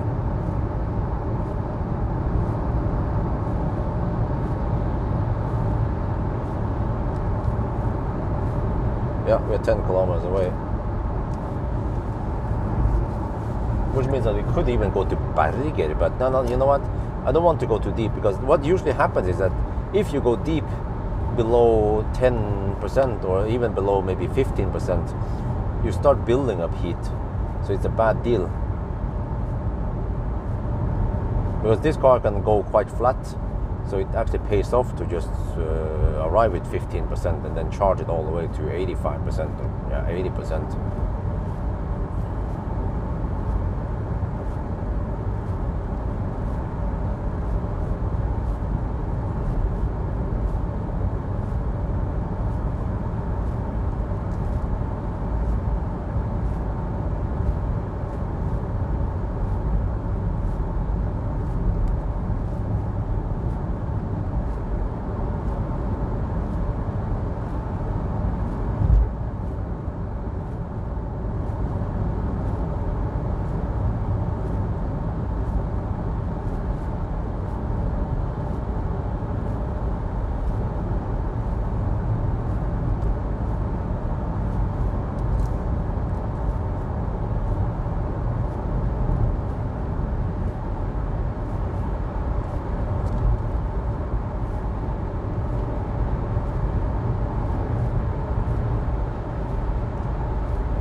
19.5%. All right, that means around 10% at Skedsmokorset then.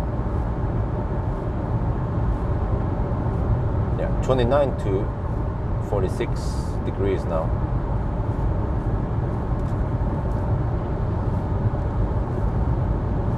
Well, it's getting cold in the cabin. Let's try to get some heat back in here.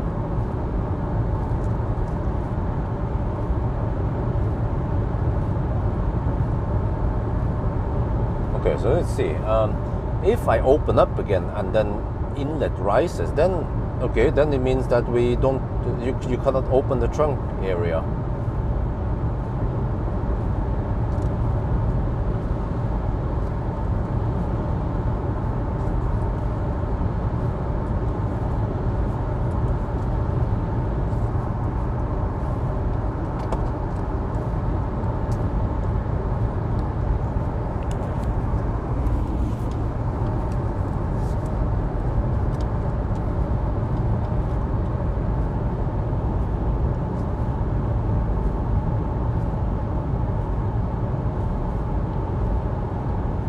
We are getting close to Skedsmokorset, and man, this is heaven.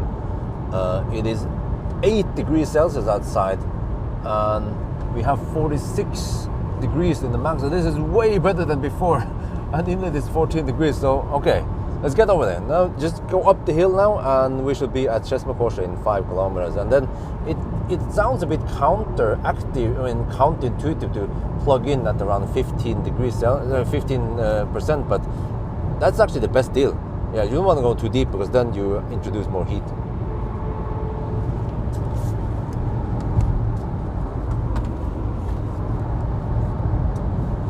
%.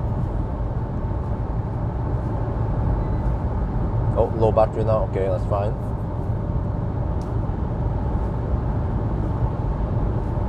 But I also wonder if the inlet is also dependent on the cabin temperature or not.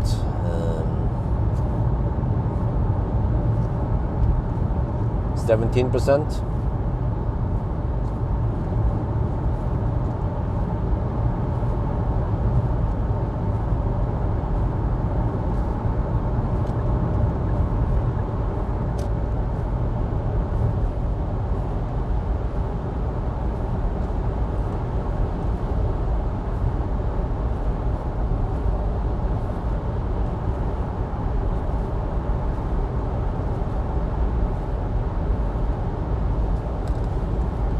%. Wow, we lose a lot just going up these hills.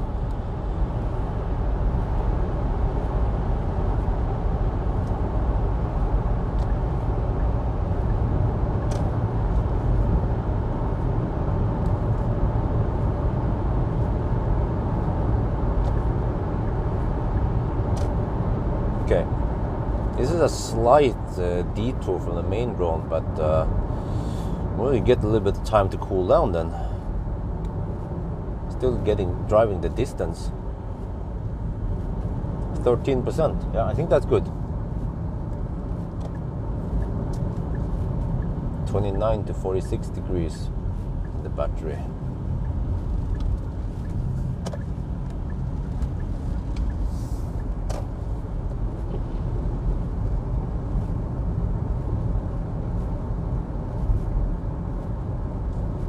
Yeah, but I mean, really, it's just a tiny piece of stuff down there. Like, that would be weird if the inlet would go up by 4 degrees Celsius just because the cabin is a bit warmer. That sounds crazy, because the air should flow fairly fast through that duct thing, whatever you call it. So it shouldn't be able to heat up more than just a fraction of a degree, right? In my head. Okay, let's get ready. This I used it before and it worked. Okay, status 235 watt-hours per hour. Let me see. Well, I run the AC. I mean, run the Skedsmokorset, and then 275 kilometers. Okay, 12.5% now. Just in case I want to see this. All right. Maybe I can just want cool down a little bit. Probably doesn't matter too much. I can actually mount this on now.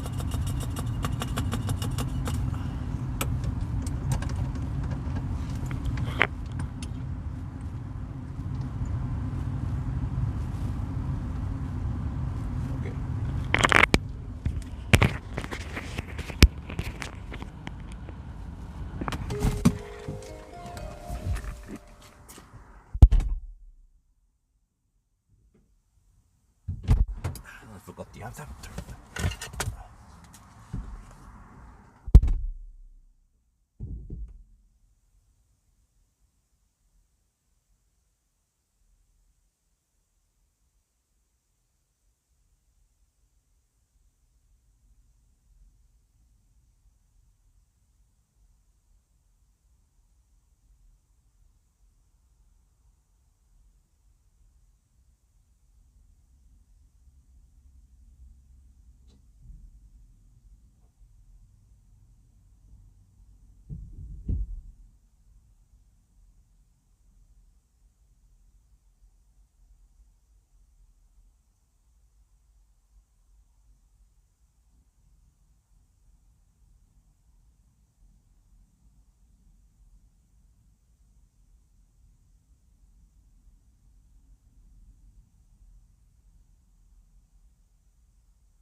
We are now charging at Uno X again. Oh yeah, cheap electricity.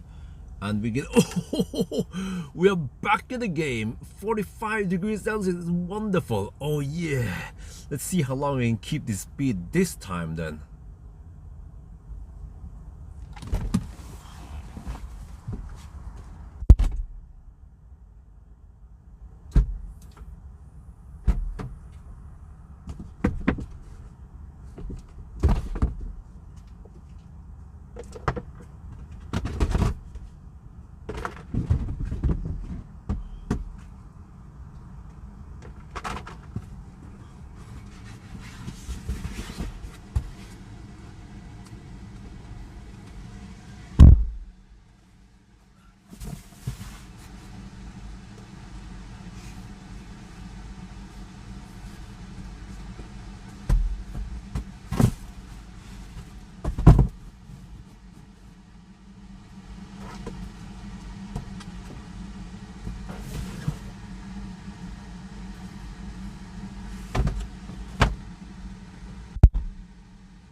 So I want to see if it makes any difference.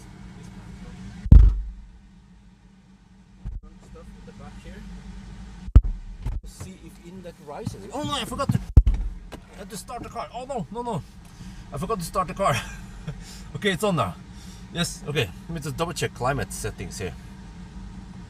Come on. Yeah, 15 degrees. Okay. All is good. Yeah, wanna cool down everything.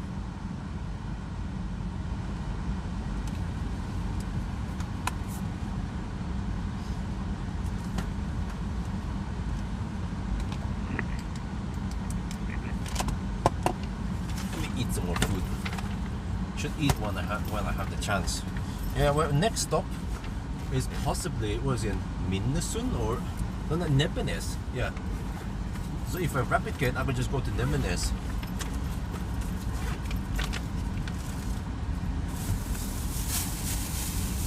See if I get any heat in here from behind. So my theory is that what ruined everything was the hammering.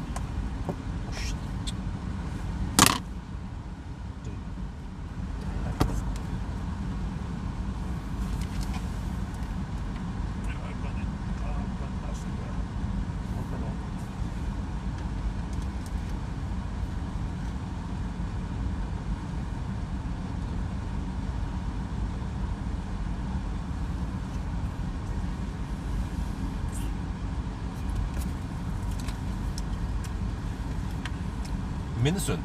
Wait. Oh shit, I have to go to Minnesund. Oh wait, okay, it was too far to go to Espa, right? I can find out in a better route planner.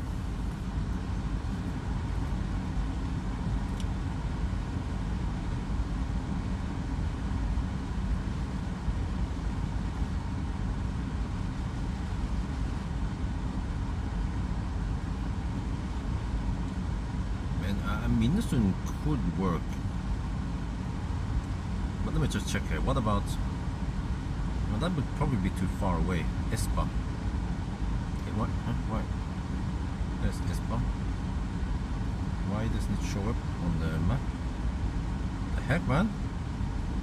Is it kaput? Okay, whatever.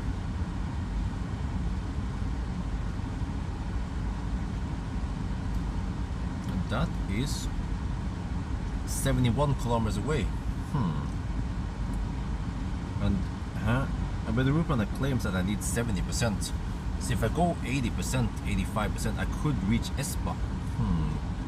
Maybe I'll just do that. But let me see. Wait, on the other hand, I've done 275. That means I need. Let me double check here. Yeah, I need 225 divided by 3 is 75. Okay. Divided by 4 is 56. Yeah, I only need to do around 50-ish kilometer legs. Yeah. So that would be fine then. Minnesund, Kåterud, and then Kåterud again, and then we'll see.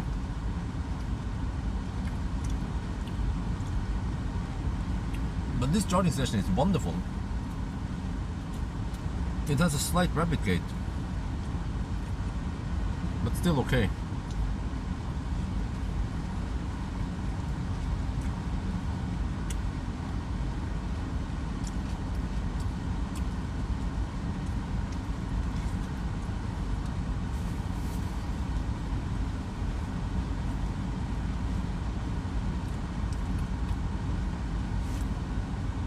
You see, India doesn't go much up now.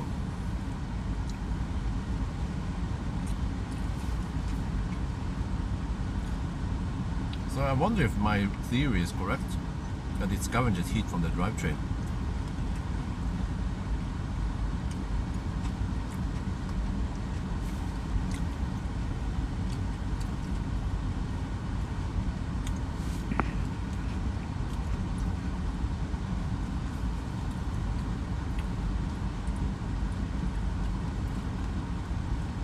Man, I should be home by 7, because Isabel will wake up around 7. No, actually, because she went to bed late, she might wake up around 8 today.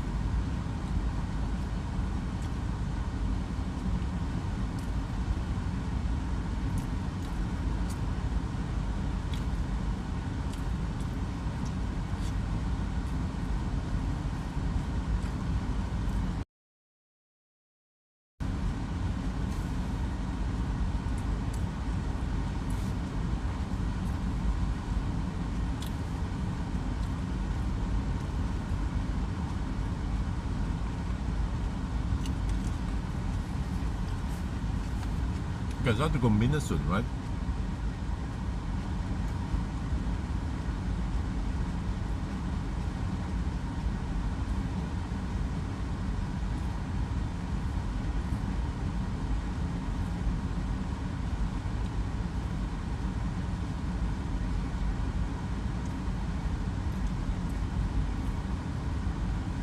Okay, I bet the roof plan estimates I need to spend only 50% going to Minnesota.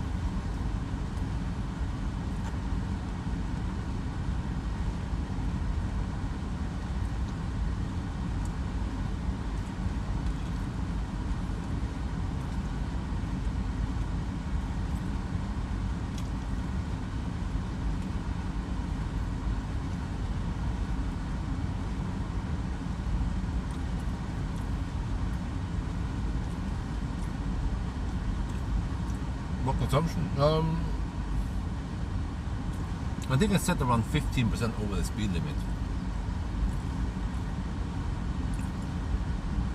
So if I go to around 75%, you should be safe then.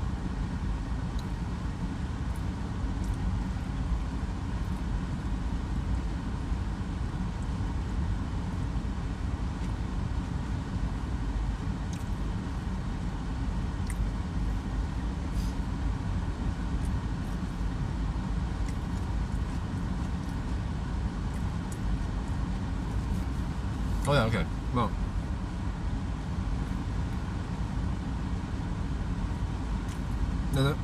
I bet the room planner expects 237 watt-hour per kilometer.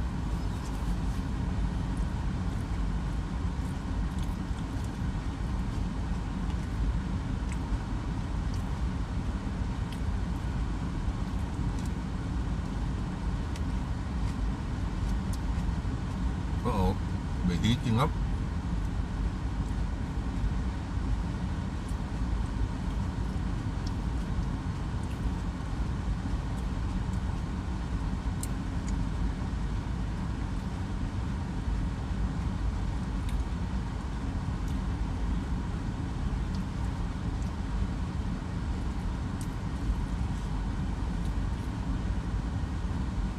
I'm eating some salad.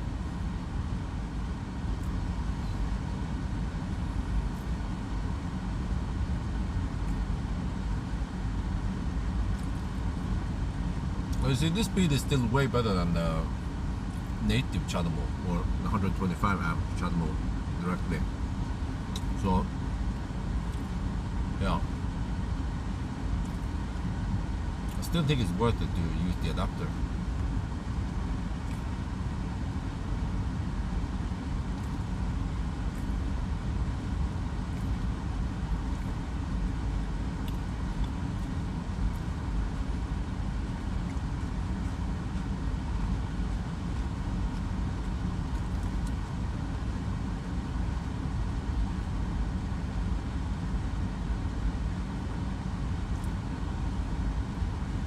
I think even at this point we have enough to go to Minnesota, but I don't want to go too deep. So it's still charge a little bit more.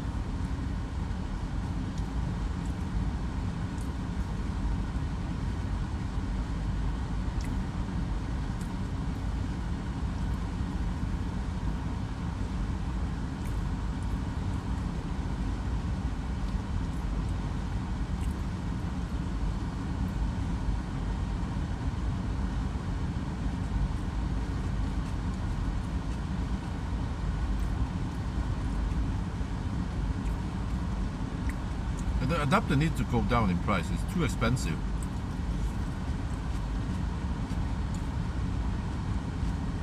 But it depends.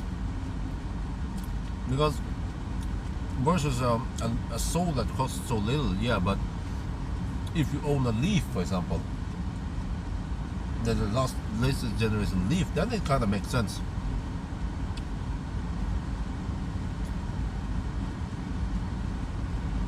Okay, 45 kilowatt, that's still okay speed.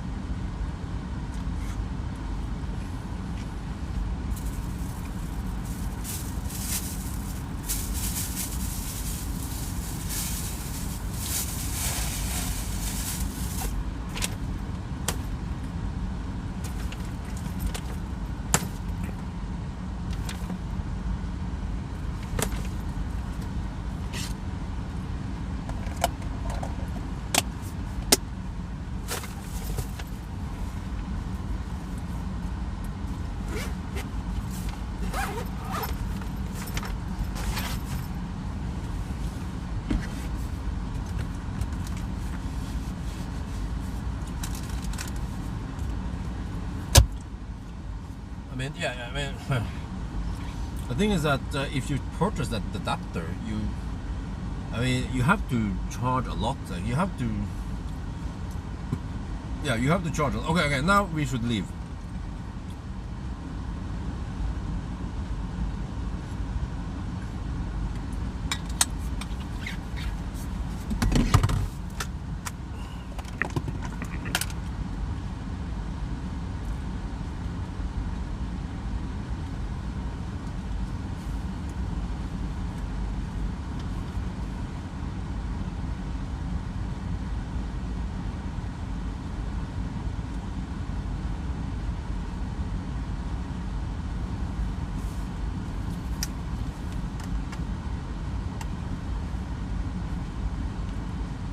Next stop is going to be Minnesund. That's only 51 kilometers away.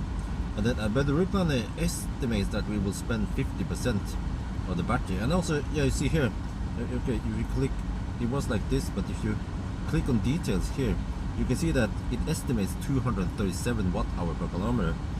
So if I use 50% of the battery, now I have 73. That's good. We have a margin. But you see, now it goes slow, so yeah, we should leave now. It's, oh shit, 51 degrees again. Shit.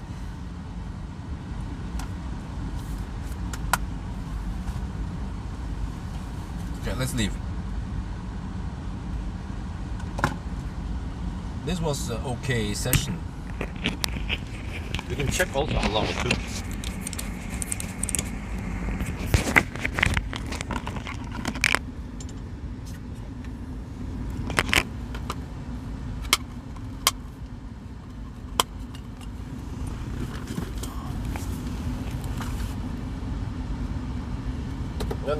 Now I'll see if the inlet goes up or not.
%. Yeah, we charged 75%. I didn't. That charger didn't show me how many minutes it took. But 55. Okay. We are now at the 4-hour mark. Oh shit! But we just finished charging. So now we just hammer it. Well, not hammer, but yeah, go not too fast.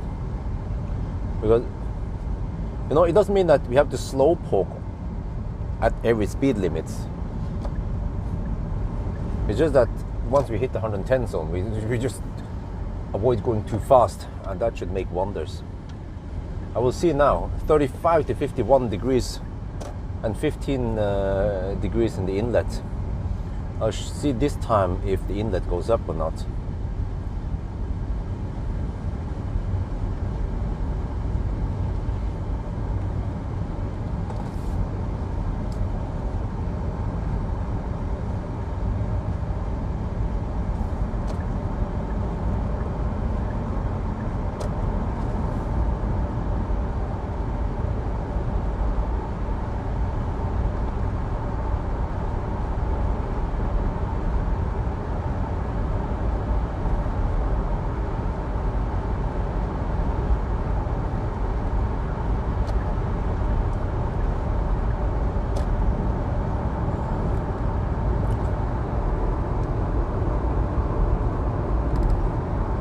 leaf blower, that's kind of pointless if you know how the system has been designed now, or how it's been hacked. I think people should really watch that video a couple of days ago. It explains a lot how stuff works.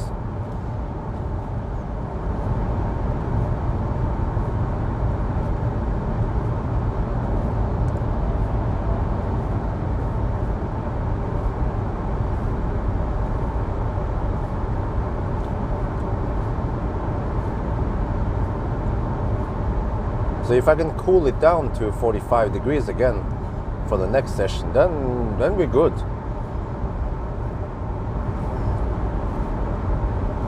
But we are only driving 50 kilometers, which means around 25-minute cool down time.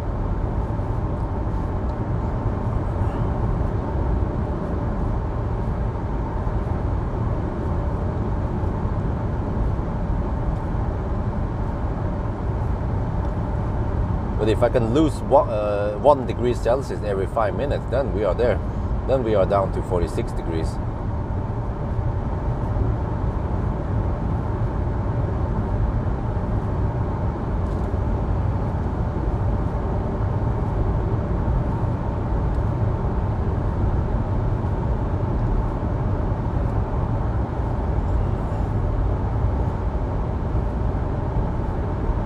Damn, Leaf is hammering it.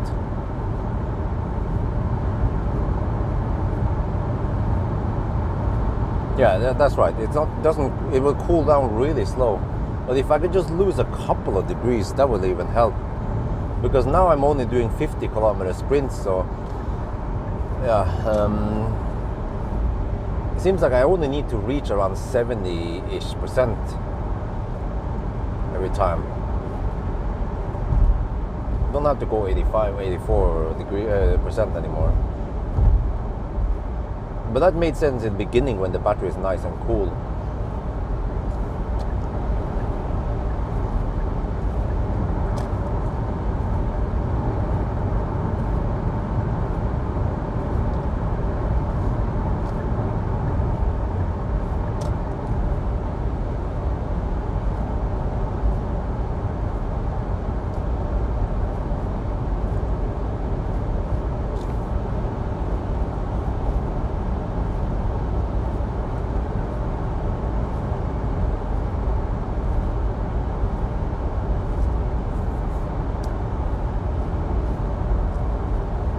Well, inlet is still low, 14 degrees.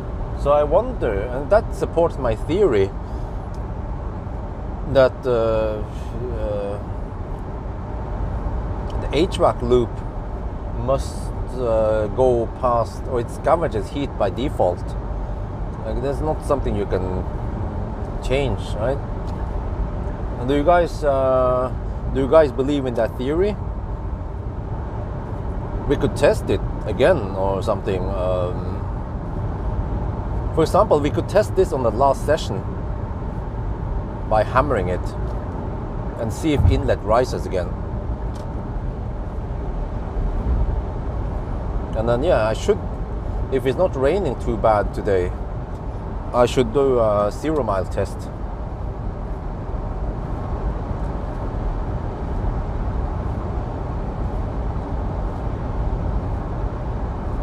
Well, it might be a bit confusing when I talk about inlet, but it is actually the HVAC heat, whatever you call it. Oh, it's gonna rain from 3 in the afternoon. Okay, well, but that's I have time for that.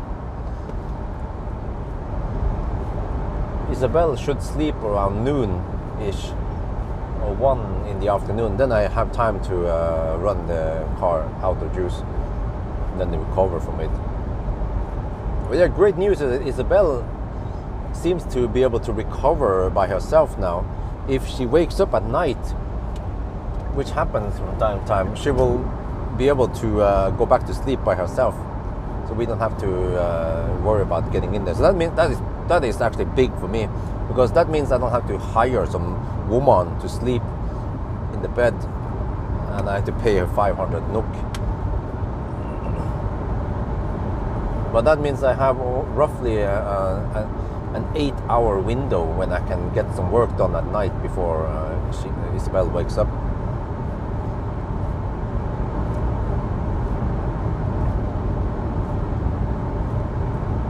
Yeah, 34 to 50 degrees. But 50 degrees or 49 degrees is still too hot. We want to get it as close to 45 degrees as we can see. So we lost 1 degree now by driving 10 kilometers.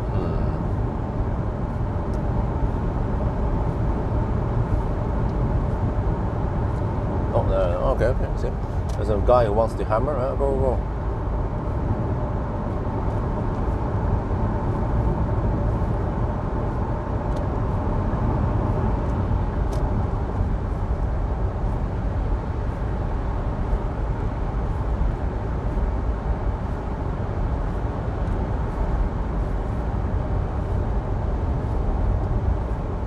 Nice fresh asphalt. They slapped down this asphalt just a few days ago. Yeah, it's crazy how they work at night with the motorway. They have to shut down a section, and then they finish everything during the night. Within just like 6-7 hours, they finish. They have to scrape down the old asphalt and then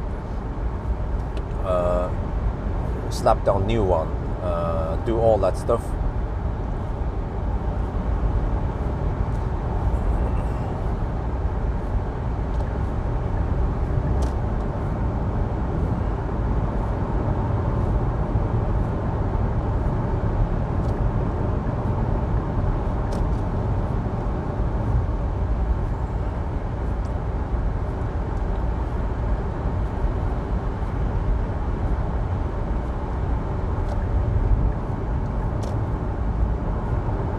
Yeah, inlet is still low. I mean, 14 degrees Celsius inlet. So my first theory was wrong then. There is not much leakage of heat. But on the other hand, it's not that hot in the cabin yet. So maybe once the cabin heats up, then we have to see what happens. Yeah, I'm close to Yes Home right now. Isabel is still asleep. Then hopefully she will wake up around 8. But I should be home already by 7.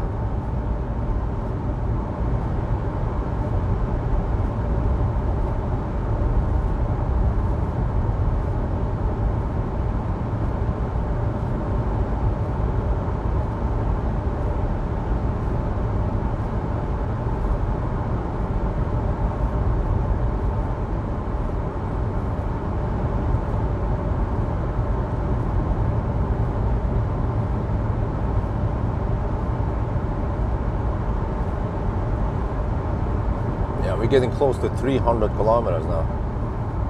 In Germany, the block of the road, okay.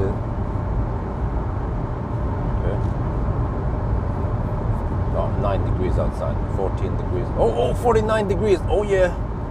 We're still not at Minnesota. We are roughly halfway into the leg. No wait. Yeah, roughly there. Okay. So it is possible that we will arrive with 47 degrees. That means that we'll get okay speed before it rapid gates.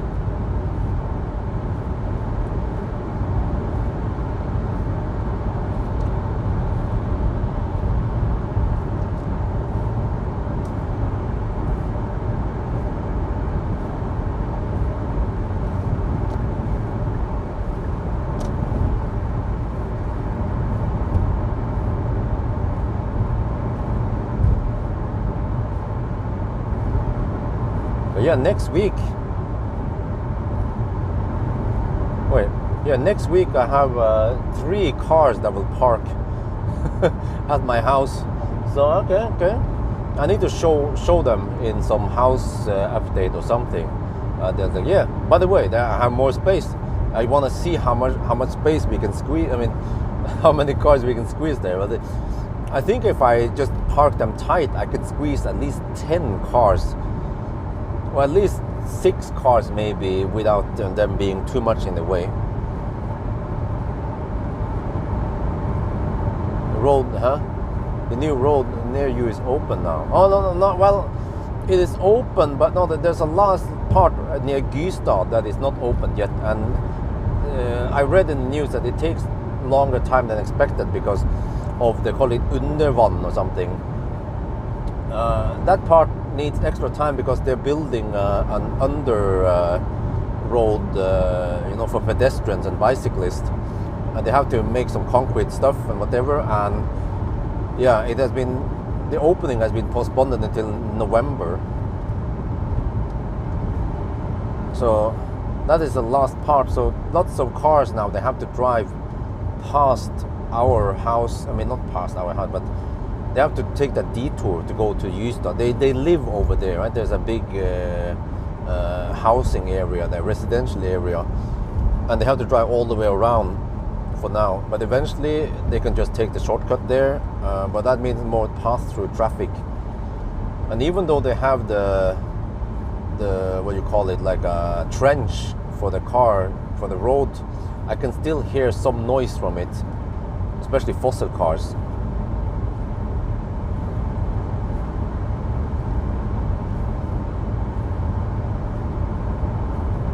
But I mean, it's not bothering us too much. At least, fortunately, the house is very well insulated, so we don't hear any traffic there inside the house. But if we go outside where the pool is, we can hear some fossil noise. But only the noisiest fossils. Normal passenger cars without modified exhaust, we don't hear them. But we hear motorcycles if they rev it, and some noisy fossils. What the heck is OSM? Oh, OpenStreetMap. But it shouldn't. I don't think it's open. Like from what I heard, November is when they're gonna open. So if they claim it is open, it's incorrect, because the last 100 meters there is still closed at Gystad.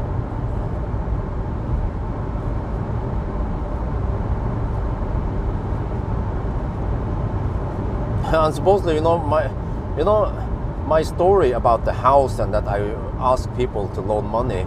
First, it was a journalist from Romerike Blad called me.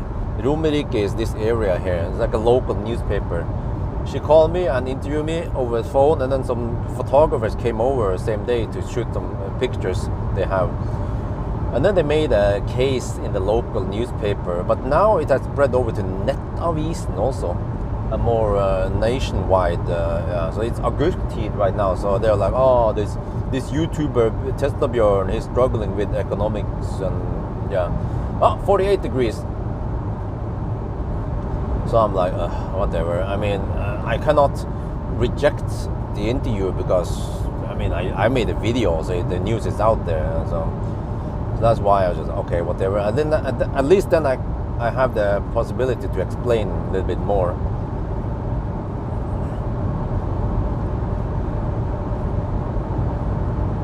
So, yeah, at least Fred Magne Schillebæk, the editor at Elbil 24, is a nice guy. He also lives in Jessheim. I met him many times at various events. At least he tried to defend me and explain a bit about how it was in the comment section. I bet there was lots of idiots there. I haven't read it, but I can expect how it is for Norwegians, Jantelov and whatever. They're like, oh, who is that guy? Who the heck is he? And so I'm like, well, you have no idea who I am or what I'm capable of, but whatever. I don't have to prove anything.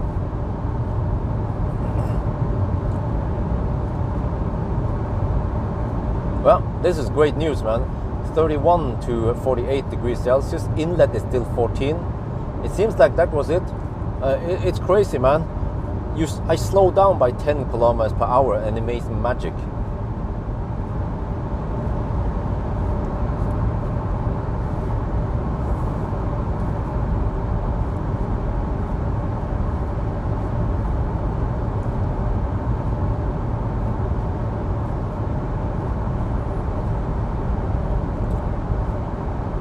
In the community. Oh, okay. Yeah, we'll talk about the map, right? OpenStreetMap.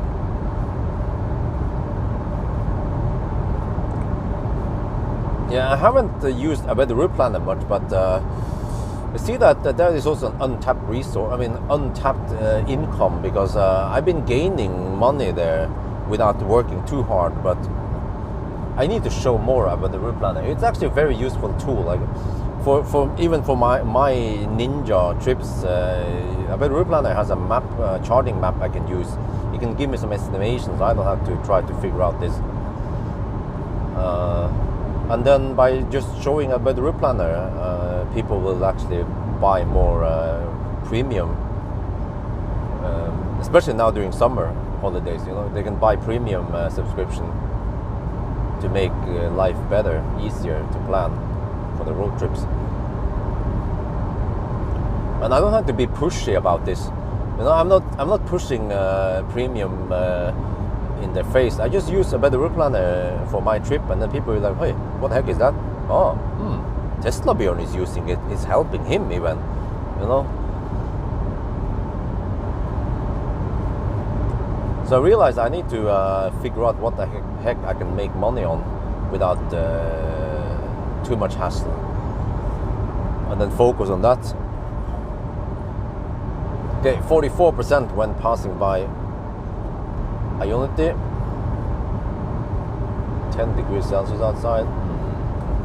Oh, it's cloudy. Might not get much sun until the challenge is over. People are probably gonna complain like, Bjorn, I like your videos, but you're cheating this challenge. Run with cooling, didn't have heater on and, and stuff. Well, actually, the heater would consume a little bit juice, but it wouldn't really matter that much, the consumption there. We just want the cooling part. Okay, 30 to 48 degrees Celsius. Oh yeah, we are already better than the zone session. The zone session was the worst. The second zone session.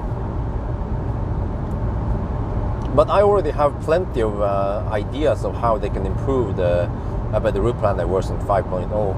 Like when I started using it, I was like, why is it like this? Why is it like, there are plenty of ideas how they can make it even better. I'm a little bit surprised why they didn't see it yet, but maybe they're just too focused on other things. So my input will probably be very valuable for them.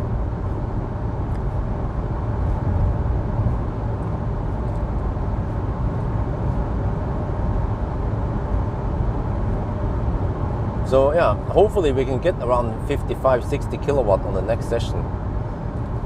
Long enough so we can reach Kåterud. No wait, what's it again? Minnesund. Yeah, Minnesund, Kåterud. Yeah. Then get some nice electricity. I mean, free. Wait, did I say wrong when I said €1? No. Wait. Yeah, it is actually 9. It's crazy. Like, fast charging costs 9 euro cents per kilowatt hour.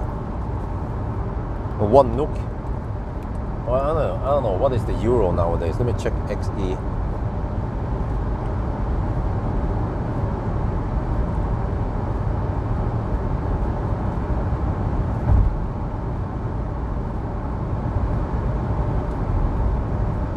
One NOK is 9 euro cents per kilowatt hour. It's crazy. Huh? So that makes up for the expensive sessions I had. I had one at recharge. Wait. But that's the only one, right? I charged at YX 3 times now. It was first Uno X, Zone, and then recharge, Schweinsund, and then back at Zone again, and then okay, so that's good. 3 cheap sessions and 1 expensive session. So we take the average, 6 plus 10 minus around 2.5 NOK per kilowatt hour so far on average. Quick math.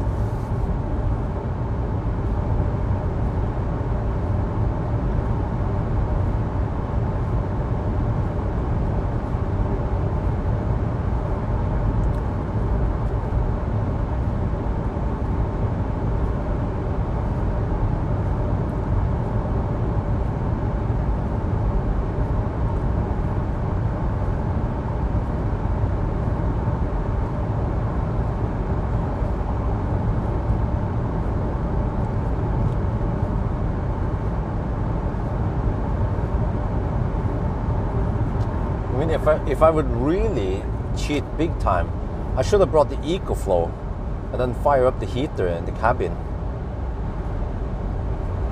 But okay, hopefully I get some heat at Minnesota now during the 15, maybe possibly 20-minute charging session I have there. 15-20 minutes, I'll get some heat in there.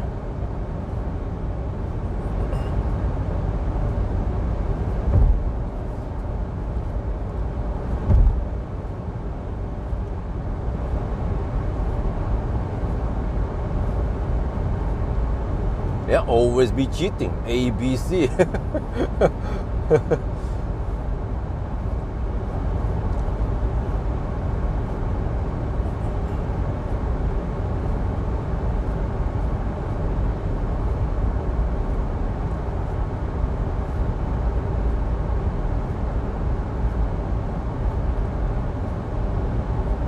€90. And holy crap, that's expensive.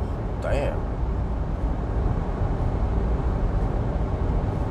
But yeah, but this is good because the two, no wait, this will be yet another expensive session, but then the two following sessions will be cheap sessions.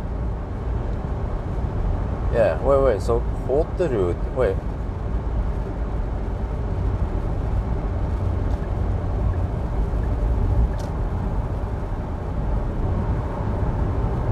Yeah, but the last stretch is around 60-70 kilometers, I think it was. What is the distance from YX Kåterud to Gjesholm then? Okay, 30 to 48 degrees. Okay, it didn't cool down that much. Maybe it dropped to 47 degrees.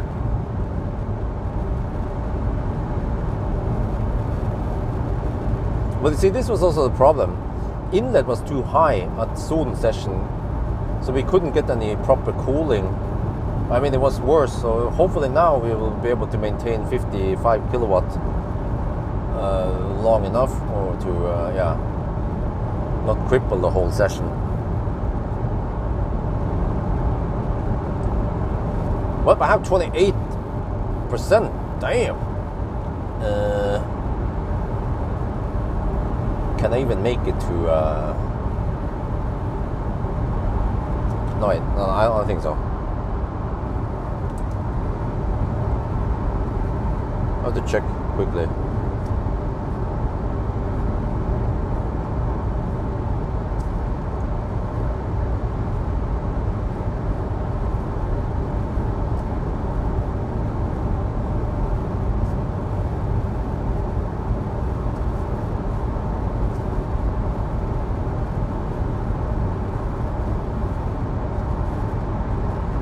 $24 kilometers to Bolleland. No, that's too far away.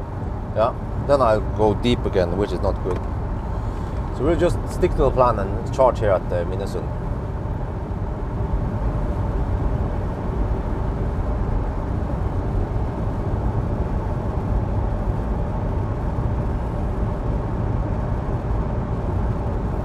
But okay, that's good, because I will then need to top up less here before I go to Kåterud. And I know then that I don't have to go to 75%.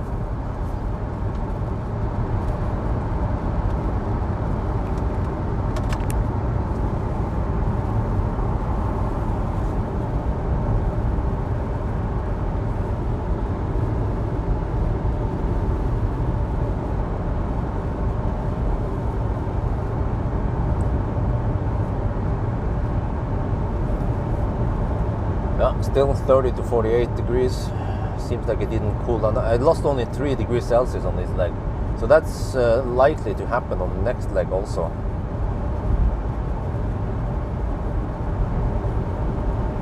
But then if I can get okay speed until around 50%, that would be great. Yeah.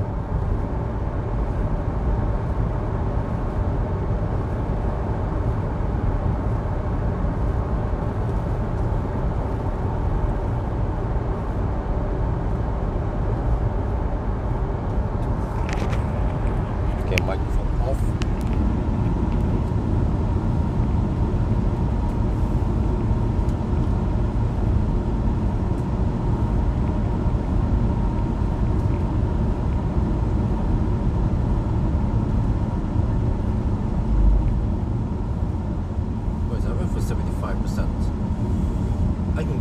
65%, then yeah, and arrive at 10, 12%. Now I have 22%.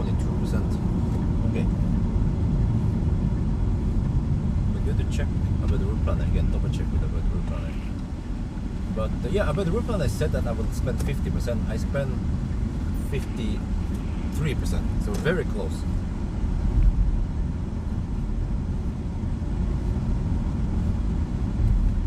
But I didn't drive as fast as I had indicated by the route planner. So yeah, this is why it would be useful to use the OBD. But I'm going to introduce the OBD later once I get the other OBD adapter. Okay. Let's see. Alpitronic should work fine. Let's use this side. Everything goes across the toilet. Oh, they also have card payment, but whatever, I don't need that.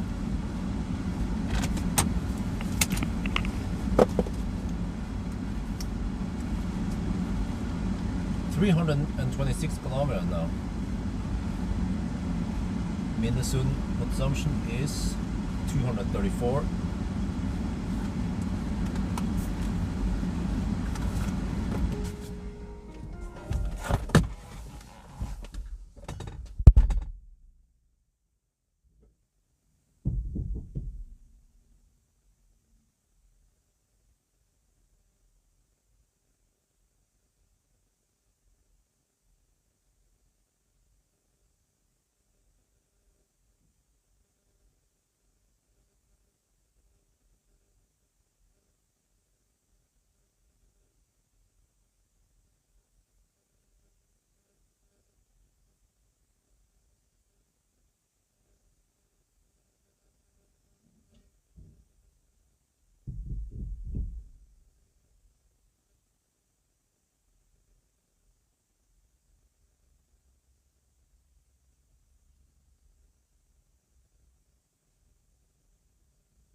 Okay.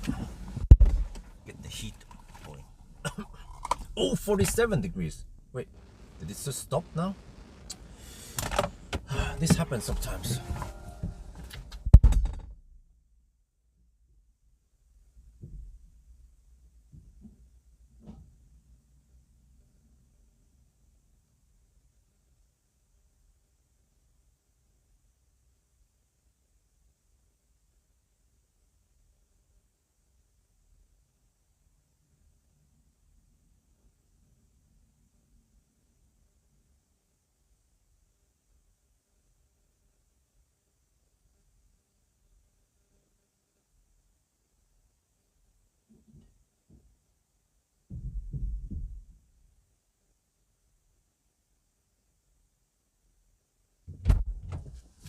I can set up the shaft while we're waiting.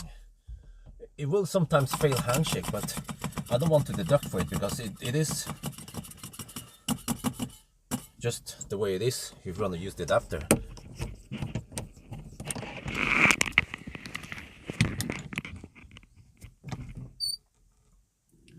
It is still relatively what the heck, man? Again? Dude.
Okay, now I don't know what the heck is wrong. Can I drive with the adapter on or some shit? Let me see.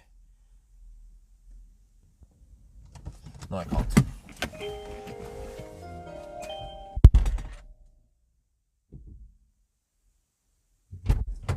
Okay, this is a bit weird. I might deduct 5 minutes here because this is way more than it should be. Let's try the other side instead. This is abnormally buggy.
Okay, this is not good.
But the result now is that we are charging at only 44 kilowatts. You see, it's limited to 125 amps, so this is not good. Yeah, we should have been getting 60 or at least 55 kilowatts. So yeah, not sure what else to say. I mean, this is the name of the game, right? Yeah, this is the only problem, because we don't have any fallback here. There's nothing else here, so we have to charge here. But hopefully, I mean, fortunately, we don't have to charge that long. We just have to charge long enough to reach Uno X Kotterud. But it seems like there might be slight different software, firmware, whatever in these Circle K chargers, because when I tried on recharge, it worked fine. When I tried on Uno X, they work fine. And they have the same, I mean, I don't know, but it's hypercharger. But these might be slightly different. So okay, yeah, we should at least get flat-ish or whatever until, let me see. I have to check again with a better route planner. Maybe I don't have to show a better route planner every time, or I don't know if I show it quickly maybe. But let's see, I want to go to Kotterud next. Maybe I should show a better route planner. After all, let me see. YX Kotterud. There. Navigate, go there. And then the car says, I mean, yeah, a better route planner says 49% needed. So if I go to around 60, even 60, let's say 65, I'm gonna go 65%. That should be enough to go to Kotterud and arrive with around 10%. Yeah. So fortunately, I arrive with over 20% here, 22%.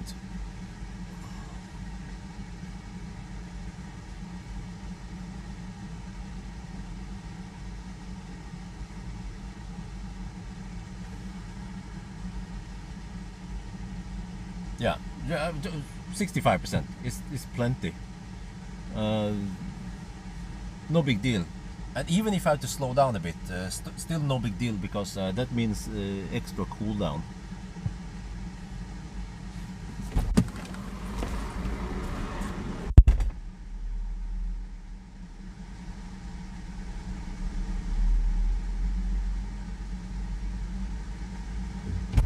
not to.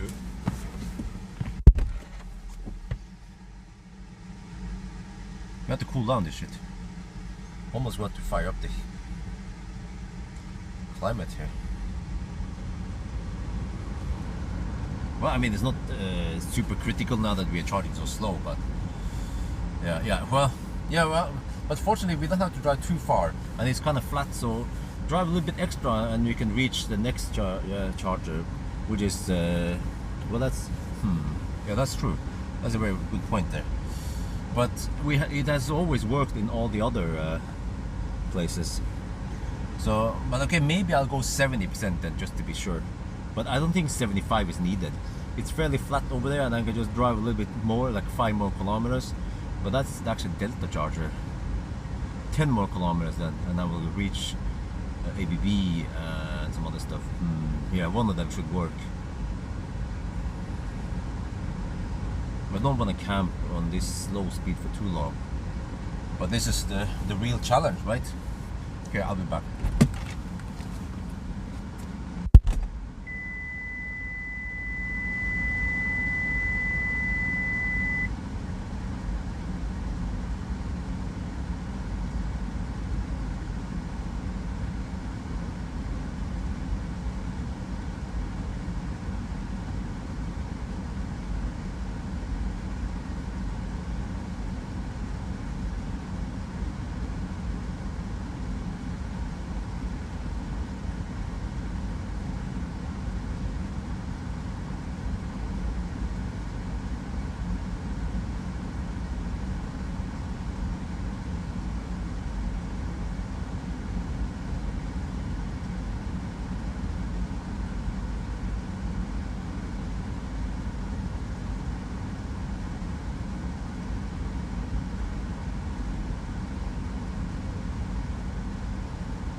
It barely heats up here, see? The battery. 8 minutes of charging now, roughly.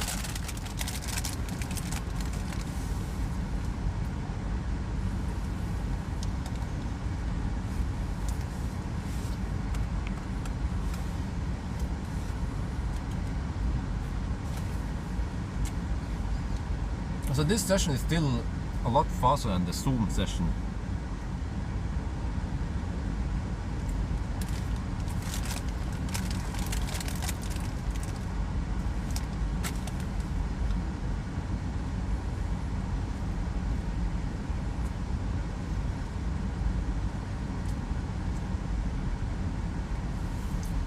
So maybe for most people,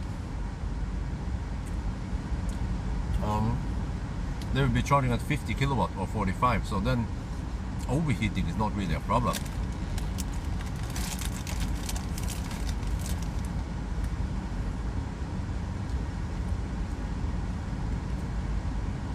Yeah, it slowly heats up, but by the time we might replicate, then we are good to go anyway.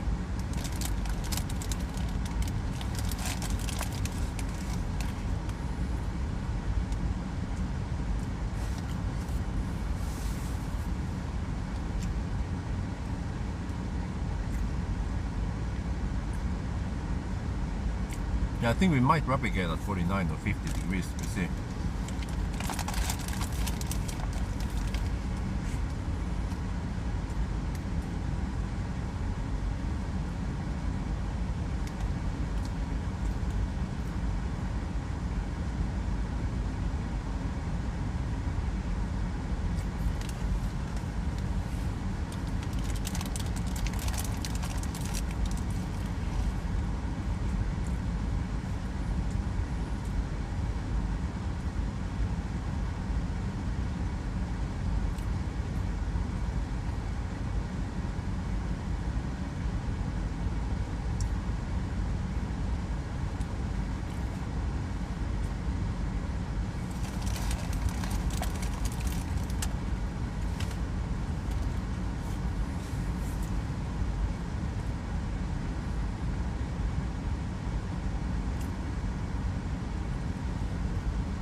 Oh yeah, I forgot. I can check in the Circle K app. 12 minutes of charging now.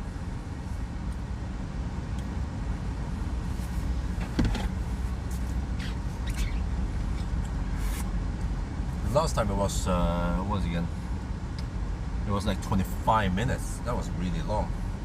The slowest, the Zoom session.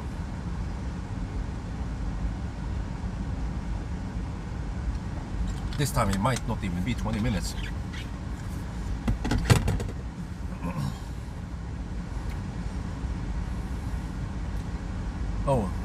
The broken charger, well, actually V3 superchargers that delivers only 37 kilowatt, they are somewhat common.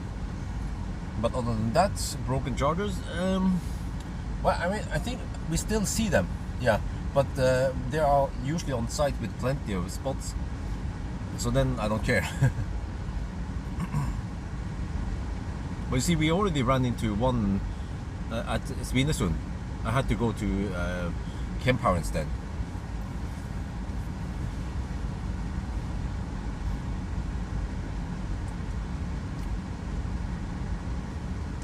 Okay, so 65 should be enough, but I think 70 is safer.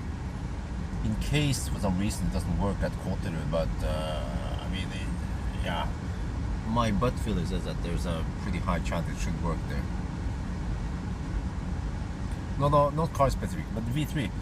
Supposedly many V3s, they have kaput cooling, so the cable is not cooled. That's why they are only giving 37 kilowatts. Actually, probably the same limitation as the ABB chargers, also with kaput cooling.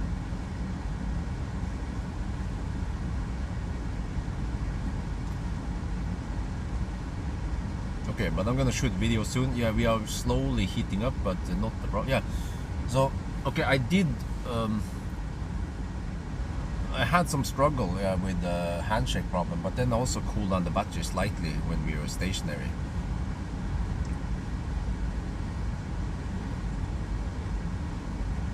Even with the fans off. Interesting. But I counted 10-minute deduction here, so let's see what we got now. Total deduction time 15 minutes, so it's like 23:50. Okay, so 5 minutes. So we just have to time minus 5 minutes then. Yeah, current time minus 5 minutes. That's the 1,000 kilometer time. So 4 hours and 45 minutes so far. Okay, wait, 70%. I have to get ready then. Yeah.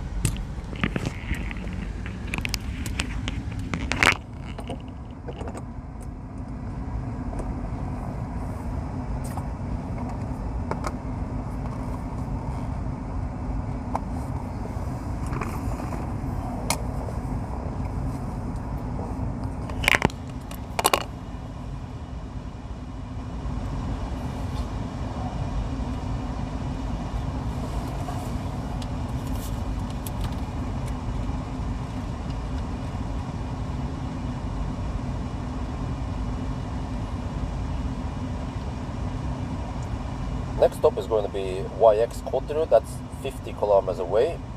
And then with the route plan, I estimate that I'm going to use 49%. So I'm quite confident with 71%, we should arrive with 20% even, or 15. So just want to get a little bit extra, just in case the Kotterud doesn't work. But you see here, when we are charging slower, we actually heat up slower.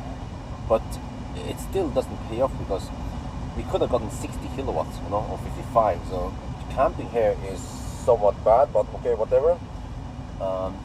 Yeah, I think we're good to go soon. But also here, you see that the inlet stays at 15 degrees. That's good. It seems like my theory might have been right, and that we get that heat, unwanted heat from heat scavenging. Okay, well, let's see. So this time we spent only 17 minutes roughly before we leave. So yeah, let's go.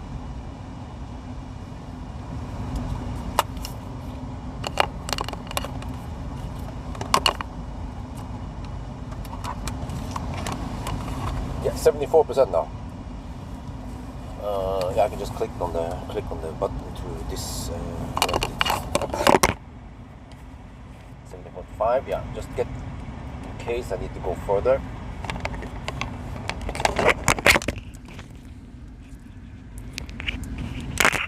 Oh wait, there's no adapter. I can click on this time. I have to stop it from here then. Forgot about that. Press and hold.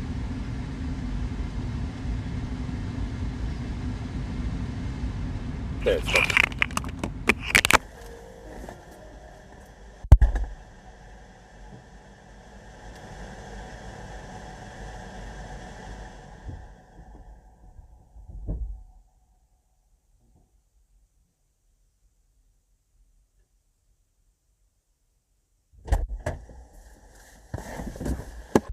Okay, that was almost 18 minutes to 75%. That was almost 10 minutes faster than the zone session. The zone session was incredibly slow.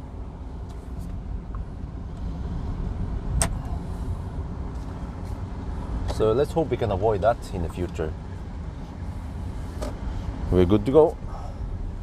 34 to 49 degrees in the battery. Let's see if we can cool it down much. 50 kilometer loop now, leg.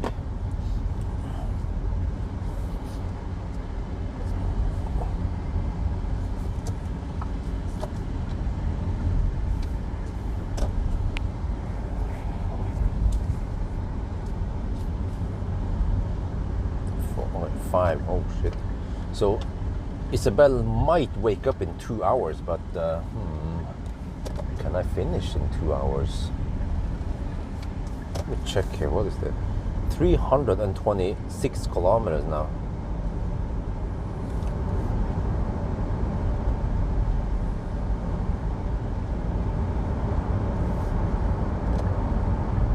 Yeah, next session is hopefully a high power session again. So, well, high power for 65 kilowatt. So I want to have a battery nice and cool again.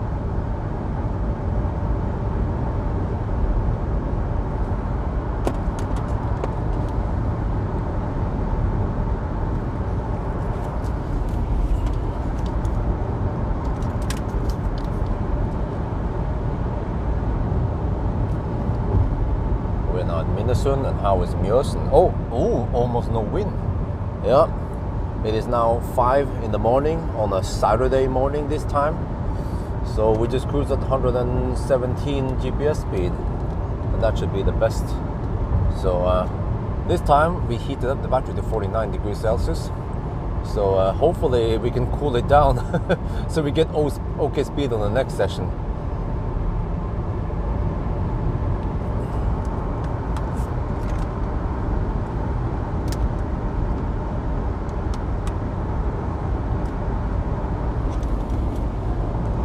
Let me see, we're getting close to 5-hour mark, and we still have 170 kilometers left. Then how many charging sessions? Possibly only 2 more. Yeah, 2 times kWh, and that would be it, right? Oh yeah, they finished it. Oh, nice. We don't have the slowdown anymore. Hey, Gutzer, can you check for me, please? What is the distance from Kåterud to Jessheim? I mean, from here to here to Kåterud is 50, and then from oh shit, 80 kilometers. That's pretty far. I need to split it then. So after Kåterud, I have to stop somewhere, maybe Nebbenes. Yeah, I need to avoid Minnesund. Ideally, I need to split it in half and go only 40 kilometers. Sounds crazy. Yeah, but that sounds about right. But if I maybe I could go past Kåterud and then stop somewhere, maybe Ringsaker. But then there's Delta charges I want to avoid. ABB, I'm not sure if it works. It's untested. Chem power would work, but I don't think they have chem power at the IKEA over there yet. Yeah, that's 80 kilometers. That's a bit too far. I then have to charge to around 85% then. You know, that could that could pay off. But then it depends. If it goes dog slow, which is likely, I might get only 15 kilowatt, then that would be a pretty bad deal to try to push for.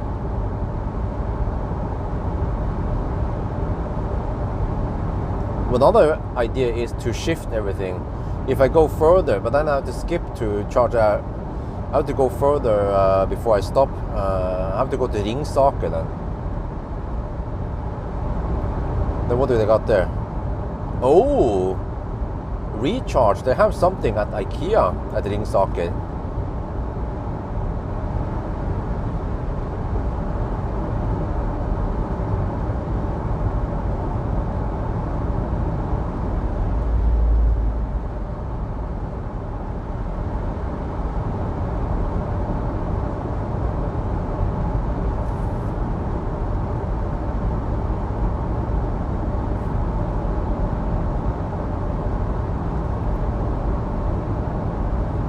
Check here, but the route planner expects that from Minnesund to Ringsaker, that is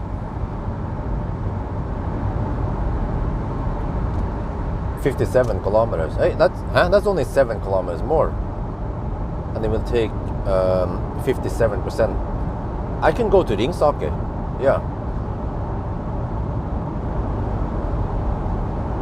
But then I shift everything. So then instead of Kåterud, I would probably stop at Tangen. So I mean, cost right now, yeah, it will be nice to save money, but yeah. So if I go stretch it there, then I can stretch it and go to Tangen or maybe even Espa, and then Ayontidal as a last session. Yeah, but Dal is a bit close to Jessheim again. So no, I think actually Nebbenes would be a good last session, and then home. Maybe you can find the distances. You know, right? Stretch it to Ringsaker, and then from Ringsaker stretch it over to Tangen. Yeah, I'm going to Rudshøgda. But the time, distance timing is a bit bad to stop. I mean, to charge at Rudshøgda.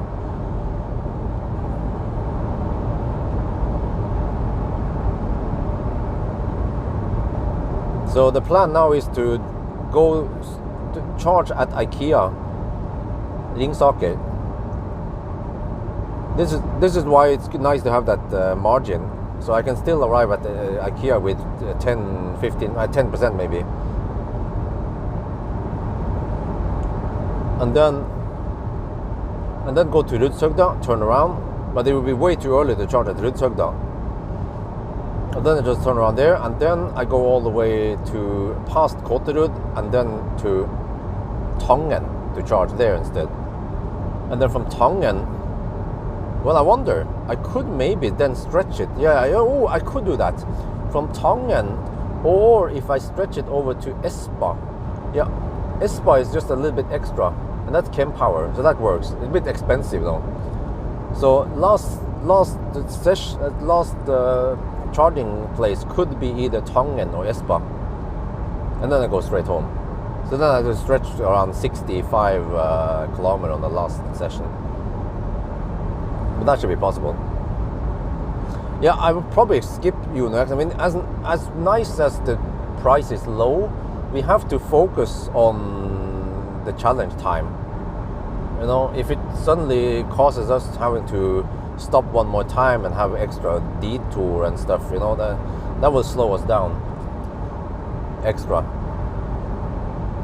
I mean, or we can just go Kåterud and then back again and Kåterud, and then we have to but then we have to stop one more time somewhere in between, right?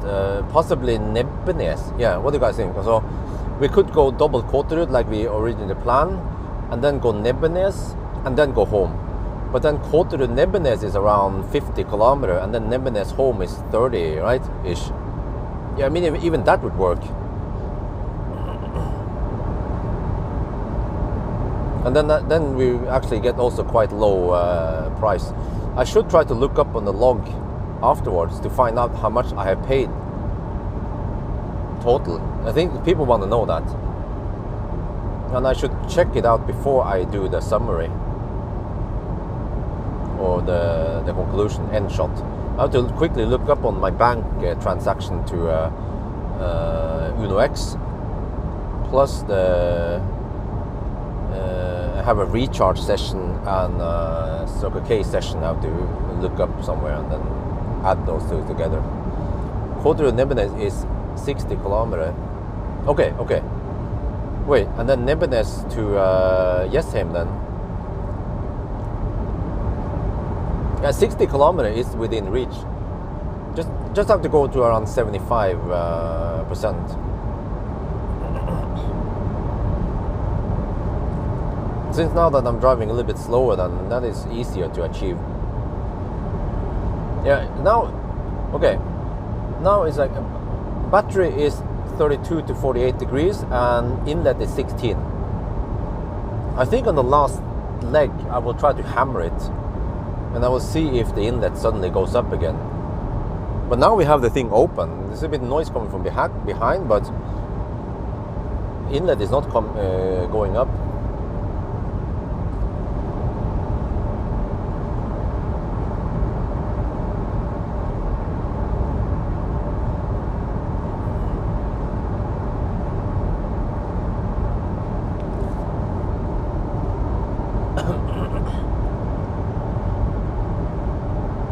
Oh, only 24 kilometers.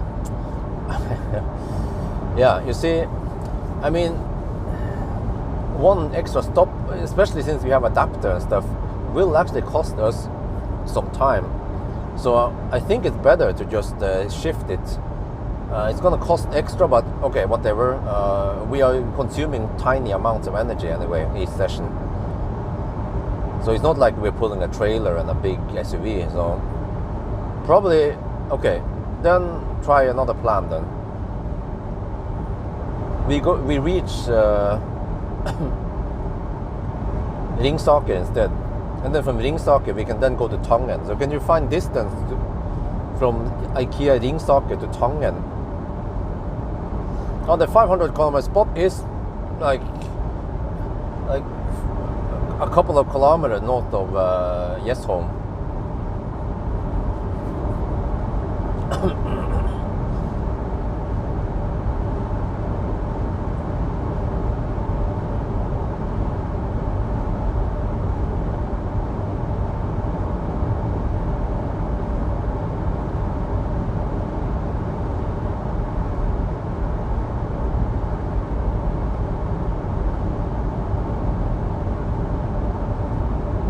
Well, I just have to see now how much we have at Kåterud.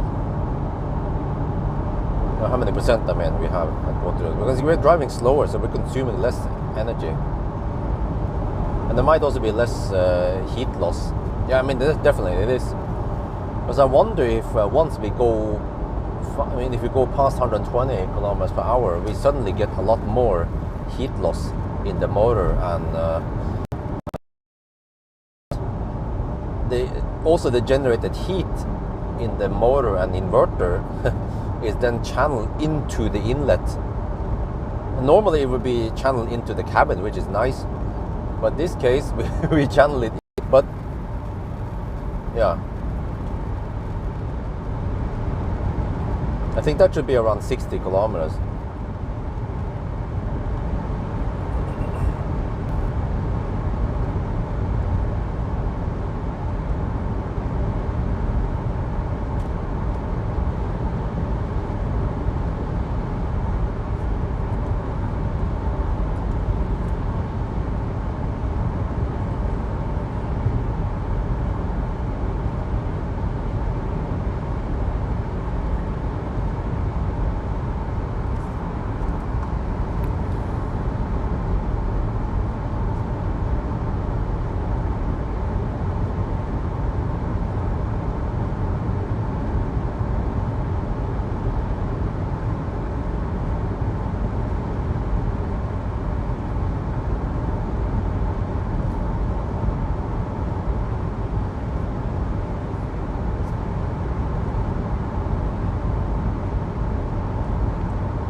Yeah, that's 63 kilometers. Ringsaker, Rudshøgda, Tangen is 63 kilometers. So that's perfect. I can charge to around 75%. And then I should arrive with 10%. I could maybe go a little bit deep that time. Let's see. Or I can charge a bit past 75% even, if the speed is good. Oh, we're down to 31 to 47 degrees.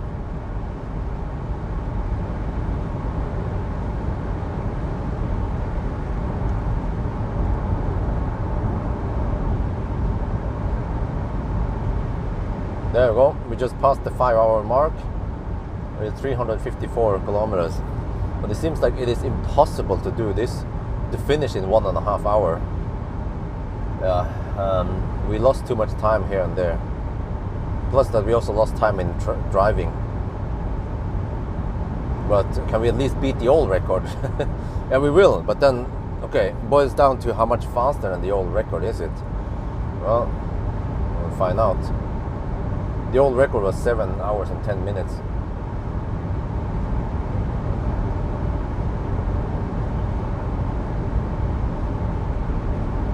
So let me see. Driving time 150 kilometers to take 80 minutes, 1 hour and 20 minutes. Well, that puts us at 6:20. And then we have some charging sessions in between. Okay, maybe 7 hours or 6:50. It's still an improvement, but then we can't beat i3. Damn it. i3 actually had okay, it has a bigger battery, that is an advantage, but it has a steady flat curve. And even though it was charging slower than, yeah, somehow the i3 still beat us. Wonder how that happened. i3 was 6.5, if I remember correctly. Yeah, 630. Ionic is 605, and then the old Soul previous one was 710.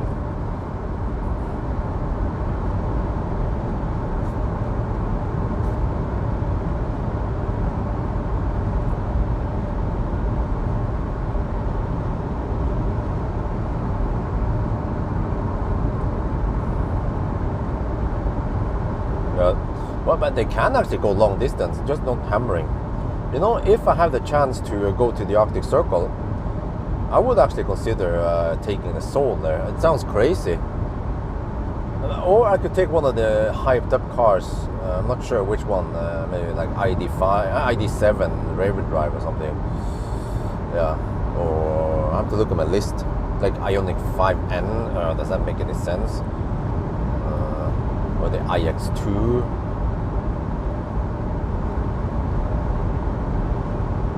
But then I wouldn't hammer too hard with this Soul, so yeah. But I still have to charge every 100 kilometer. No, more like every 80 kilometer on the motorway stretch, and then on the slow stretch, then I can at least go 120, 150 maybe.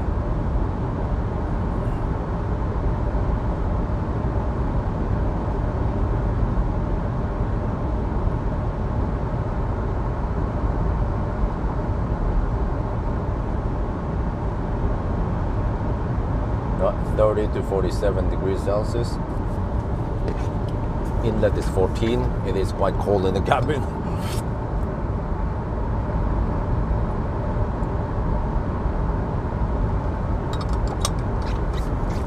Oh, compare what? Efficiency?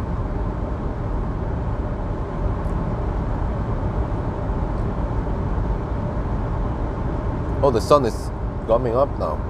It's gonna give me some free heat. That's good.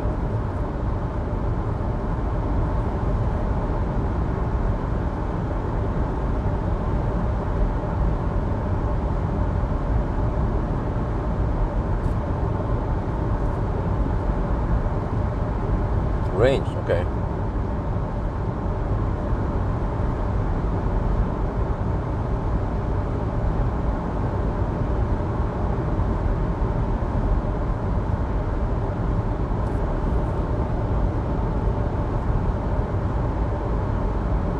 Software, oh shit.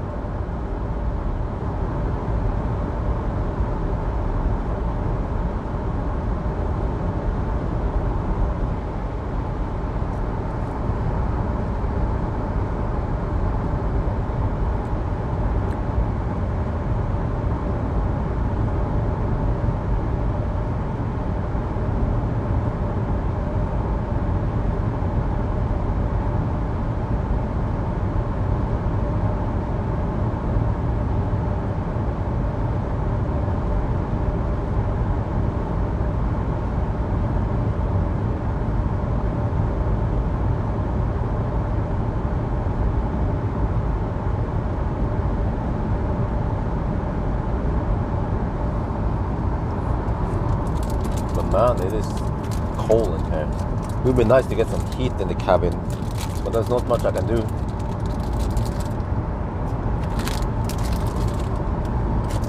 I run the seat heater.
wonder if I can reach Brumunddal instead.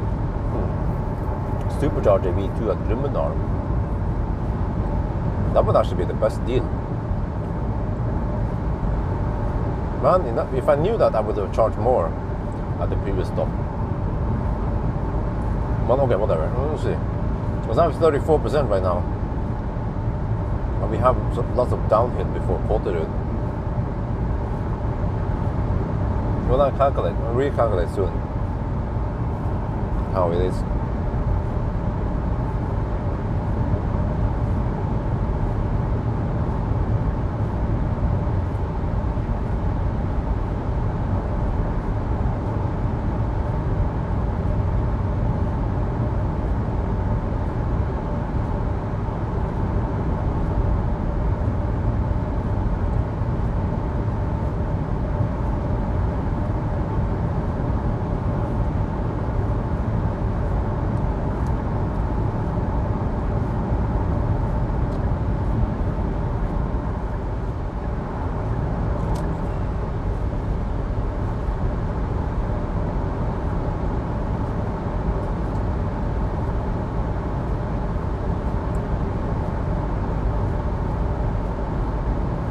Lexus.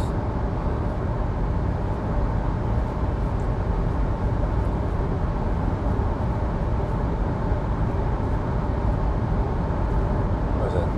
Lexus UX 250H. Look at the poor man's Lexus. Similar to UX 300E, but H, that is hybrid. Yeah. Plus 9 kilometers from Nydalskrysset. Okay. Only 9 more. Okay. That is possible, I think.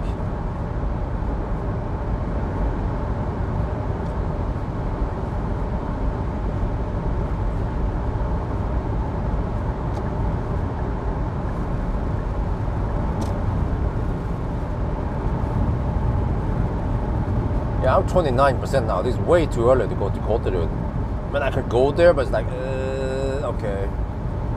So I still want to try to minimize the number of charging stops because they do add a little bit extra time. Handshake and detours and stuff.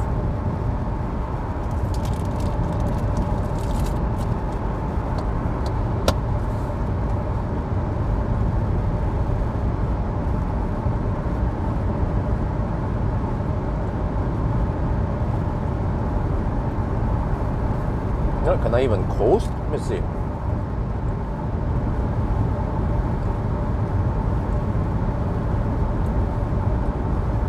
Or let's see what kind of power I regen here. I'm actually not regenning. I'm using 13 kilowatt. Then going downhill. What the heck?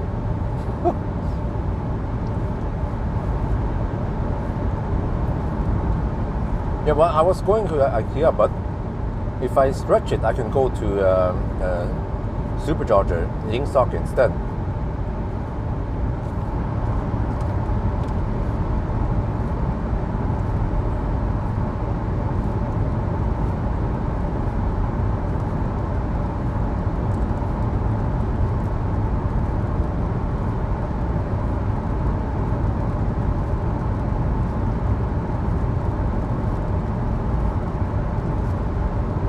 Oh, we are 17 kilometers away from supercharger. 17 kilometers away, and I have 25.5%. Okay, you know what? We're gonna go for it. I think that's a pretty good deal. We can charge on supercharger. Yeah, that's also 1 NOK per kilowatt hour. Okay, it's a bummer, but whatever. Challenge trumps over the cheap charging. Plus that the cheap charging is not a permanent thing, it's just a campaign.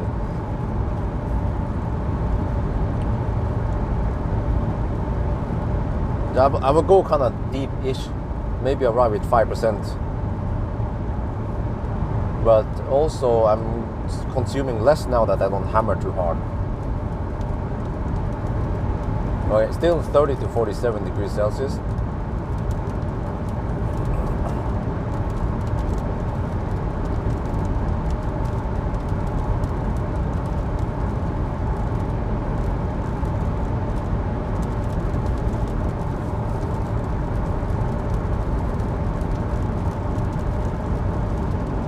but actually it might not be that bad since we are mostly just rolling down to the supercharger.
Down to 20%.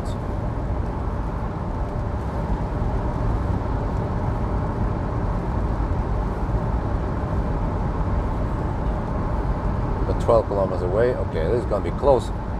I mean, but we can make it. We can make it. Yeah, even if you arrive at 5%, it's still okay-ish. Yeah.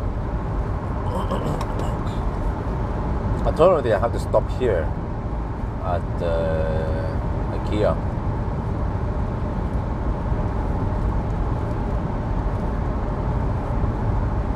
It's a bummer I can't use Minnesund. Well, I mean, I can use Minnesund, but just 50 kilowatt.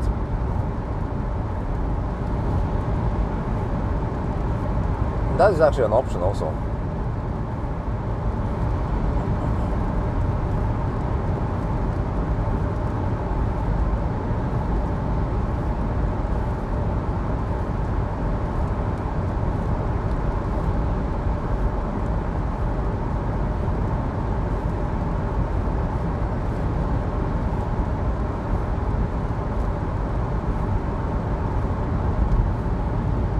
Okay, so here is where I would have bailed out.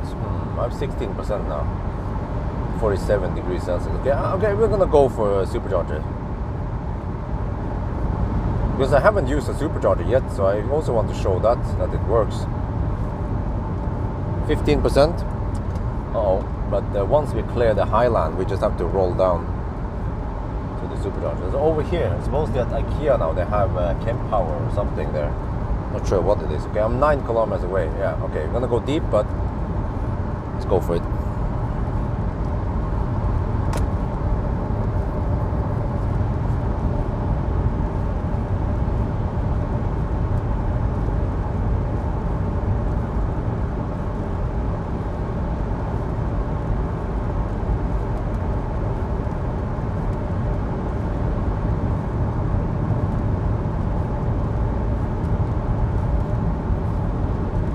Uh-oh, 12%.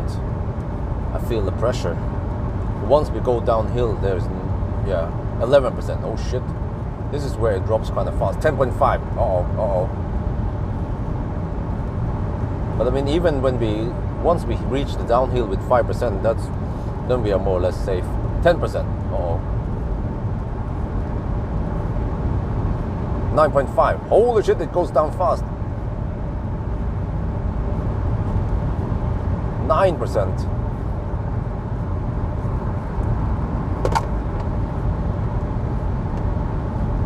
8.5. Damn, it goes fast. Uh-oh. 8%. Shit.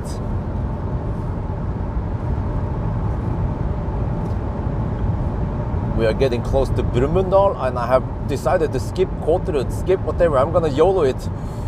We're gonna go to Brumunddal.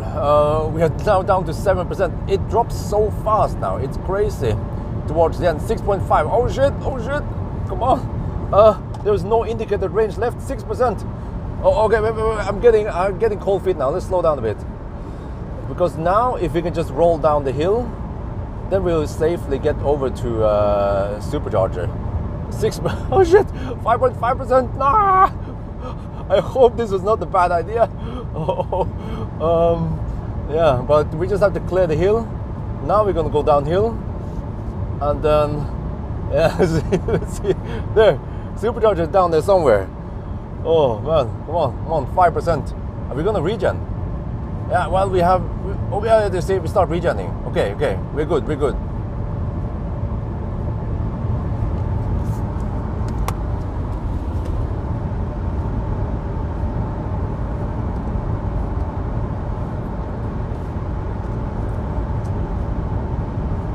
Well, barely regenning, I don't think. Even spending a little bit now. Uh-oh, this is super scary. I should have slowed down a little bit earlier.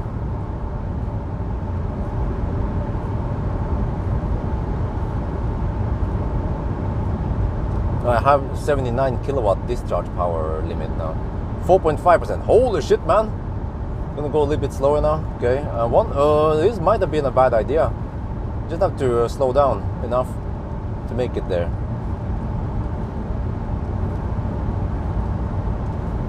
Would have been actually, maybe on hindsight, it would have been good to just bail out at Ringsaker. I didn't know that it would drop that 4%. Oh shit. Okay, I'll lose a little bit of time now by slow poking.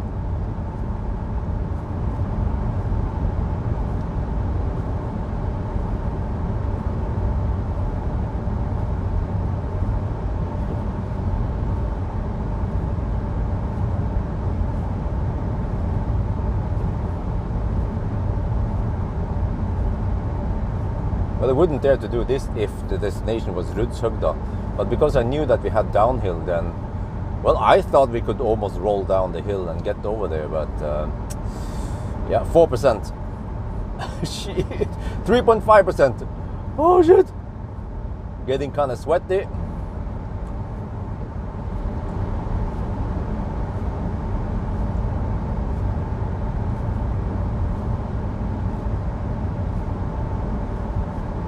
I still have 79 kilowatt power limit. It's not in any limp mode yet. 3%. Well, throttle mode is on. I mean, worst case is that I just have to bail out and then charge at recharge, but I think I should have enough juice to just crawl over to supercharger.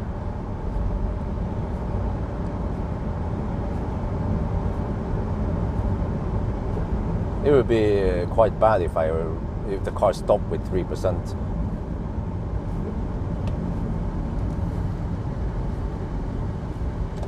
Just wonder how much heat we generate now at 3% when we charge again.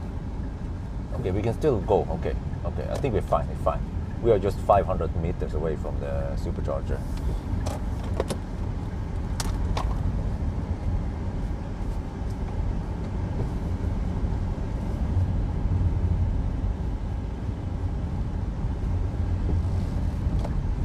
I've not run out of juice on the challenge before, and I intend to keep it that way. So yeah, by going slow now, we actually don't get the negative effect by discharging at low state of charge too fast. Now we just have to hope that it works. If not, then I have to crawl over to the other side for recharge juice.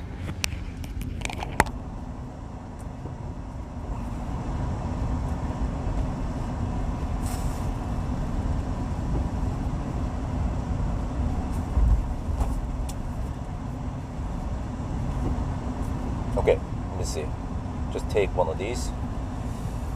5V, for example. Hopefully it works. 5B, okay. Zup. Oh yeah. Damn, no indicated range. 392 kilometers.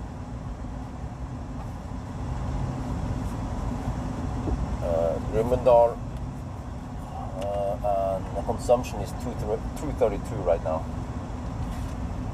30 to 47 degrees. Okay, get the adapter ready.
Oh, it is working. That's.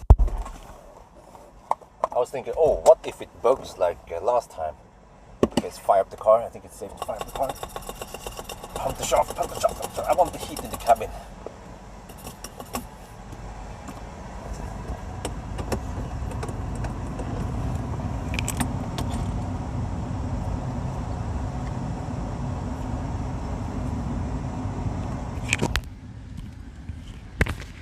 Oh, we're getting 50. Oh, I think it's ramping up. Okay.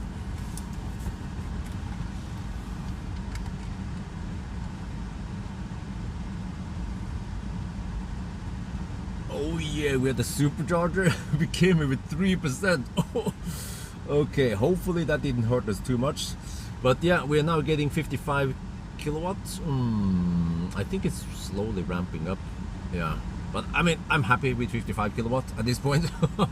But okay, the way we count now is that you look at the current time, you deduct, I mean, minus 5 minutes, that is the current 1000 kilometer time. So we are getting close to 5.5 hours. We still have to charge one more time after this, and you see that we are currently at 392. So we have to drive 108 more kilometers. Ooh. I don't think we can beat the. I don't think we can beat the BMW i3. But we should at least be able to beat the old record, 7 hours and 10 minutes. So we have to see how long does it take. But okay, for you guys who don't know,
okay, I haven't.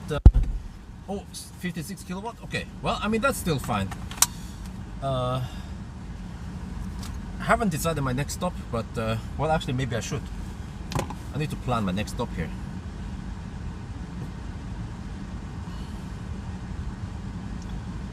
Okay, so if I go to Ludshögda and back, that's 8 kilometers. Okay, no, that's 16 kilometers. And then if I go to here, Tangen,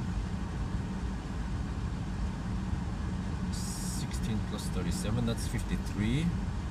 Okay, what about Tangen to Holden? That is 63. Ooh, I could do that. I could definitely do that. The last leg will be a little longer and just have to charge long enough. To like 75, 80% maybe, but yeah, I could stop at Tangen. Another, no, shit, I can't. That's V3. Yeah, well, I can go. Yeah. In that case, you know what? Then I probably want to go to Bolila.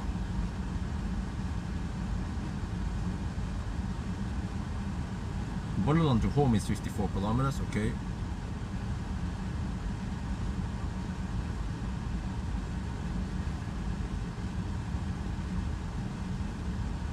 46 plus 16, 62. Oh shit! Oh, from here to Bolland is 62 kilometers. But right now I feel like I have low battery temperature, so I can't stretch it. Wait, how far did it drive from on the last leg? Let me see. That was only on, okay, from here to Minnesota.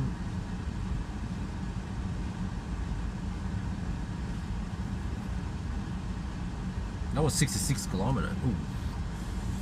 On 75%.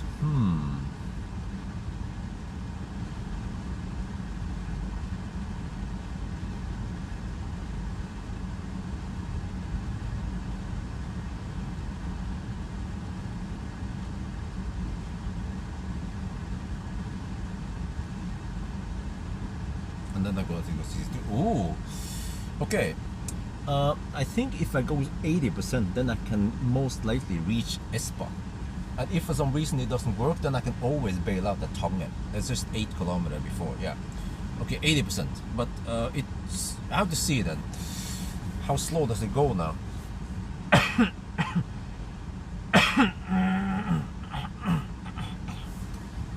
Yeah, I can slow down a little bit. But I'm already, I mean, feel like I don't want to slow down too much.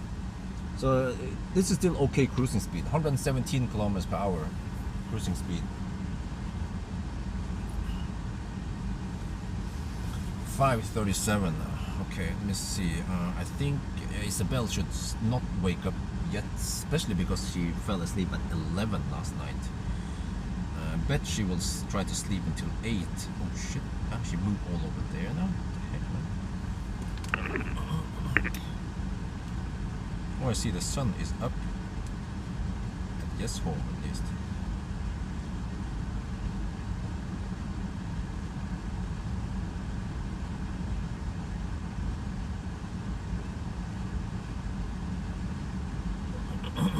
Temperature in the garage 16.5 degrees. Temperature in the room 21.7. Oh, that is a bit low. Temperature in living room. Oh yeah, the sun is blasting into the living room right now. 24 degrees. Okay. Now is now when we have the low price. Let me see. Did it start? Right, about to start. The raining now. Okay. Ooh. Okay, but we'll see how long I can keep this. This is a nice speed. You see, this is better than the 125 amp Chadamo. Yeah, we're getting 150. But here, look at the electricity. Look at the spot price today. This is crazy. From roughly 6 in the morning, in half an hour, in 22 minutes, we get really low price. This is of course before any fees, but still, from 6 in the morning until 8 in the evening, you know, that's a long time, man. We get really low prices. This is where I need a freaking 100 kilowatt hour battery.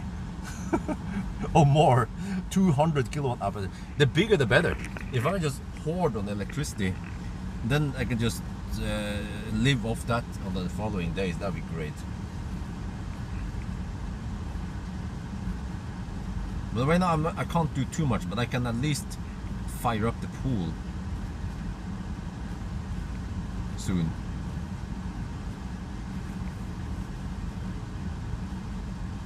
I have to do a little bit of a cleaning and pumping on the pool. Yeah, you see the pool is at 25 degrees Celsius.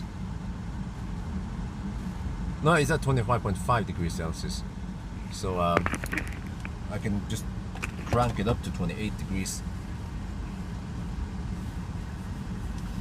But yeah, okay, as long as we get 54 kilowatt, then I'm not gonna complain. I'm happy with it.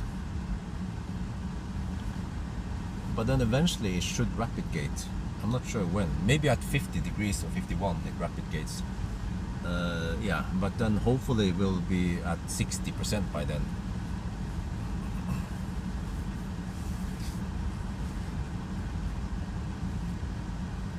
But I think we can just say hasta la vista to 45 degrees. But actually, I forgot, this is one of the tricks. Once you rapid gate, what you want to do is charge a bit longer. Yeah, when you charge longer, you spend more time charging and more time driving and cooling down, and then less time hammering it. Or wait, how is this? Yeah, or I mean, you avoid the detour, yeah, and the handshake and stuff.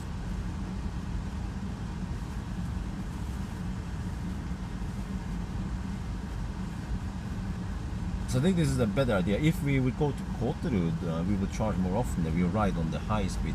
Then we might get 60 kilowatts, but then, or maybe not. Then we'd have to charge more often, so we lose time on the handshake and detour.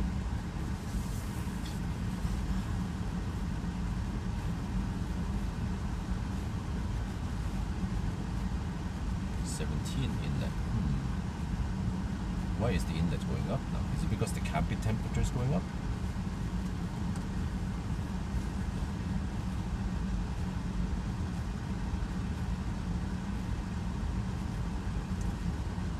By the way, I mean, 30 öre in the west is still pretty good. I have to say the electricity now is quite cheap, nice and cheap.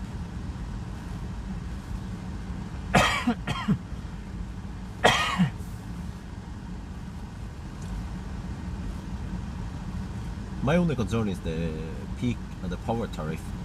If I pull too much power, I will certainly have to pay 100 NOK extra per month. So actually, this is interesting. When I have these low price times, I still shouldn't pull too much power, because when you think about this, if you pull 10 kilowatts over 4 hours, you can. Well, how do you calculate this? I have to put it the other way around. Usually, how much can I save if the power tariff jumps? I mean, the price jumps up by 100 NOK. Then how much do I save? I can usually save 50 öre versus normal price. So yeah, well, it depends. It's very interesting because, okay, so if I pull 10 kilowatt extra, that means 40 kilowatt hour, which means 20 NOK. So in this cheap, in the low price, I can save 20 NOK. But I have to do it. I have to find these low times 5 times per month, and actually nowadays it has happened quite often. Usually it happens maybe 2 times per week. That means maybe 8 times in a month. So I could save 150 NOK, but then I have to pay 120 NOK extra in grid fee. But at least I'm staying within 15 to 20 kilowatt hour per hour. Yeah. I think last month I went a little bit over, and I had to pay for 20 kilowatt. But this month I will try to stay within 15 kilowatt. But as long as, I mean, as soon as you hit 15, then you might as well go 20 or 19.9. So it's, or you have to stay right below 15, like 14.9, 14.5 or some shit. So exactly. Then if you already passed it, then it's too late.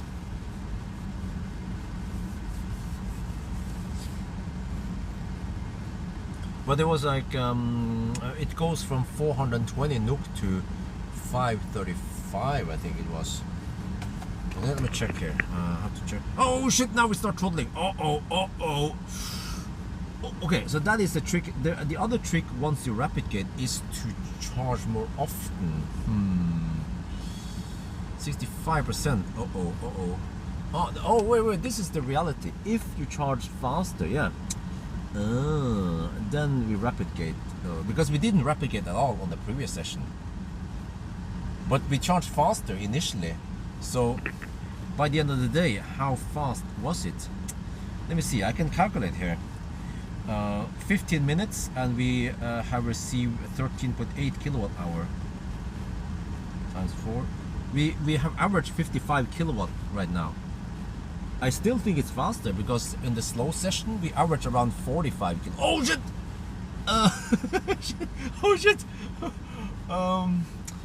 Okay, what the heck do I do now? I could reach Tongen then. Okay, let's go to Tongen, and then from Tongen we have to take one more stop, or we have to, yeah. Or from Tongen, I'm not sure what we should do. Yeah, well, it's not gonna plummet, but I mean it starts dropping slowly.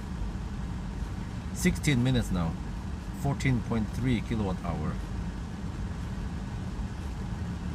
Average is 53 kilowatt. You see, it's still faster than the slow session.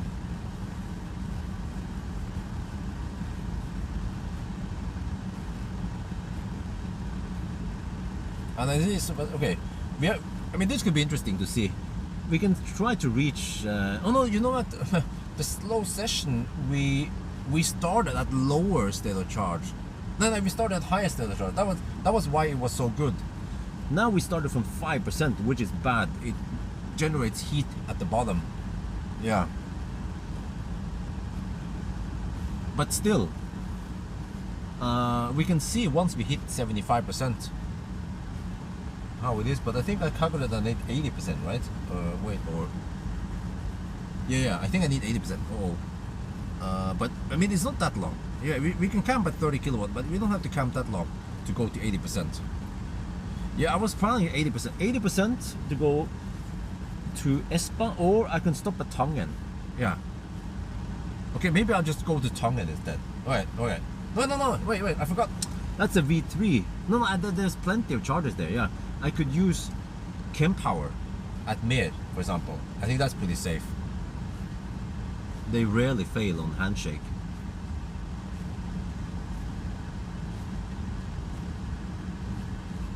I think change of plans. Let's go to Tongen. It doesn't work with V3. V4 is over there, but we have plenty of options there. I think even the Ragde chart, but I have no idea if it works or not. But at least kWh works. So whatever it costs, we go there. Let's see, 37 plus 16. That's 53 kilometers. Yeah, we should leave now and go for Tongen. Koppler, I don't remember, but okay, I have to focus on leaving.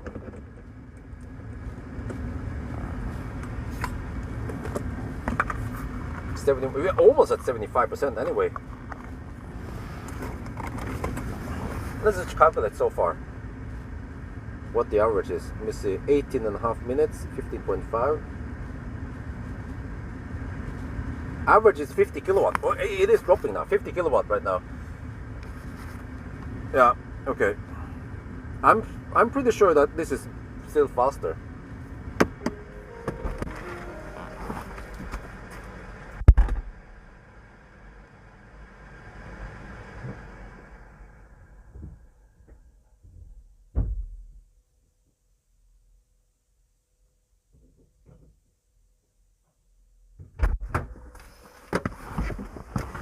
Because think about this. We started at 3%. That is way worse than starting at 22% at Minnesund. And we still managed to average 50 kilowatts. Whereas the Minnesund session, we probably averaged around 45 kilowatt there.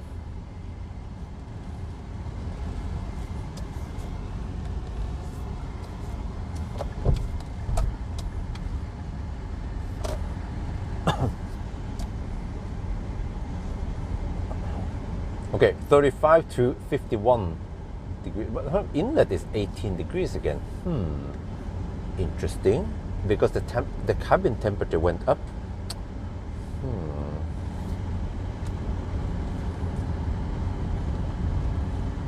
maybe it was like I thought, that the cabin temperature is leaking into the inlet. You know, that is possible. Think about this. The Valdemar's intention is not, I mean, Valdemar's invention is not airtight. I mean, he's trying to make it as tight as possible, but there might be some cabin air leaking in there, mixing in. So if you have, I don't know, is it 20 degrees in here? 20 degrees mixing with 16 degrees might be 18 degrees.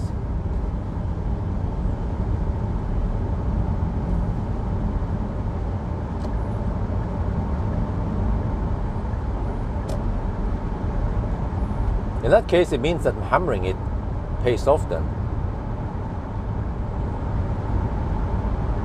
No, actually, yeah, no, then we get the shitty zone session again. Yeah, okay, that's true.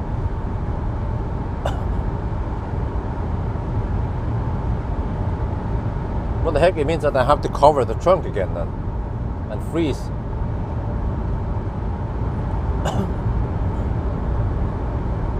No, I already tested V4, doesn't work.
Man, and this is, I should have fixed this maybe. Inlet is 18 degrees, so it might just stay that high until I reach Tangen. Then I cover up everything again.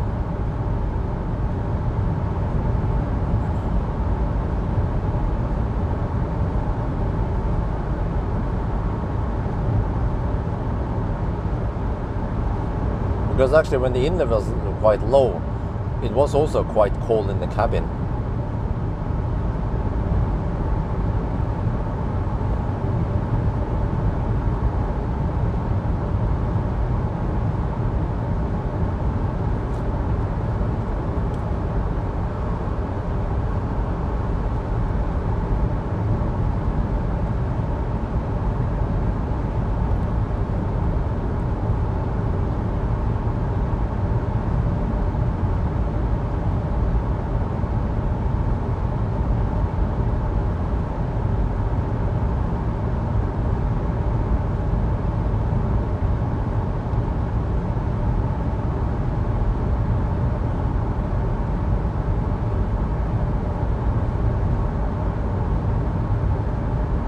Well, but I've seen the trunk. It seems like the fan, there are some vents that seems to, I don't know, channel the heat out from the trunk. So it's dumped into the trunk, but then the heat escapes out there somewhere. On each side, actually.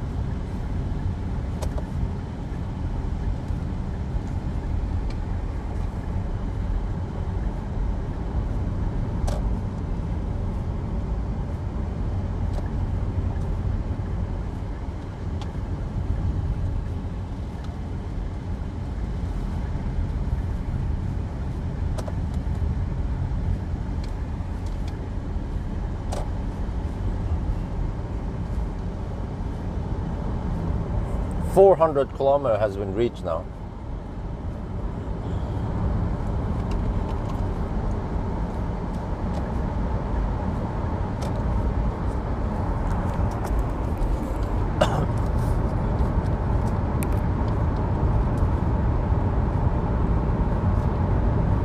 We just turned around at Rudshøgda and we have reached 400 kilometers. We have 100 more kilometers, but we are getting ready. We're getting close to the 6 hour mark. Okay, and also, mysteriously now the battery inlet is 18 degrees Celsius with 10 degrees outside. It seems like maybe it was the first theory that heat in the cabin, I don't know, from somewhere here, heat leaks into through the cardboard. Yeah. So that means that we have to have the cabin cold. Shit. Oh, okay. Let's get over to the next charter. I think that's going to be Tangen. Yeah. Okay. I don't have any map to show you guys right now.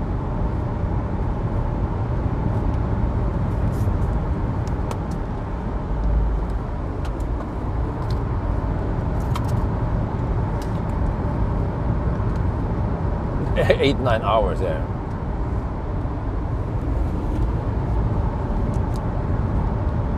But I mean, okay. I think it's still gonna be a quite interesting race if if Valdemar drives the BMW i3 and then I drive this car, but we go to Alvdal. The race is to go to Alvdal and back again. Because what I've seen is that as long as you don't hammer too hard, then this car gets an advantage. So in a way, we have to, both cars are forced to go slow in Østerdalen. Yeah. Because the advantage with the i3 is that it has consistent performance. You can hammer it and it doesn't have a slowdown in charging speed. Unlike this. Because i3 has liquid cooled battery. Oh, what luxury. That'd be great to have, man. And maybe, I don't know, better chemistry. Oh yeah, I wonder if they don't heat up that much.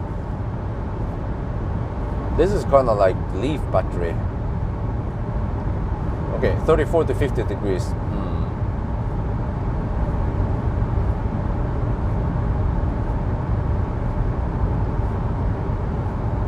Odda, Yukon. Well, I mean, if I would go from where was that? I would just go Hemsedal route. So that's a lot of 80 zones.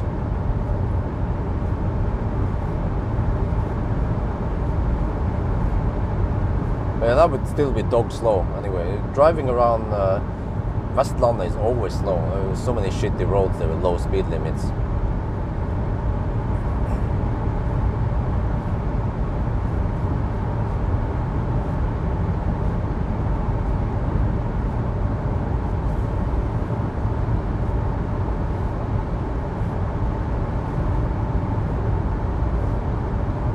No, but Hemsedal route, and then of course beyond there, Gol and that stretch there. Okay, there are some slow stretch, but still some many 80 zones.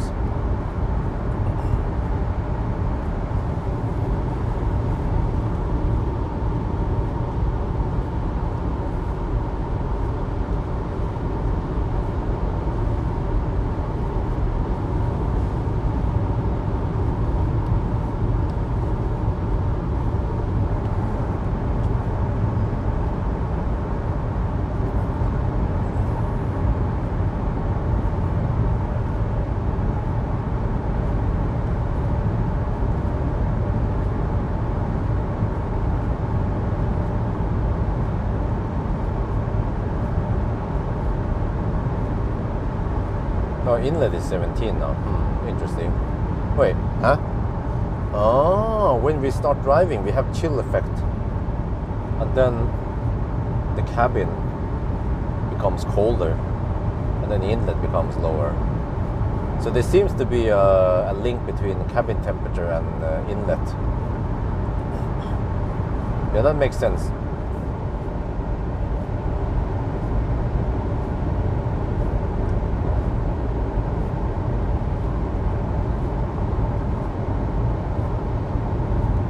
wait. So if I stop at Tongen, then can't possibly be the last stop then. So after Tongen, I have to go to Nebbenes, maybe do a quick one there. I think, okay, since I'm just topping up a little bit, I don't even bother going over to the supercharger. Well, actually, it doesn't take that long to go there. Yeah, 30 seconds next. Okay, I'll go to supercharger, and then I just have to cross the road twice. Or I could just get the chem power, but I'm only putting in like 10 kilowatt hour. So I'll be if I go to supercharger versus recharge, I'll be saving I don't know 10 30 NOK. Well, maybe out of principle, I should still use a supercharger.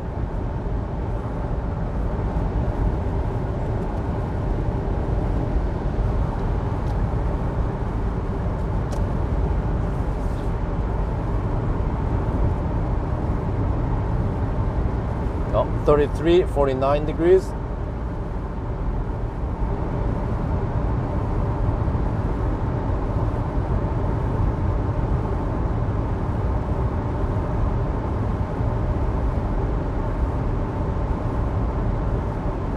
Well, a 0 mile test with this car will be quite easy.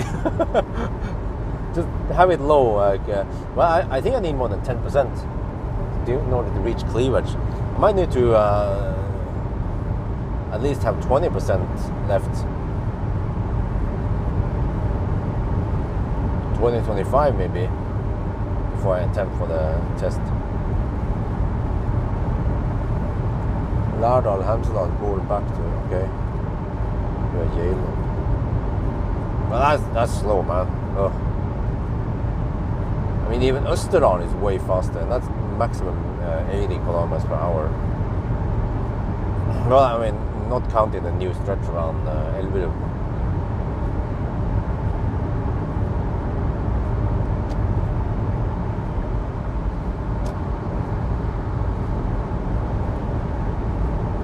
But yeah, okay. Anyway, as I was saying, so I got some donation. I got lots of donation from my followers, and I think one way to spend them is to. Well, I'm gonna save most of it, but I'm gonna spend some of it, and I will spend it on something that counts. And spending it on either what luxury. Okay, yeah.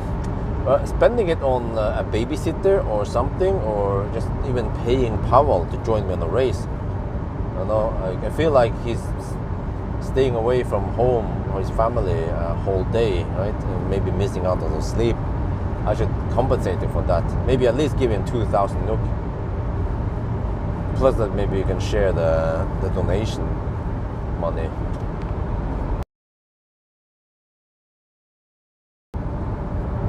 So that's like the kind of stuff I should be spending some of the donation money on. So that people feel like they're getting something back, like a race with Pawel or Waldemar.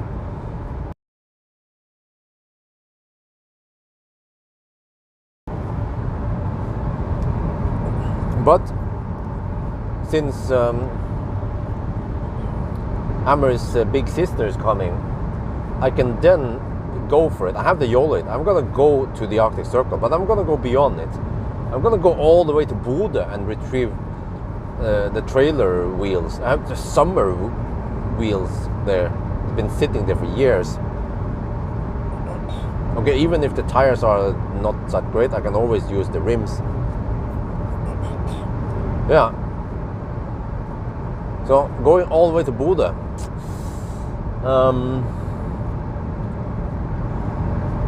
I'd like to use this sole, but I know it's going to be painful to sleep in the car because it's small. But maybe that's the part of the challenge, make it interesting. Well, I could just maybe bring an ID4 or ID7 or something to Bodø. That would be easy mode. And then I can drive 500 kilometers between, or at least 400, right, on those roads.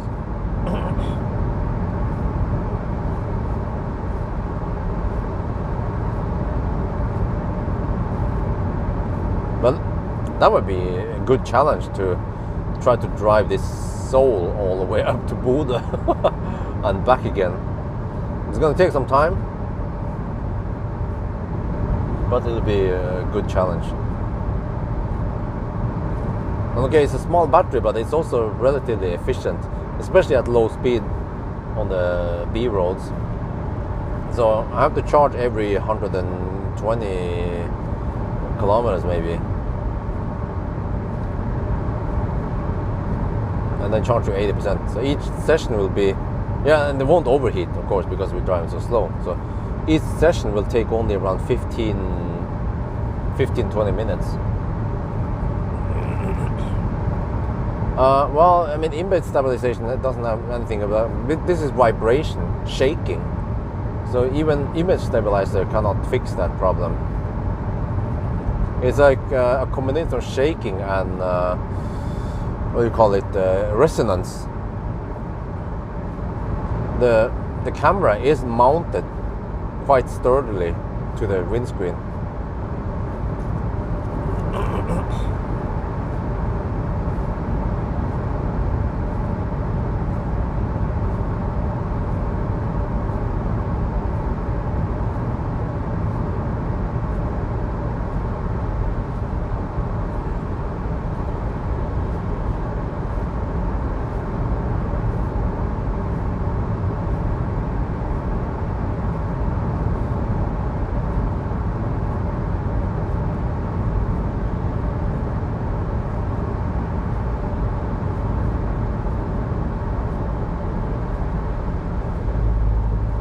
It gets cold again. Wait, but huh? So if it is sunny outside and the cabin gets heated up, then inlet is also low. I mean high. Well, I'm down to 40% already. What? Okay, we go for Throttling, right?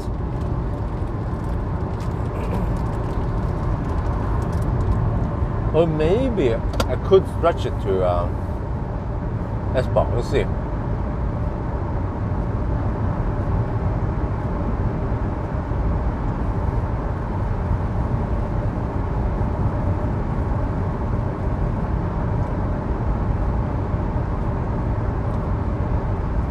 Well, there are not that much vibration, but it's most likely it's resonance.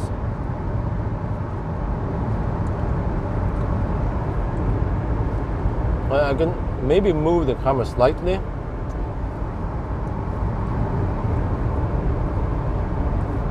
Maybe it will be gone. Well, I'm not sure.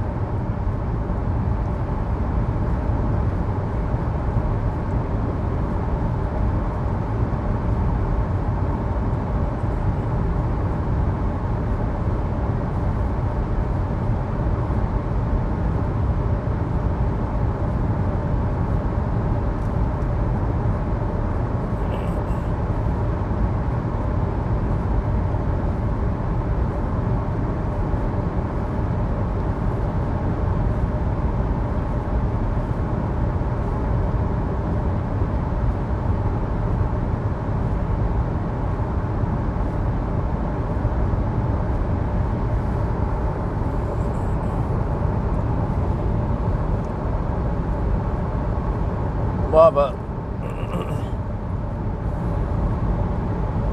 I'm actually not sure if a gyro mark would help.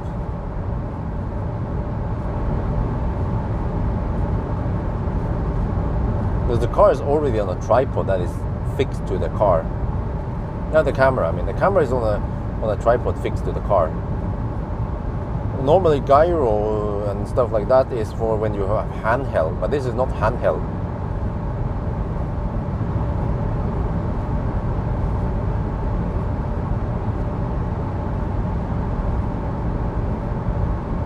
What you need is something to absorb the vibration.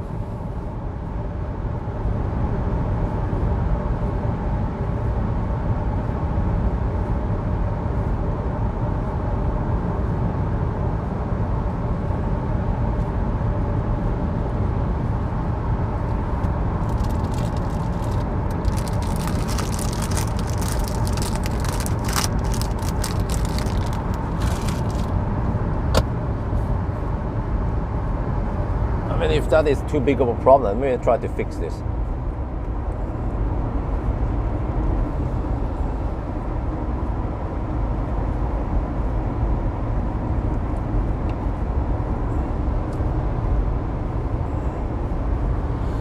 Okay, are you guys happy?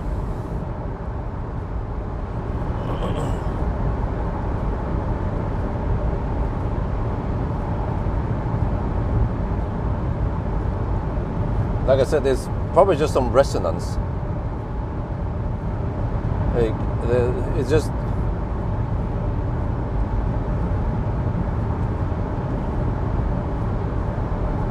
and like I said, this might not. I mean, a gyro, whatever you call it, might not help on vibration.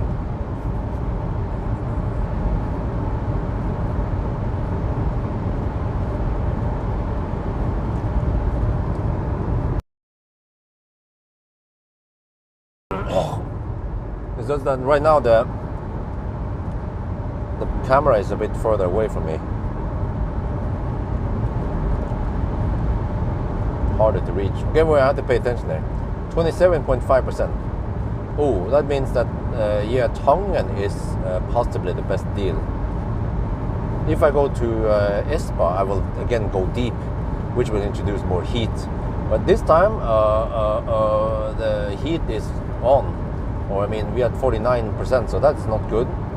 We need to cool down to 47, preferably.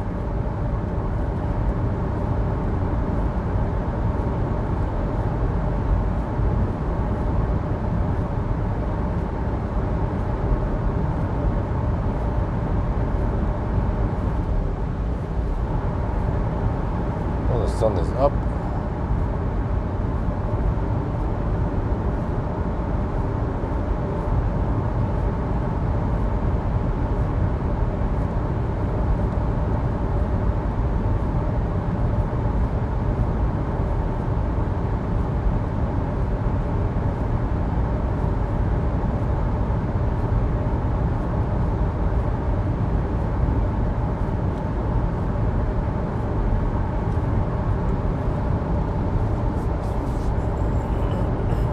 We just hit the 6 hour mark.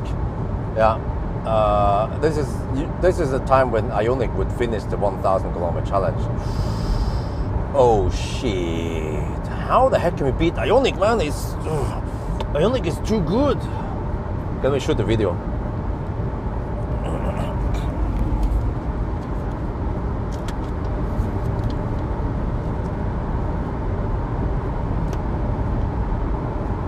Oh, I just realized something.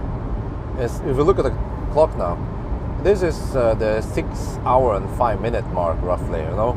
And that is the time when Ionic would finish the challenge and go 500 kilometers, and we are still at only 436. How the heck can the Ionic be so good, man? I have no idea. Or I mean, it's probably a combination of good efficiency, but also slightly better thermal management.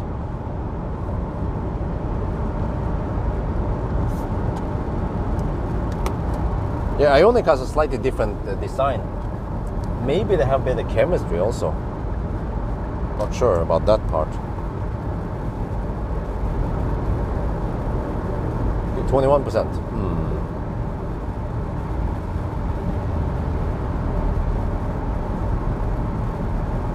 Wait, but if I can reach Nebbenes, if I can reach Espa, then Espa to home is possible. I think Espa could be the last charging stop then.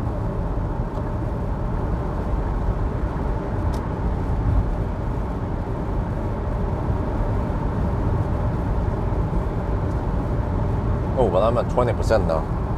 Uh-oh.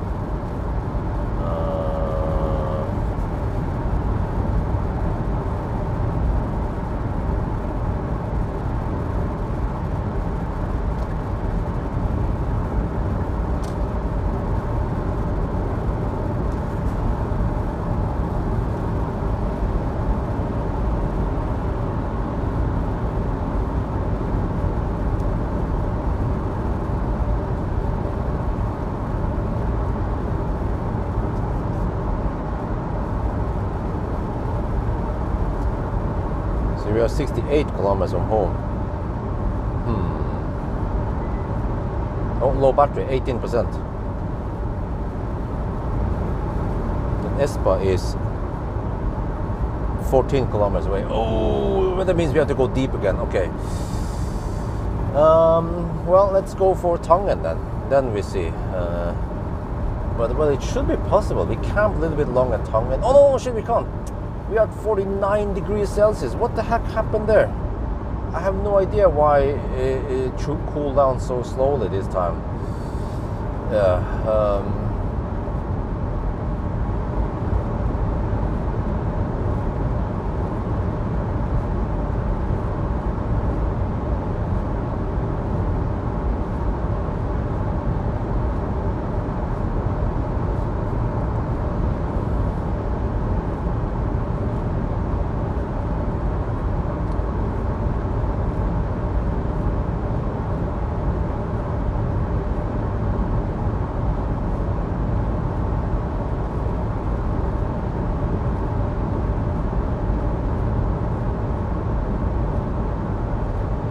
Now I open up. Yeah, okay, so I should close up at Tangen. Yeah, I need to close everything again in the trunk.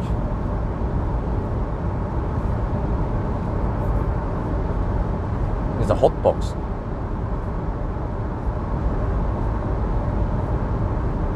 Man, temperature has almost not dropped.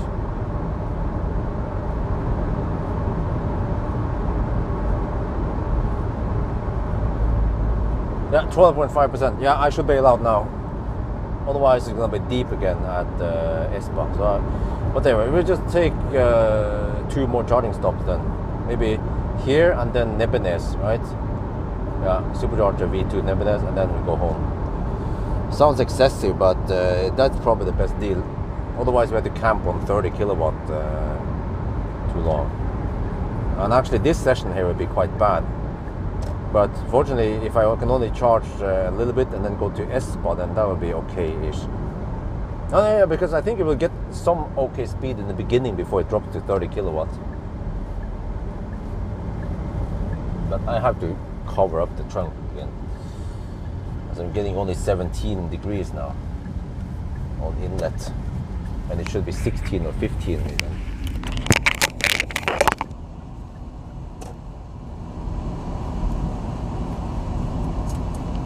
11%, 444 kilometers. Wait, I only have to drive 50. Wait a minute. Wait, I have to drive only 55 more kilometers before I finish. But then, shit, I'm at 49 degrees. That is so bad. I'm in a really bad position for getting a good run here. This session here. Wait, can I? No, I want to avoid suffocate. I have. Okay, let's just let's just go Pawel, just to be safe. Yeah, Pawel.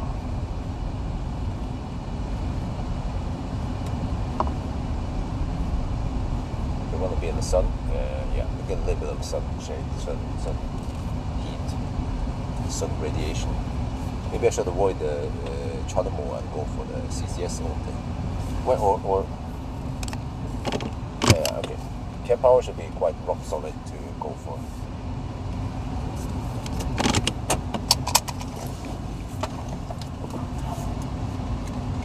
So I can just 999 then slow poke. Seems like I have some margin here. Tangen 234 consumption.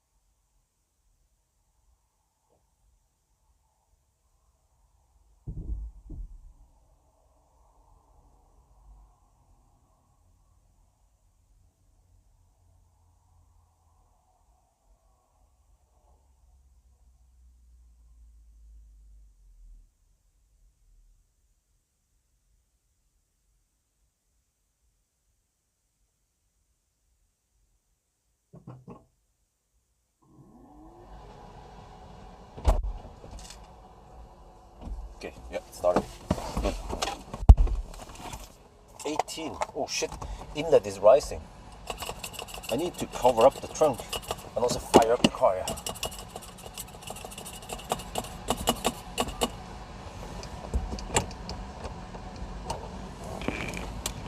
Pointless to use the adapter. Well, yeah, actually, yeah, that's true. Well, no, I wouldn't say pointless. Look at this. Oh, okay.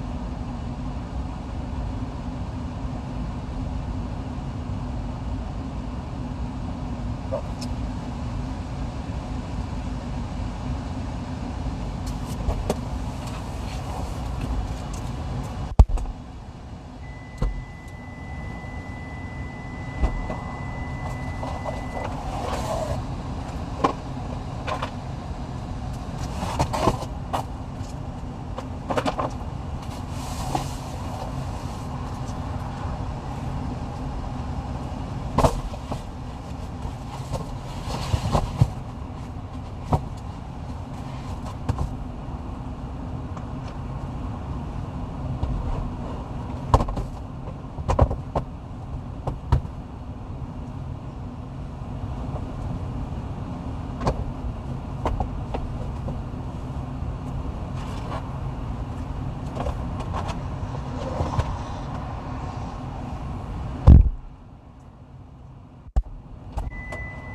You're just gonna YOLO it and get whatever we can get now at 50.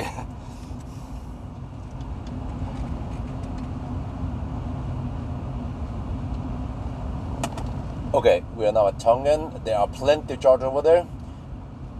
The Circle K chargers, they might not work. The Ragde charge thingy, I haven't tested them. I'm going for kWh because I know it works with the adapter. And actually, I'm getting more than 125. Oh, sorry, more than 125 amps. So we are now YOLOing it. We're getting 54 kilowatt at 48. So, okay, some guy in here, he claims that it's pointless to use the adapter.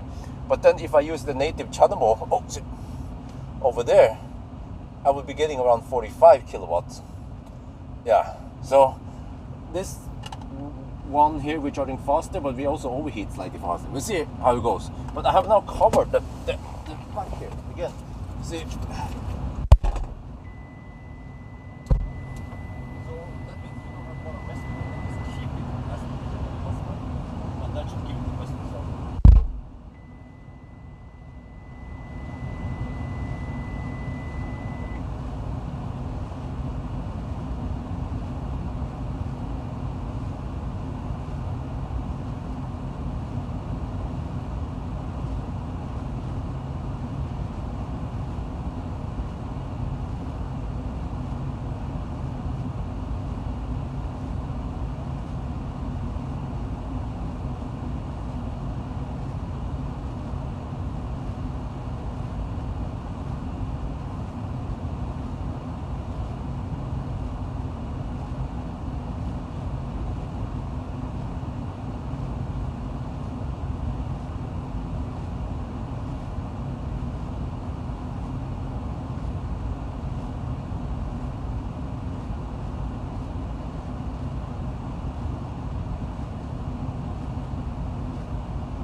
Okay, it hasn't throttled yet,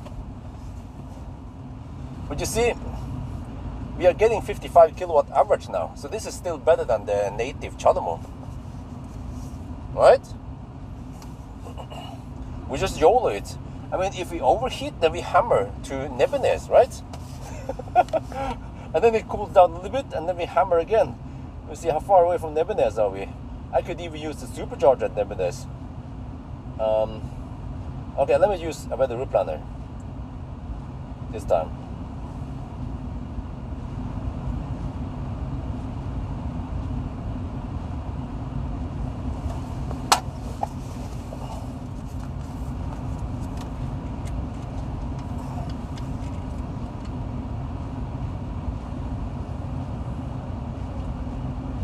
Yeah, okay, Guts here, he claims that it would have been better to use the native Chanamo, but I disagree, because as long as we're getting 55 kilowatt, then or 152 amp, that is better than 125 amp.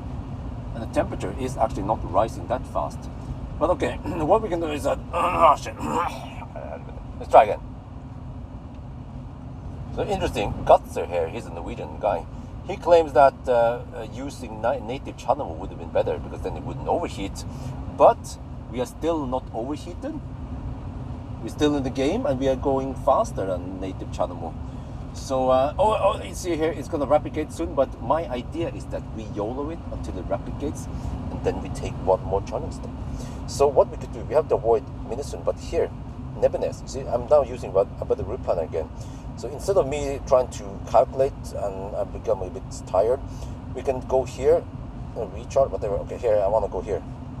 Tesla supercharger. Okay, navigate, go there, and then let a bit root planner calculate for me.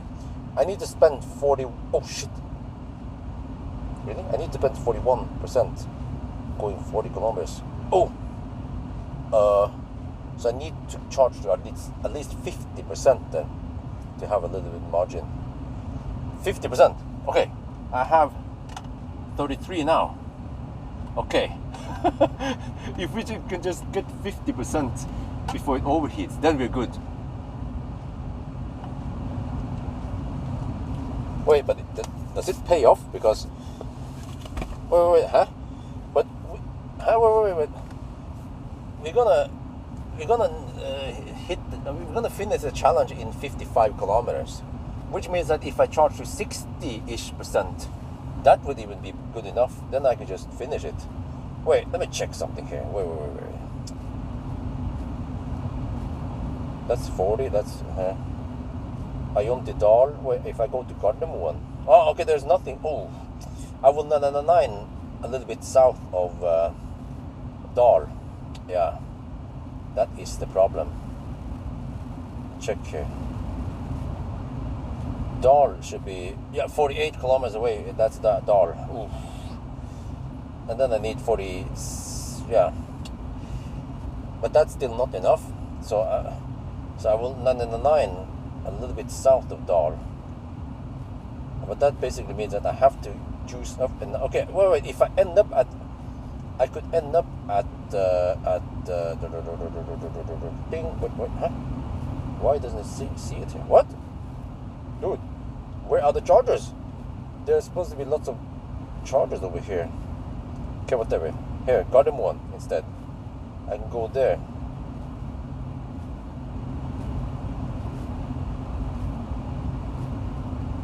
$58 kilometers to Gardermoen.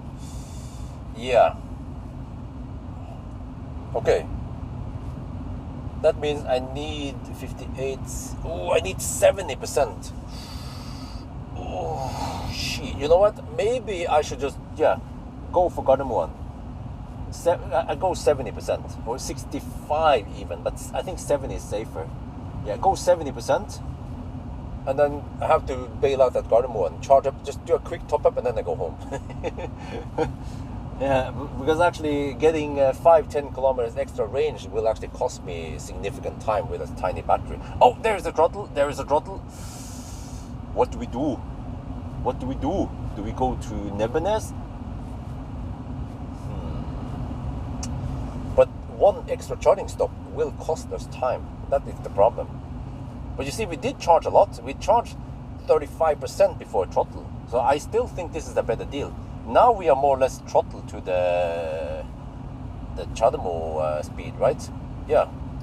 It took longer because this time inlet is low. We covered we covered the leakage. And actually, I wonder something. If I do, let me check here. If I open up everything here, 17 degrees. Let me check.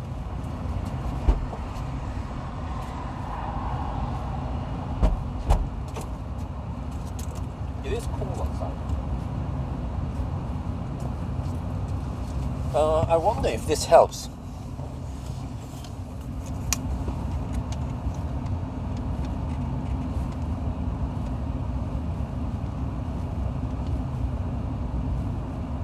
Let me test something here. You see, it's 12 degrees outside. I don't know what the inside temperature is because I don't have that value.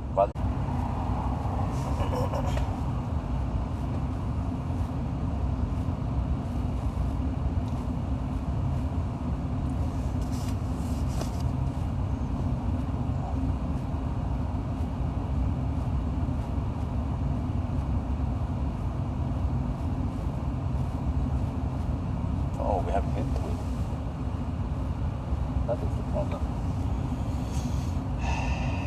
Nimbiness? And that sounds crazy, man. If I go Nimbiness, I have to charge. Well, the problem is that, okay, guys, we are almost there. I need 65% maybe. Something, right? If I go Nimbiness, there will be some detour, handshake, plug-in stuff. I think it's better to just stay here a little bit longer. Yeah, just camp here long enough, and then we can go straight to Gardermoen. Maybe this time I will actually navigate to Gardermoen. Let me see the map.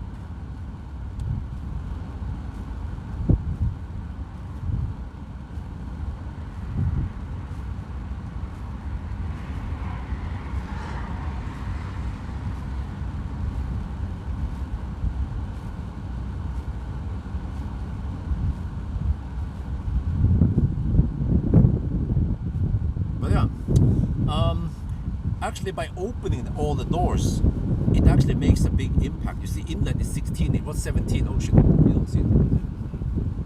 Increase.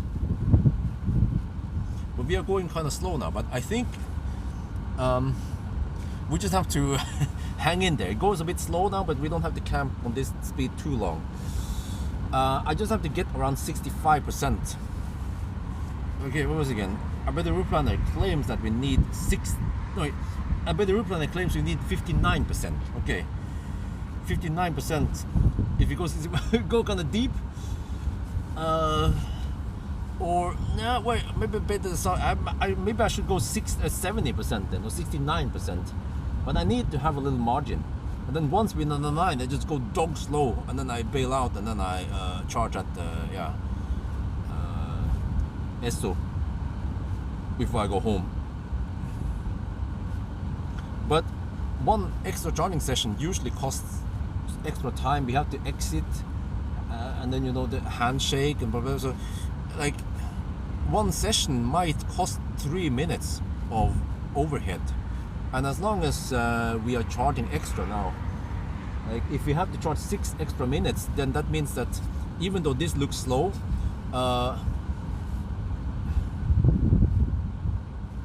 like it equals to almost 60 kilowatts, if you know what I mean. So in this case, it is better to camp at slow speed for 5 extra minutes or whatever.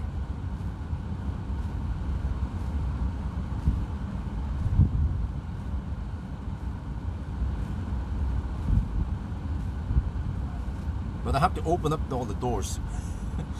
Even though I think it might be too late. I should have done this earlier. I found out afterwards that if you open the doors, it helps for the inlet. And then the reason why the inlet was higher previously was that I suspect that cabin temperature must have crawled up to almost 20 degrees. So my whole theory about drivetrain heat scavenging thing is probably not. It's not true. It's just that the cardboard box is not 100% airtight, so it pulls in some cabin air. And this is quite. Oh shit! It stopped charging. What the heck, man?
have to stop one more time, and then stopping one more time means that just exit the motorway, then get the charger and then go up to the adapter.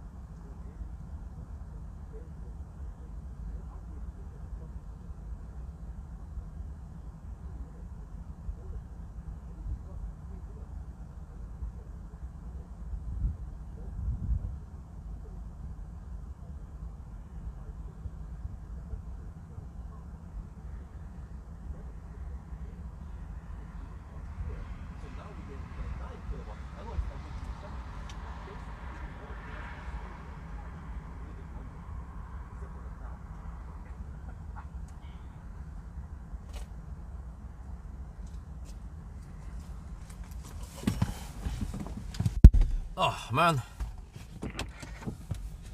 the charging bugged suddenly. Oh.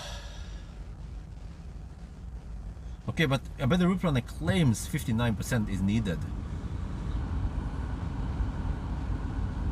Yeah, this no, I don't deduct this because it is part of the name of the game if I want to use the adapter.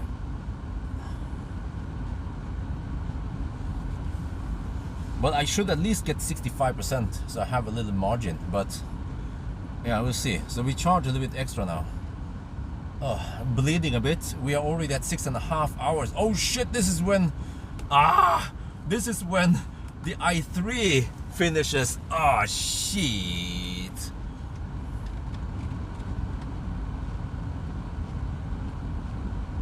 Oh, I just realized something. Now we are currently at 6 hours and 35 minutes of the challenge time, and BMW i3 finished at 6:30. We have lost against the i3. Huh? We still have to drive another 55 kilometers. 9.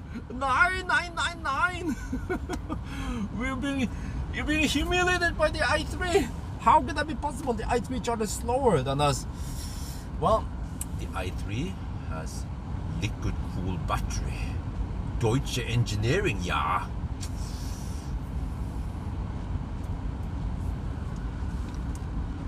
Okay, I think now we should have enough. Yeah. Okay, yeah, let me see. How is it now? Now we don't have to now we don't care about cooling down the battery anymore. We can just have HVAC off. That is a great idea. Okay, let's get ready to leave. Well, actually, that doesn't matter. We are saving 50 watts only with HVAC off.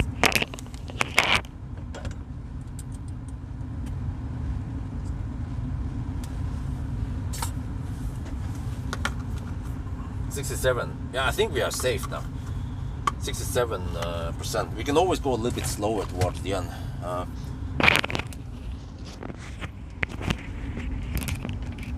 Do we have enough? 29 kilowatt. At least it's consistent at 29 kilowatt. Yeah.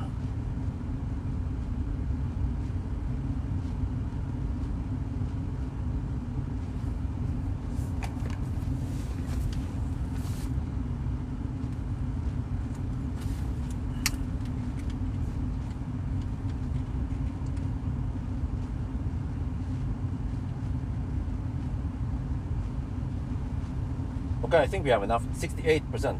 Let's stop at 69%. Nice round number. But at this point, we don't care about battery temperature anymore. We don't care about inlet.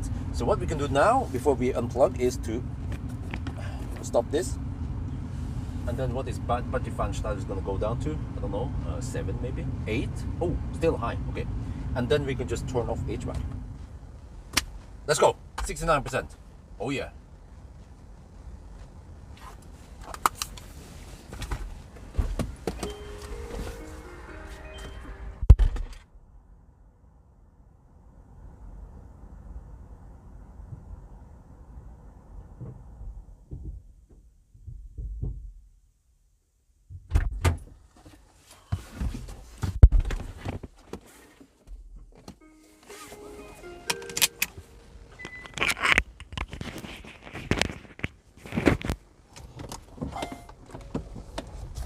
Well, but I was kind of expecting it because according to my test I did a couple of days ago, I mean, the cooling was helping, but it wasn't night and day.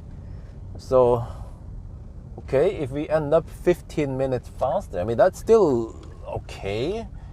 But does it mean that it's worth the hack? Probably not. People don't, no, we don't care about the hack. Just keep it original and just, yeah, whatever.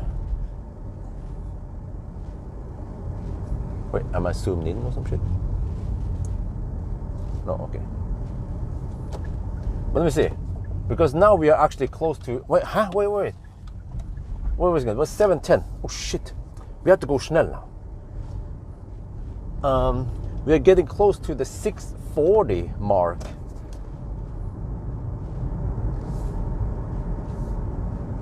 Well, we can see now, by the way, fan speed is 8. Let's see what happens if we don't use any of the tricks and if HVAC is actually off.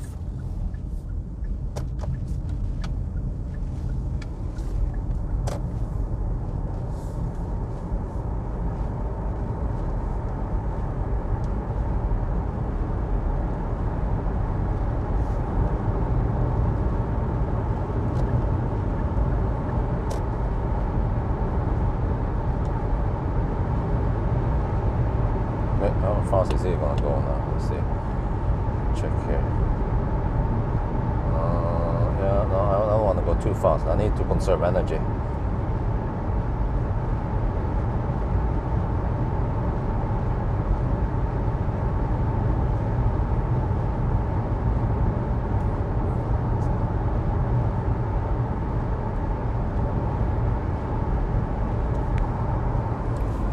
Okay, there. I just camp behind this dude for a little bit.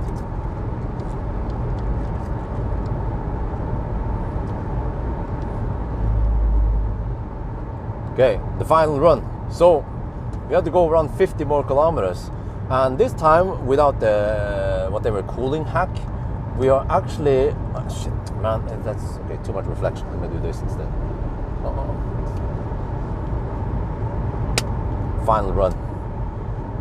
Right, the final run, and we have to go 50 more kilometers from here. And you see, this time without the box active, the fan is still going at 8. So yeah, I want to see now how much or how hot it gets without the hack. Maybe it made almost no difference. Who knows? We'll see. We'll see at least.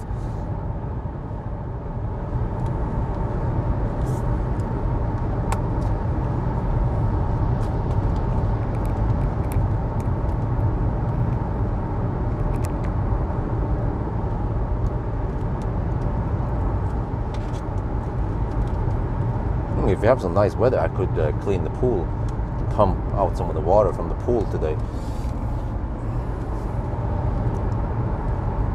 Airtight ducts. Yeah, it's a problem though. Inlet. Some stuff leaking out or some shit like that. So it mixes with the cabin. So actually, you know what that means? That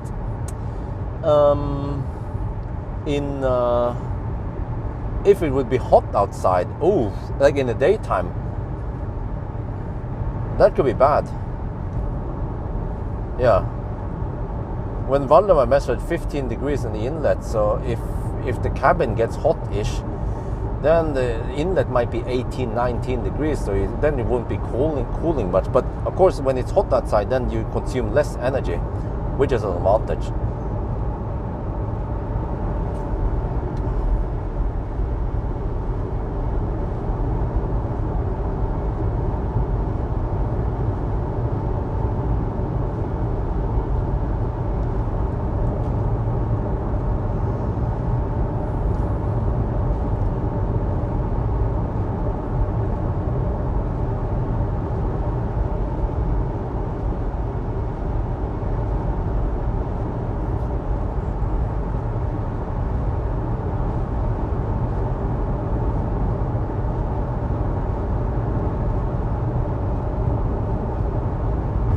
Yeah, but make the liquid cool super complicated. That's not just a quick DIY thing.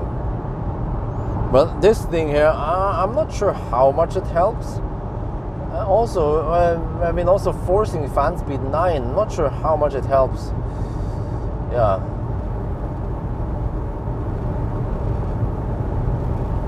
At least we tried. But I think the bottom line is that air-cooled batteries, they are somewhat hard to cool. Or I mean, because think about this. What is the most important thing in insulation? You know, like rock wool or whatever insulation. What is the most important thing in insulation? It is air. Because air is a very good insulator for heat. And then we use air to cool down. So air is a very poor thermal, what do you call it, thermal conductor. And that's why we use thermal paste on CPUs, right? You don't want that air gap, that is bad. So it seems like trying to improve air-cooled battery system is, I mean, there's very little gain in it. And we had to make so many compromises. Like, it had to be cold in the cabin and some shit like that. But I mean, I still wonder why they didn't pull out fresh air from outside right into the battery. And that would have been better, man. Why didn't they do that? I mean, it's still a very fun physical experiment.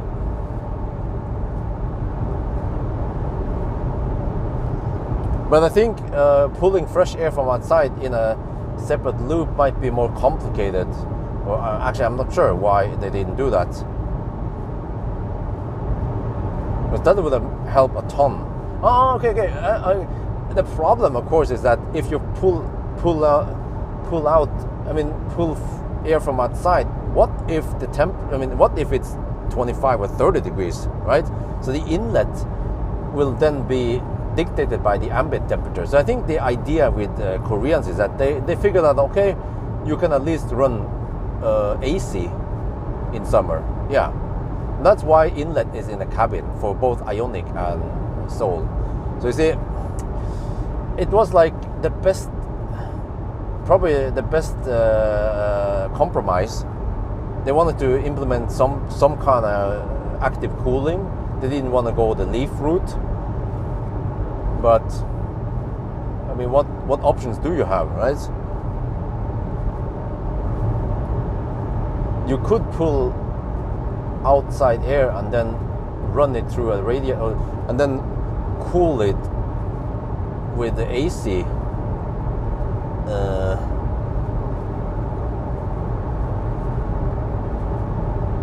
Heat pipes, yeah. Wait, am I looking better now than expected, or am I? No, maybe I should. No, I have to be careful. I don't want to hammer too hard. Yet. Okay, 459.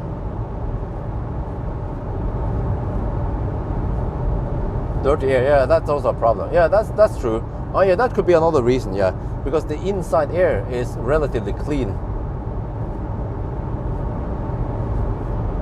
But I wonder if there's also an air filter for the battery. I can ask Valdemar.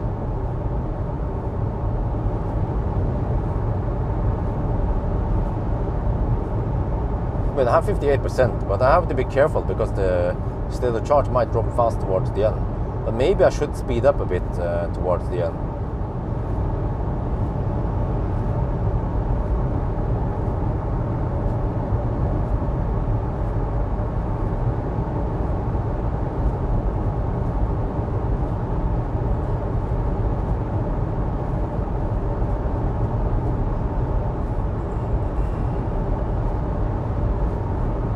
I think I don't want to go too crazy fast because I have headwind. I have to be careful about that, so I don't blow my margins. Plus that the state of charge scale is not linear, because right now it seems like I have a nice margin, but yeah, I've experienced before that. That is scary, man. It drops so fast towards the end.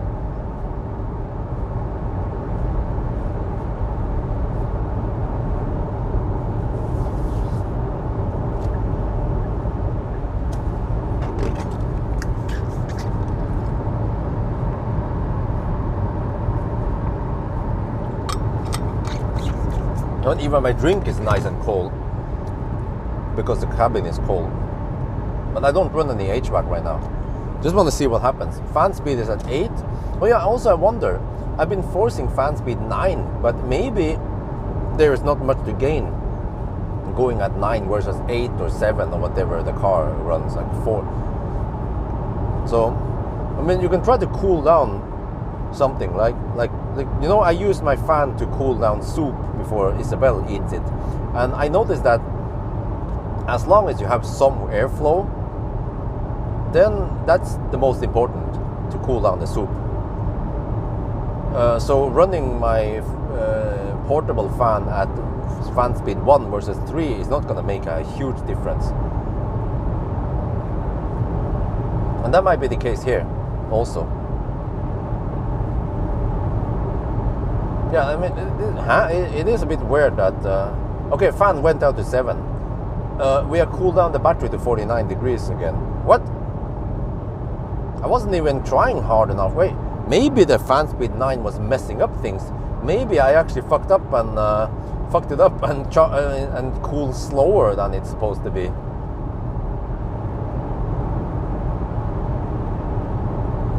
And actually, this is also weird. HVAC is off, but inlet is still 16 degrees because I know that there is some passive stuff going on. Yeah, when HVAC is off in the Korean cars, it actually passively pulls in air from outside. I felt the air vents before.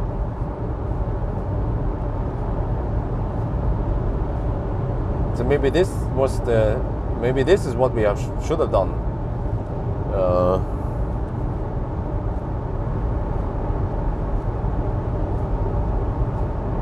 But we have to redo the test.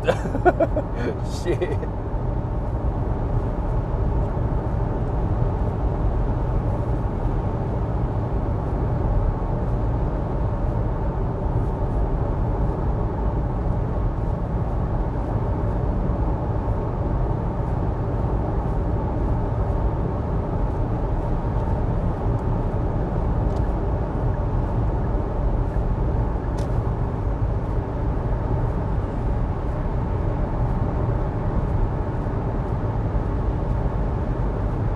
Yeah, some airflow, yeah.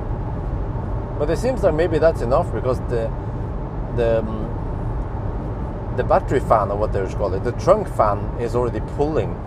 So there's a little bit getting pushed into the air vent, and then yeah, the rear fan is pulling, and that is probably enough to ensure proper airflow. So we are not wasting extra energy. But I mean, the energy we wasted wasn't that much, like 50 watts extra. Which means, how much is that for the 500 kilometer challenge? 50 watts for 7 hours, like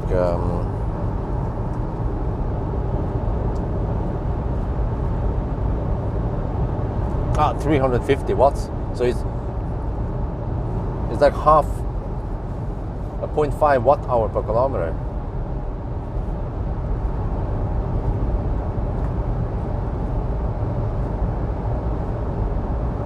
No, I think I want to drive this car. This has the most interesting stuff going on.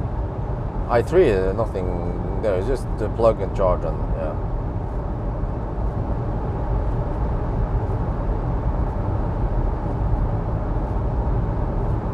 Wrong cooling method. Yeah. Well, I don't know, man. But what the heck? Yeah, it seems like it's cooling at more or less the same rate as without all the hang. Well, I mean, we still have that air vent. Well, it's not doing it much now. Or actually, no, it gets the cold air from outside channeled into the vent. Okay, yeah. So maybe that emergency box that triggers fan speed 9 is not doing much.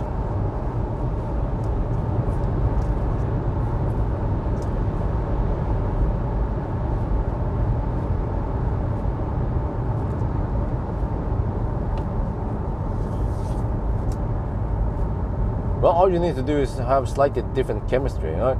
I would love to have the e-Golf chemistry or E-up.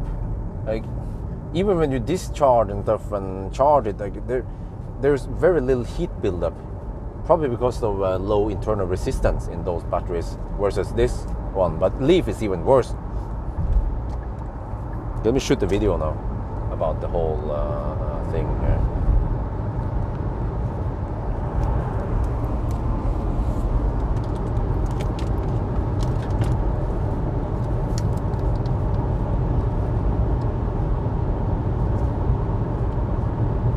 We are now at Minnesund, and this is strange. Fan speed was 8 for the longest time, and is now... Oh shit, hang on, let me redo that. We are now at Minnesund, and this is strange, because the fan speed was at 8 for a while now, and then it dropped to 7. But it seems like the cooling is more or less as fast as before. Is it 49 degrees again? Huh? What? Could it be that this box doesn't really help? Yeah, could be. But also inlet is 16 degrees, despite that climate is off. But I know that for most cars, when climate is off, it will just passively pull air from outside and then just run it through whatever is configured. So yeah, maybe this is the way to go. Maybe you have to redo the test.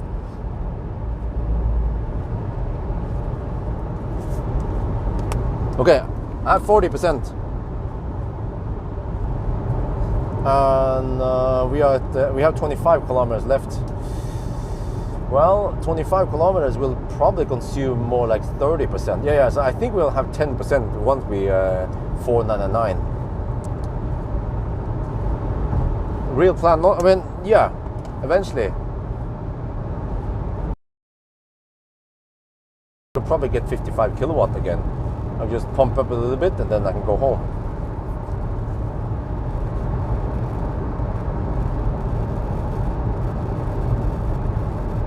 Authorities need to... I'm not sure. Because I'm a little bit tempted to go faster now, but oh shit, we are getting close to the 7-hour mark. Hey, wait, is this going to be slower than before? The fucks, man?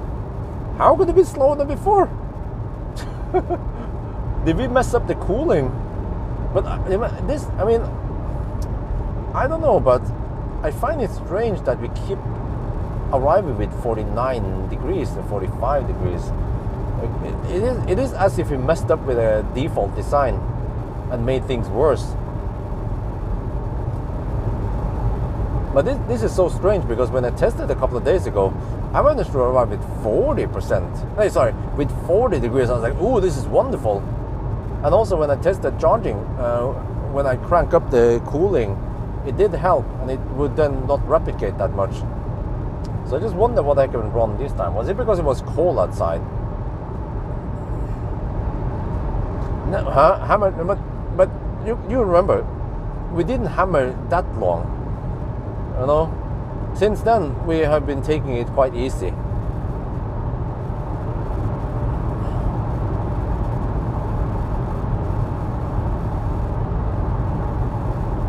And the car should have been able to recover, but it seemed like it never really recovered. Once it heated up, then it was just hot, hot, hot, hot.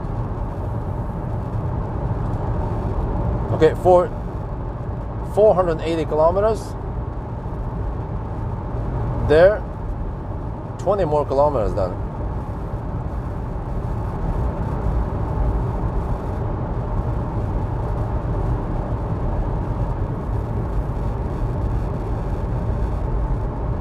Okay, we lost a little bit of handshake thing. Oh wait, wasn't I gonna wait?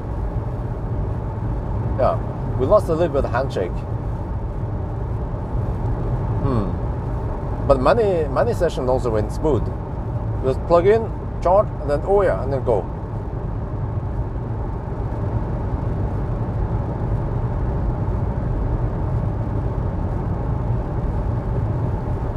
No. Keeping it at 50 degrees is bad. You should try to at least drop it to 30 degrees if it can. But yeah, I mean, fan status is 7 right now, so it's trying to cool down the battery. But somehow, It started at 8 fan speed, but then I don't know why it dropped to 7 now.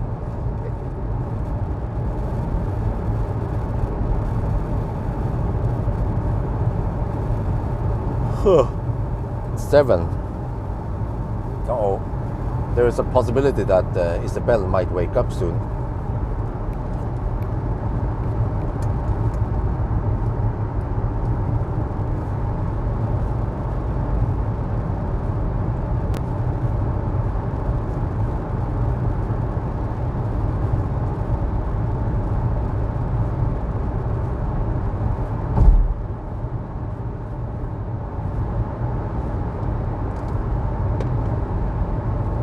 .484.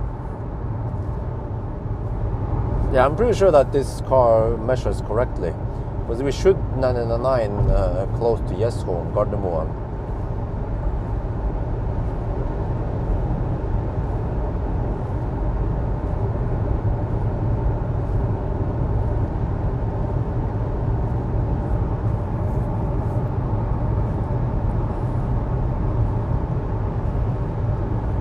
And then if we drive slower, you know, if we drive 10 kilometers per hour slower on a 500 kilometer challenge, let me see, how do you calculate this?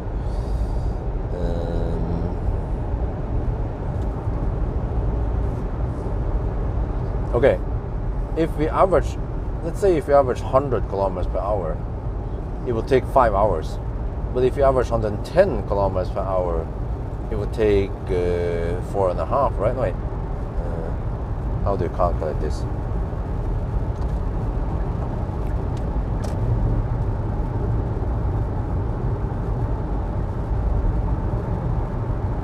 Yeah, 4.5 roughly. So you save half an hour of driving time. So then it boils down to, can we then gain half an hour on charging time? I have my doubts. Even if we lose 5 minutes here and there, it's still a long way until we gain half an hour. So I still believe that we shouldn't slowpoke too much. Like at least 110 kilometers per hour.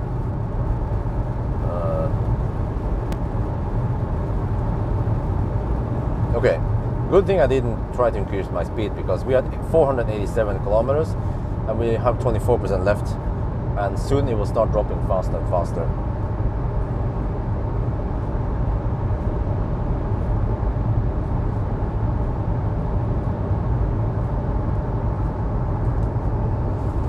Well, okay, still stays at 49%. Oh, okay, seems like almost doesn't matter if you use fan speed 9 or not. I have to do some more tests. Like when we are stationary, then maybe then it helps to have fan speed 9 versus 4 that it wants to run in that when you're charging.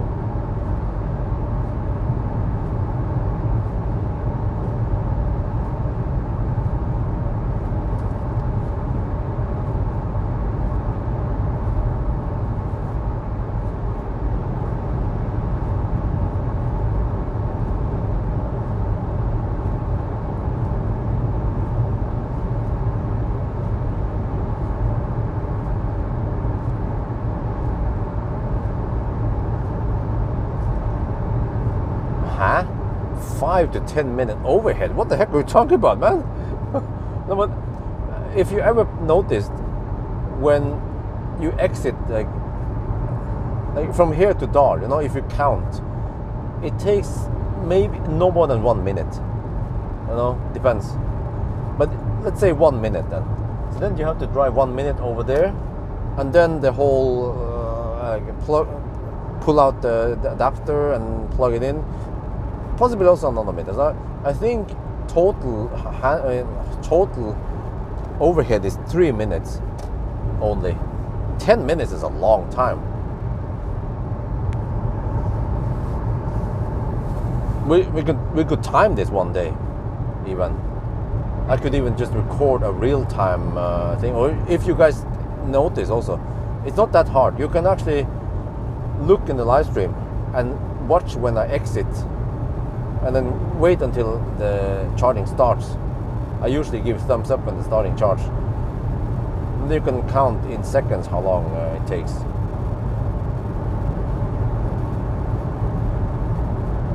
slow down. Yeah, but still, 10 minutes is a long time.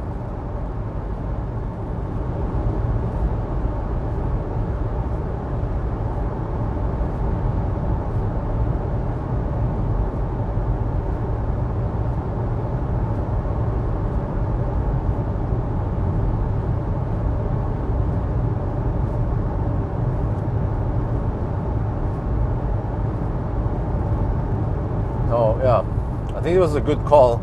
I'm down to 15.5%. Oh shit. Good thing I charged enough to 69%.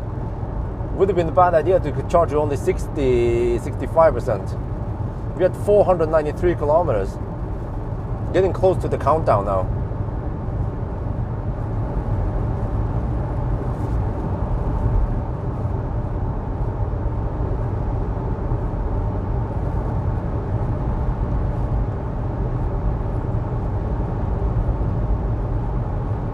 What is the time? Oh shit, the time is 7:05 already. Oh, what the heck, man? There's almost no improvement here. Shit. Current time is 7:04. So this boils down to how fast we can hammer the last 5 kilometers. Man, why was it no different? Like, Valdemar, he was so ambitious. He was like, oh, I want you to beat the classic Ioniq. I was like, that's going to be hard, buddy. But I was hoping I could beat the i3 even, but I couldn't even beat the i3, man. Just conclusions that air-cooled batteries are bad. Unless you have good chemistry on it. 495.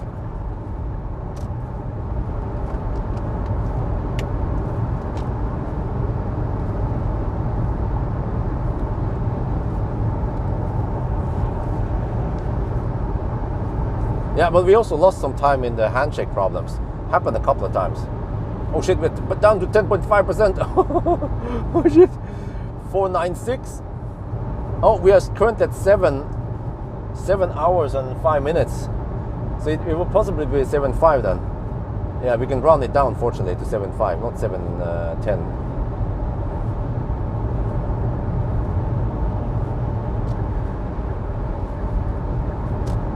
Oh shit, 497, but we're down to 9%.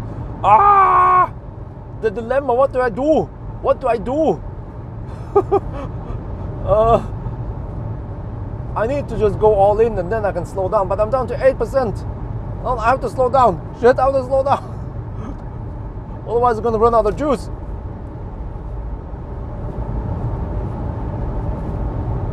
Ah, shit. 7.5%. 498. Low battery. Ah, shit. 7% left. Oh man, I should have charged 30 extra seconds. Oh shit, we are almost there, but we are down to 6% left. I have to slow down. I have to slow down. We have no indicator range left. Oh, it's langsam. But we're gonna do the countdown. It's gonna be a somewhat slow countdown, and then I have to go super slow. There, 4990. Langsam. No, stop bugging me. 4992. 493. 494. 495. Oh shit, it's over. Sorry. 496. 497. Come on. 498. 499. 500. Time 7:12. Which means 7 hours and 5 minutes. It was a 5-minute improvement only. What the heck? Oh, I'm down to 3.5%. I have to go slow now. Langsam. There's turtle mode going on. Shit! I don't want to run out of juice on the freaking challenge. Come on, we have to get over to the charger now.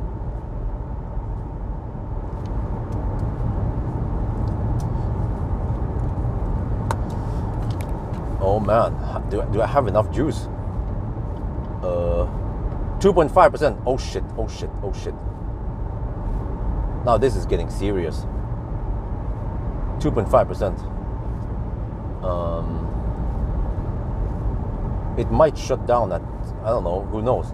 Yeah, it might do that shit like 1% and then boom, 0. What? I thought I had 10% margin. What happened to the 10% margin? 2%.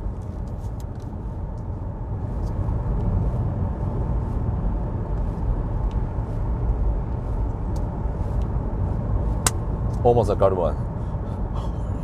Oh shit, don't die, don't die. I have 57 kilowatt power limit. 2% left. I hope it doesn't shut down on 1% or some shit. I'm gonna pull out now. Go on, go on, go on. Oh, what happened to the 10% margin I thought I had? Huh? What the heck, man? Oh shit, don't die now. Come on, come on. You just have to get in there, get in there, get in the safe zone here. Man, that was scary. 2%, okay. Now that we have some speed, we can just roll up to the kWh or something. I don't know, man. Oh, but I don't have enough juice to even go home right now. I have to juice up here. Oh shit! This was so close. Okay, let's get over here. Oh man, this is the real challenge. This is the real struggle. Oh, 2% left. 50 degrees in the battery. Let's plug in.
Okay, right now I don't know if you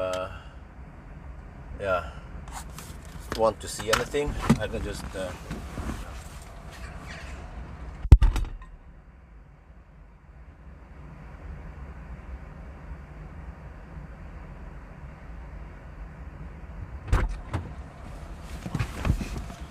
too lazy to move the stuff over. I can just copy link and then post it in this one. I have to get home because I think Isabel might wake up soon. You can see the charging session here.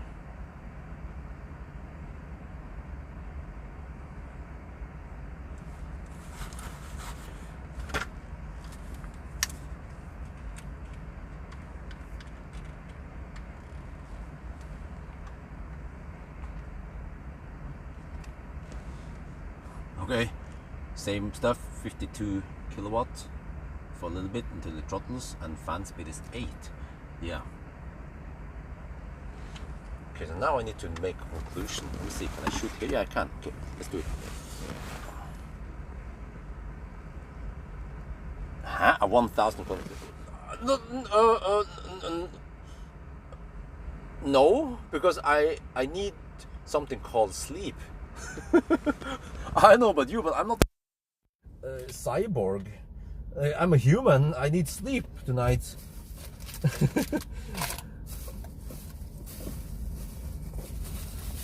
And also tonight there's gonna be some bad weather, or I mean more rain and shit. So I drove tonight. I mean now because I would avoid some of the worst weather.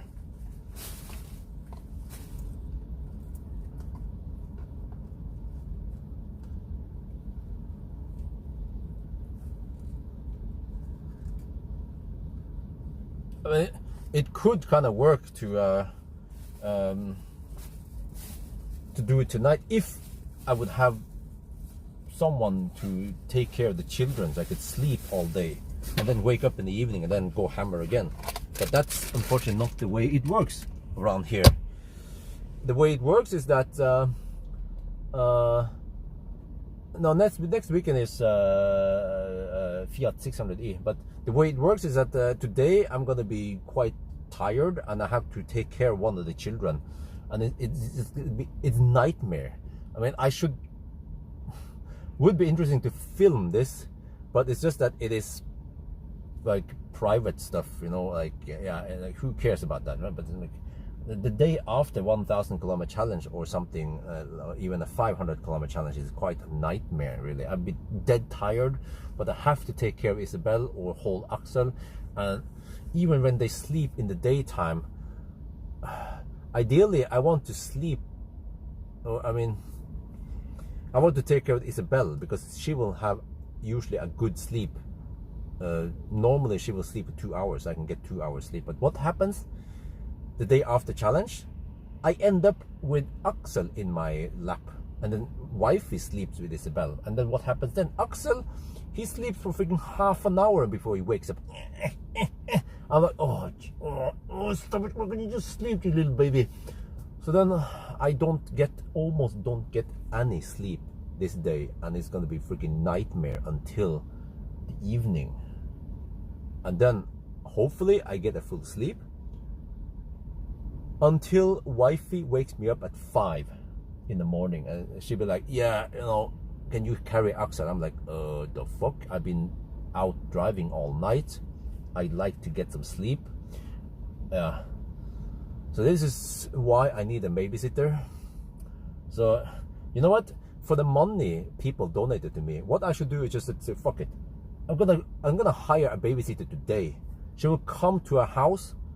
She will take care of one of the babies, the big baby or the small baby, and then I want to get my sleep. Don't disturb me. I'll just lock into a room and then turn off the phone, and then I want 6 hours of sleep, or at least 4 hours of sleep.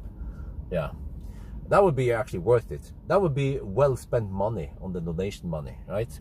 I would have to pay, I don't know, 600 to 1,000, look, 60 to 100 euros just so I can get my damn sleep. Yeah.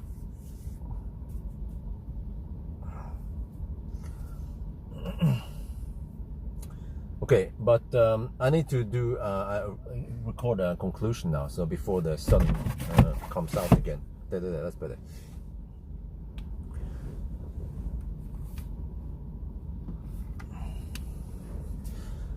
But so unfortunately we were not able to beat the i3. We could of course not beat the classic Ioniq because it is unbeatable, it is untouchable, it is invincible. But okay, it was still a very fun experiment. Oh shit! Wait, I have to pay attention here. Wait. I'm down to I'm at 26% now. 27. If I hammer to home,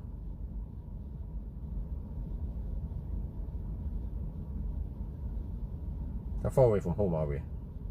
5.7 kilometers. Okay, which means I'll be at 15%. Oh, I don't want to charge too long.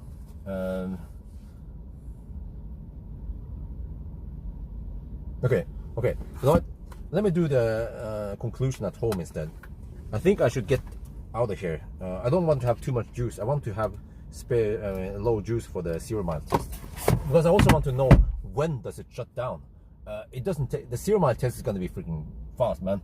Like, I drive 10 kilometers, it dies. Okay, I should at least start charging up the EcoFlow so it's ready. Yeah, okay, let's get the ready now. 30%, that should be plenty. By the time I hammer back home, I should be down to 20%. And yeah, okay, let's go.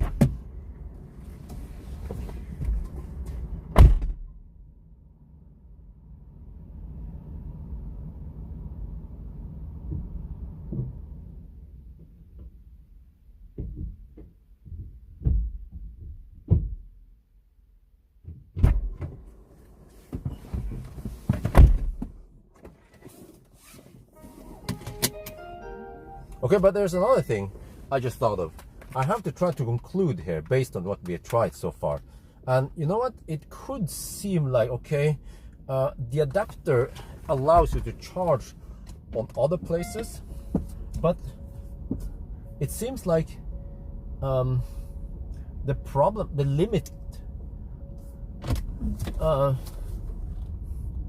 bottleneck here is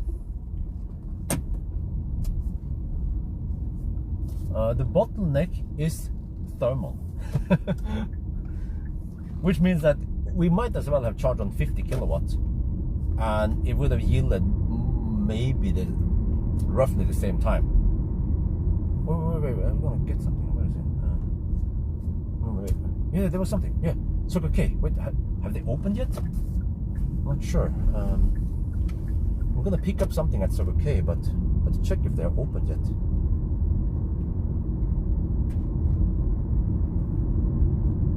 Or maybe I can just pick it up later today.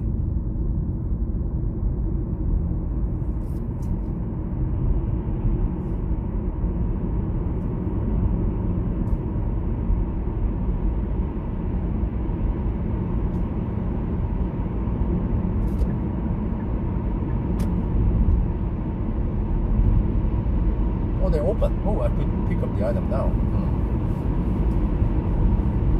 Yeah, maybe I'll just go pick it up. I don't know what heck it is, but okay, I should have taken the other route, but whatever. Okay, I'll take this one. Okay, sound is a bit bad because I disconnected the microphone. But actually, when I think about this, the adapter is nice because it allows you to charge on other places like supercharger. But when it comes to speed, it depends. If you hammer it, then like now, then it doesn't give you that good of an advantage. But if you drive slower and you're for some if you for some reason have to drive slower on B roads, like on Yale or something, then I believe that the adapter is going to be very nice. Yeah. But at high speed, thermal is the problem. And even with these hacks, we still couldn't improve it that much.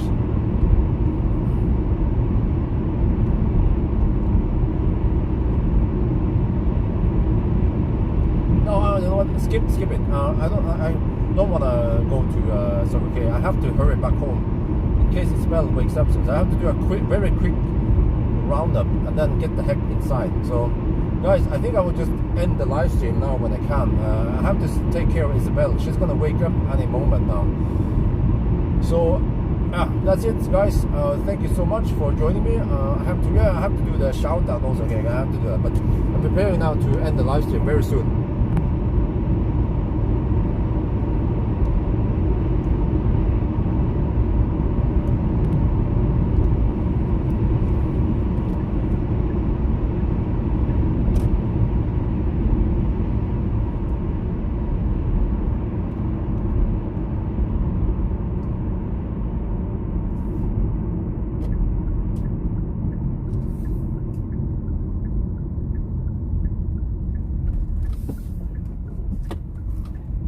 I have almost too much now.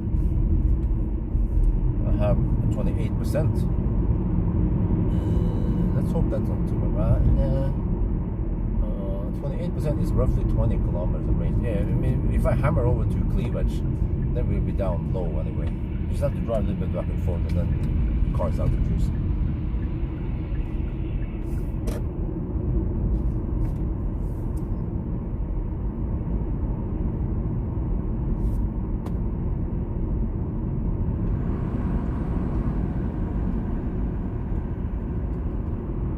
Finally, I can try to get some heat in here.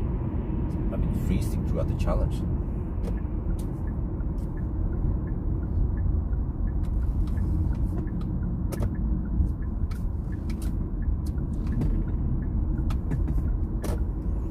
Where was a nice challenge? I have to do a shout out to all the people who donated during the live stream. I have to do that in the garage quickly, and then yeah, it's 7:30, so there's a higher and higher chance that Isabel will wake up now, and I have to take care of her because her wifey wants her sleep. Oh, Isabel hasn't woken up yet. Well, I think that's a small advantage, that she went to bed really late yesterday, which usually means that she will also wake up late the following day. But the sun is up, so the room is a little bit bright, so that means she will wake up soon. I have to try to find some food. You know, it would be interesting if I shot a video the day after 1,000 kilometer challenge or the 500 kilometer challenge. What would it look like?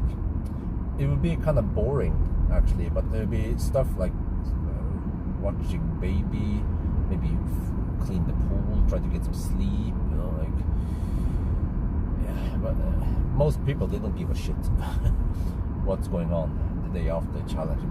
That's not car stuff, so they don't care.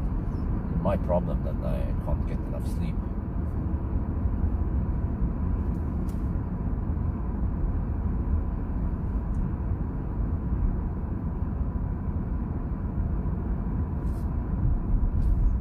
Well, I think the conclusion is that air-cooled batteries, or air, is a bad thermal interface or thermal conductor. There's a reason why air is the main component in insulation.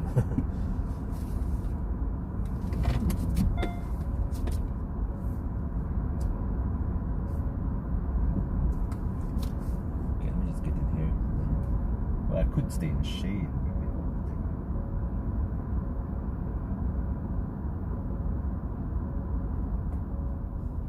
Well, I mean, ultimately I end up in the garage anyway. But it's a bummer I can't charge. Oh, I need to start heating up the pool at least.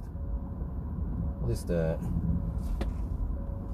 Yeah, spot price is ultra low. Okay, heat up the pool.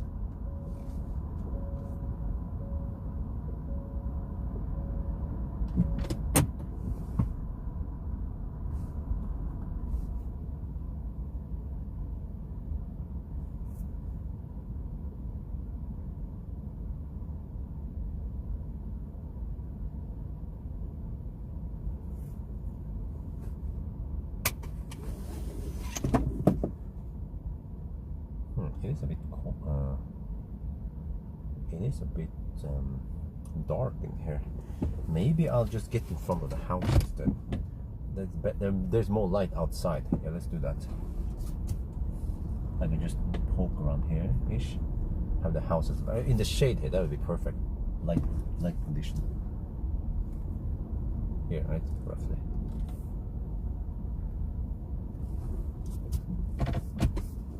Then I'll just do a quick one with the camera. Wait, what? The fan speed is 8 right now. It's trying to cool down the battery.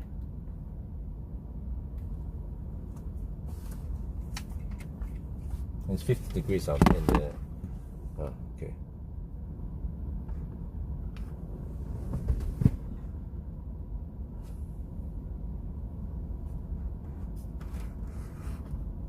Oh, okay, let's see. Try to get a nice shot of the house at least. Can I get a nice shot of the house? Kinda. Or not really. Okay, what if I go over here?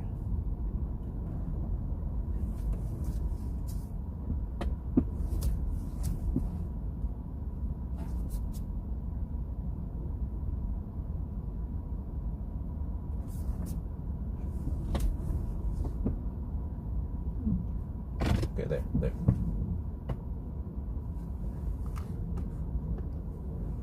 Let me manually turn down the. Or just turn off this thing here. I'll do off. Wait.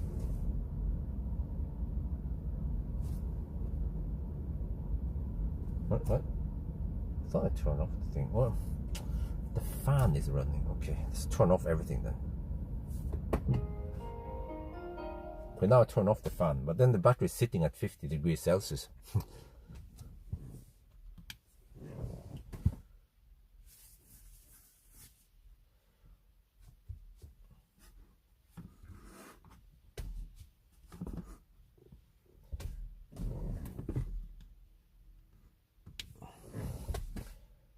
Right, we're back home now. So yeah, we need to conclude now. What was the whole purpose of this test? You know, we were expected to go faster, but we didn't really go faster. Okay, so we tried, right? It was fun to play with these gadgets, but now I suspect that maybe Kia engineers, they already knew the limitation of the car, so that's why they didn't crank it up to fan speed 9. That's why they didn't try to make any air ducts going here or something. So, but it's interesting because, you know, they designed this from a fossil car, so they just took some shortcuts to save money on R&D to offer this car at an affordable price, and then, you know, you don't have to research and develop the car for too many years before you can bring it out in the market. So there are some advantages, but then it's not as good as like a Tesla or a BMW even, right? But even the classic Ioniq was a lot better. So this was the first version, you can say like that. So, I mean, why didn't it pull cool air from outside? Well, in Norway during night, yes, that is great. But what about in Asia during daytime when it is 35 degrees outside? Then you don't want to pull outside air. Then it is actually quite ingenious that you pull in the battery gets the cool AC cool air from the cabin. Plus that if you pull it from outside, you have to filter out. It could be dust and stuff, right? But there will probably dust here also. Filter here. So maybe that they figured out that, okay, pulling the cabin air into there is great, but what about in winter when it is nice and warm in the car? Yeah. But also, I think another problem we found out is that, I think I talked too much here. That's not too relevant. Okay, we're back home. So this was interesting challenge. It didn't go as well as I planned, but I suspect that maybe the Koreans, they already figure out that you know, it's somewhat pointless to run the fan speed at 9. Even 7 or 8 is good enough. And yeah, when it comes to the whole inlet, why was it even designed like this? Possibly because the Koreans, they try to save money, not want to spend too much time developing the car. They want to bring the Soul out in the market relatively fast and also affordable. And that's why they took some shortcuts, some compromises, and it was still working good enough for most people. But then when we drive it like we do, hard and fast, then we see problems. But if I would go to Yellow, then it will work just fine, and we will probably not overheat. So yeah, and then what about all the gadgets, the emergency box and whatever we use today? How about that? Was it pointless? I'm not sure, but I get the impression that we were already on the limit of what was possible, and with those little tweaks here, it seems like it didn't help that much. So I think it boils down to physics, that air is a bad thermal conductor. That's why in insulation in house we have something there, a material filled with air, because then it insulates really well. That's why glass has triple layer with air inside. There's no vacuum inside or something else in there. Well, actually, maybe they could do that. I'm not sure. But and then when you try to use air to cool down the battery, it doesn't work that well. I mean, it works kind of, but you know, there's a reason why you put thermal paste between the CPU and the cooler, right? So you can try to do the fan speed 9, but there is so much heat you can transfer out of the system, right? So that's why it ended up being like it is. So if we really want to upgrade something to make it better, we need to, Valdemar needs to make this battery liquid cooled, which is going to be super complicated. Don't forget about it. Or we could change the chemistry. We could change the cell to something that has lower internal resistance. For example, the e-Golf battery and the e-Up battery, they don't heat up that much when you discharge it, and even when you charge it, versus this battery or the Leaf battery. So that would help. Yeah, that would actually make a bigger difference, but that also costs money and so on. So seems like the small hacks we did, sorry Valdemar, seems like it didn't help that much. But it was a fun test, and it was like a fun physical test to verify if it worked or not. So yeah, this emergency box thing here is probably not gonna sell very well on eBay. When it comes to this adapter, I have to say that it is very nice that we are able to access Ionity and Tesla Supercharger or other places, Uno X. Many more and more sites nowadays, they only offer CCS plugs. So for the flexibility, it is nice, and also for the speed, yes. But in our case, since we were hammering it, it seems like we then hit the bottleneck, which is thermal. And like charging speed wise, we would probably have gotten the same like end time maybe, or very similar, if we only use the 50 kilowatt. Yeah. So, but if I would go to Yalo and I had to drive slow, or if I had longer breaks in between, you know, like a lunch break or something, and allow the battery to cool down, then this adapter would definitely help. But it is expensive, but it gives you the flexibility. So I think if you consider buying it, maybe you can buy it, but then you can try to rent it out when you're not using it, because keeping it all the time, I mean, it's going to be kind of expensive, right? You can't get the value for money back. But it was still interesting, and also this becomes more and like it gets better and better support, and becomes also more stable. So compared to the first run I had, it was super unstable, and also didn't work on many stuff. So even if we would do another race test of Seoul, then maybe we can even get more out of this. I mean, more, yeah, stations and whatever. So anyway, interesting test. It was still worth it, and I still enjoyed every second of it, because now I had to go back to the family and do some daddy stuff. So that's going to be it for now. I hope you guys enjoyed this video. As always, thank you for watching, and talk to you later. Man, I keep forgetting the shout out, because it's not a standard routine for me. I think I talked too long. Well, actually, but I had a nice speech, right? Okay, whatever. We're gonna just edit in that. I think that was, we keep it, right? That was a nice speech.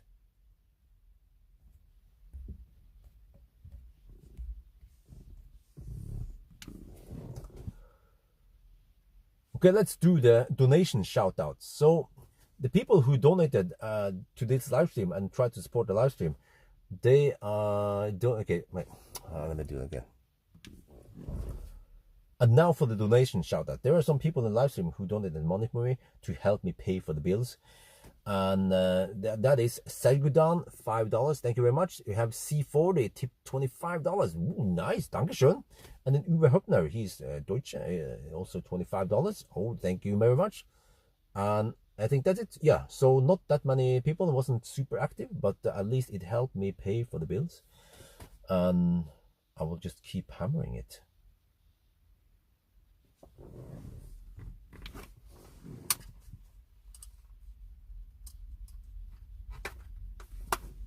Okay, now I have to leave.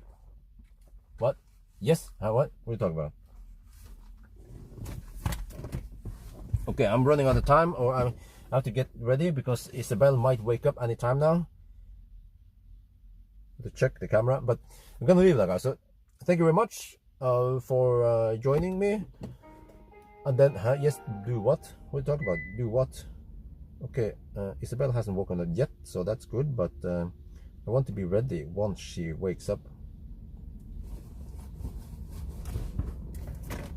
Please do what? And this device here, do I care about running it at fan speed 9 even? What? I'll just keep it there. So flick it on now. 9. You can hear how loud 9 is.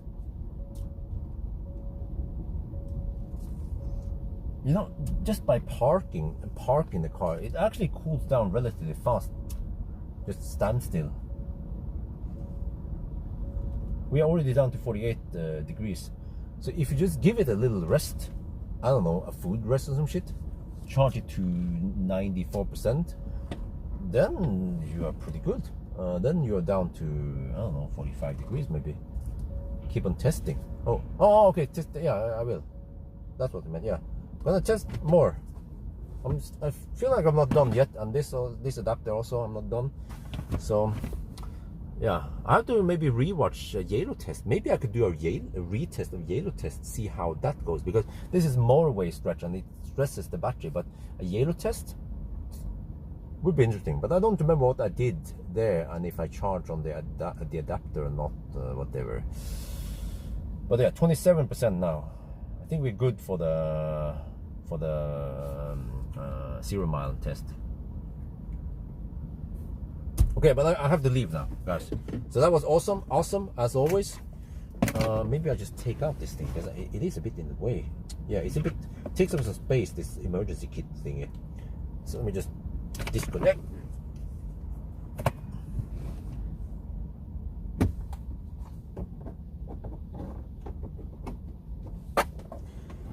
Okay, I'm gonna get ready.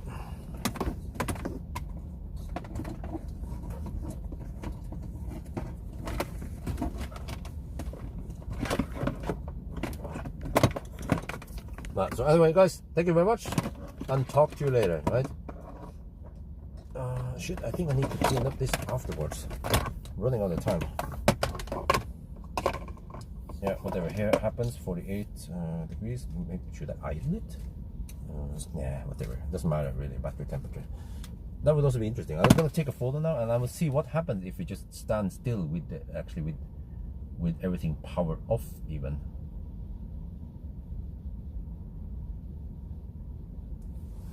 Okay, see you, bye bye.